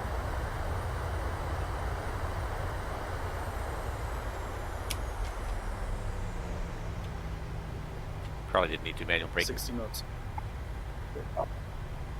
Seattle traffic giant 8688, taxiing 16 west via Bravo, Seattle traffic. Probably didn't need to hammer the brakes as hard as I did, but with that crust in the runway, it looked like you're coming up to the end of the runway pretty darn quickly there. But in fact, I think you actually had a lot of time. Seattle traffic, Alaska 409er clear, runway 16 right, taxiing across 16 center and left to the terminal. Alright, so he's got the after landing flow going there. Landing lights off, strobes off, although we'll let you keep the strobes on, because we got 2 runway crossings here. So first we have Tango Taxiway, and then we've got the 2 crossings. And I see the one guy there taxiing. Now that we're on the ground, the rate's not so bad. I might relaunch FSLTL again here, but I just noticed on final it was like dragging down like 15. I'm like, I'd rather have a smooth landing than see lots of airplanes. So now we'll see some airplanes now that we're on the ground here.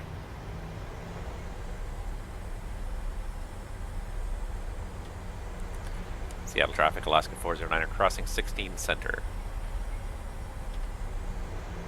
Now there's some airplanes on the ground.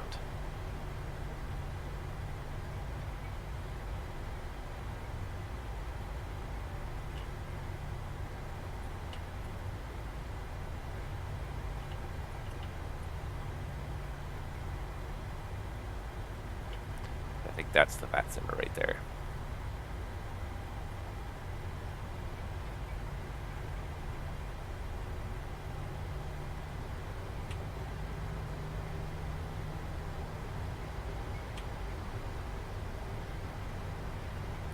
Clear left. Clear right. Seattle traffic, Alaska 409ers now crossing 16 left at November.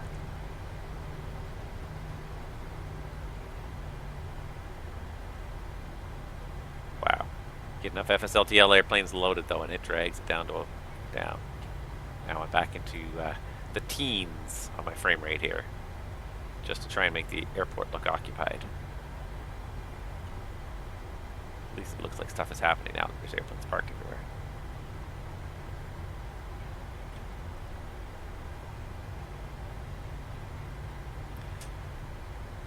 Seattle traffic, Alaska 409ers clear all runways. Oh, I didn't even notice it for the longest time while we were flying. Didn't even see that green light come up, but now it's coming up again. Alright, so now we gotta turn left here. Really? Pushing in front of me? Everybody's pushing back? Okay, fine.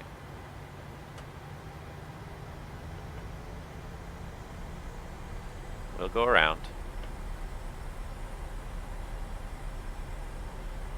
That's what I get for using real world traffic and no controllers to coordinate it all. 3 minutes.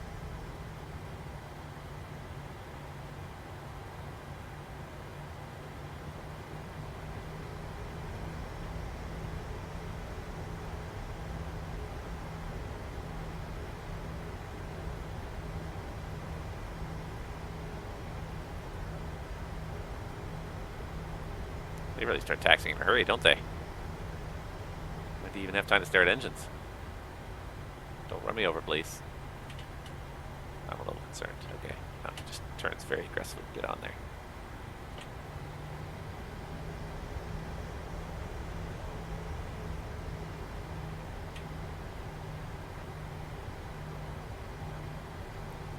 Definitely makes it feel more alive when you can actually see other airplanes out there, though. What happened to the Atlas? Is he down there? Oh yeah, he's still down straight ahead. Alright, so we gotta come up this alley, so we gotta cut in behind these guys anyways. So might as well wait for them to Get going here. Start the APU. Starting the APU.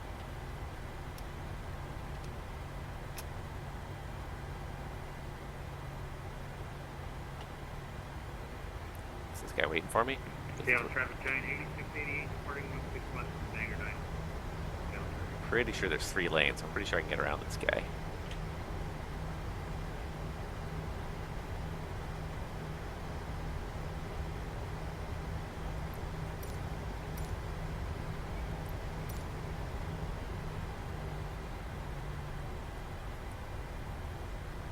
So it's at least 2, if not 3 lanes. This one, and there is 3 lanes, so.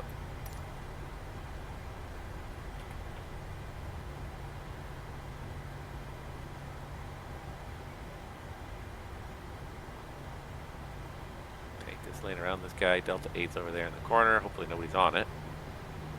Okay, so I'll just have to obliterate all the FSLTL airplanes.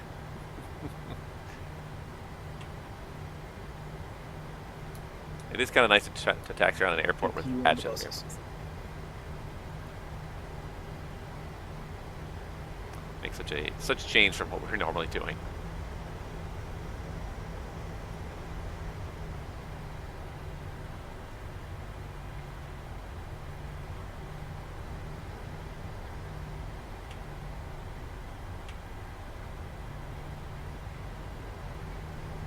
Seattle traffic, get out of 120 inbound, dial left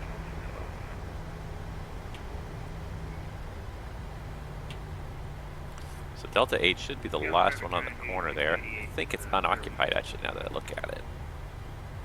Looks like there's one on either side, but it's okay. Frame rate's just grinding along with all these airplanes now that are populating this airport. Need a better graphics card.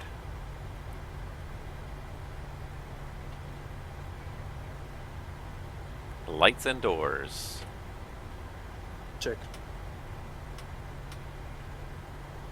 Cabin crew, disarm doors and cross check.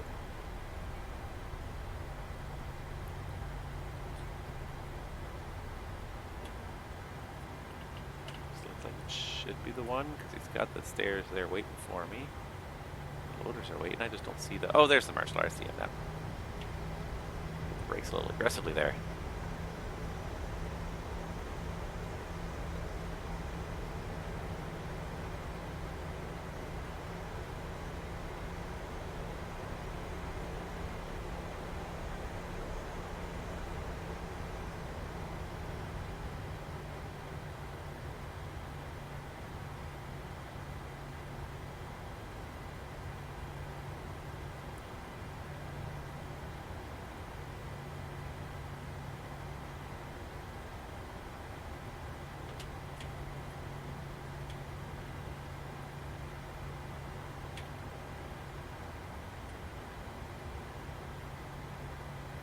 Don't cut your arm off on that ladder there, buddy.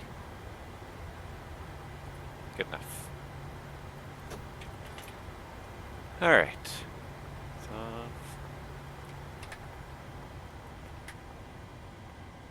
Please remember to submit my flight. Thanks, buddy. Alright.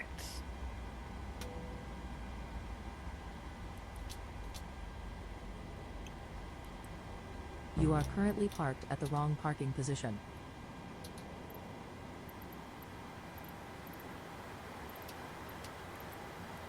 Well, it looked like you told me to stop, so I stopped. Now it won't activate the jetway.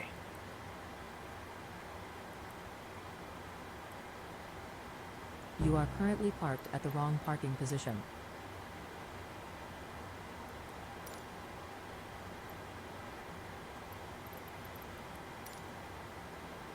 There. Does that make you happy?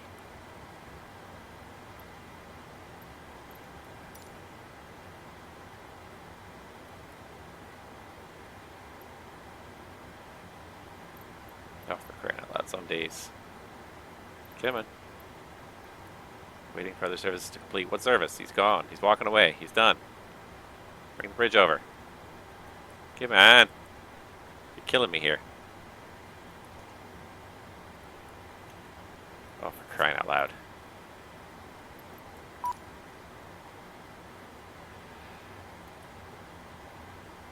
Parking checklist. Shutdown checklist. Shutdown checklist. Fuel pumps off. Probe heat off. Hydraulic panel set. Collapse.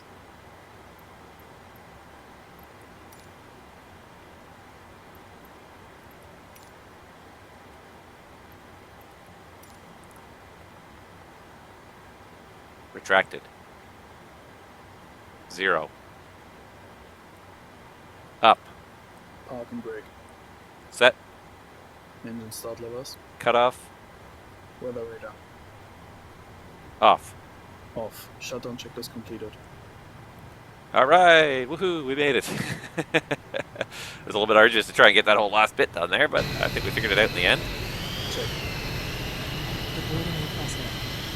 It certainly looks like a busy airport right now with all these aircraft coming and going here. As soon as you turn on FSLTL, look at this thing here. It's a zoo out there. Oh, only VATSIM was that busy sometimes. Well, and it is sometimes, you can catch them then, but I never catch them then. That's my problem. He just did a go around. That one just did a go around there. He was on approach. Didn't work out for him. Lots of people taxiing out. Holy moly, it's really busy right now. It's kind of nice though. Like, I like it. Like, I like to see things busy. It looks more realistic this way. It's a little noisy out here though, I tell you. But yeah. And thank you for that, Tama. I didn't even see the comment there, but thank you. Yeah, I thought that was a pretty good landing. Except for I really laid into the brakes because the uphill on the runway, it made it look like the runway end was a lot closer than it was, but it really goes up and then kind of flattens out again. But it looked like I was running out of runway really quick, and I didn't see a big positive decel very quickly there on the auto brake, so I just said, just to myself. Anywho, yeah. So that is the end of that leg. If we hit submit, please submit the flight. Thank you. Your flight has been submitted, which means we're now ready for our next flight, next stream of Seattle down to Jackson Hole. Nice 500-something mile flight, just a little over an hour, hour and a half. Boy, that'd be a nice short flight, won't it? I'll be very happy to do a flight that short for once. It's been a lot of talking trying to get through these flights. I like the longer flights sometimes, but lately it's been too much. Too many long flights back to back. I want some shorter ones in there. So after the SeaTac, it's just back to Jacksonville. So we're getting there. We're almost done, and then I'm starting to entertain that notion of Southwest as the next airline to work for. That might be fun. 2 seasons of Southwest maybe next. But we'll just keep on growing, keep on moving forward, hopefully keep getting raises, and yeah, in the meantime, that's it for me. So thank you guys so much for watching. I hope you guys enjoyed the stream, and I hope you enjoy the rest of your day out there, whatever you're doing. It's summer out there, albeit a rainy one in a lot of parts of the world, but it's summer nonetheless. So go out and enjoy it while it lasts in the Northern Hemisphere, because it's often way too short. And I will see you guys hopefully in next week. No guarantees. Next week might be a little bit tough, but I will see what I can do. Possibly next week for a flight stream. If not, maybe the week after. I might have some plans already for next week. But anyways, regardless, we'll see. We'll see what happens. Pay attention to the Discord, and make sure you follow the channel on Twitch and on YouTube, and hopefully you'll find out in advance when our streams are going to happen, and hopefully next time something more interesting than just a fuel pump will fail. In the meantime, I've got to go, so take care, guys. Enjoy the rest of your day. We'll see you guys all real soon.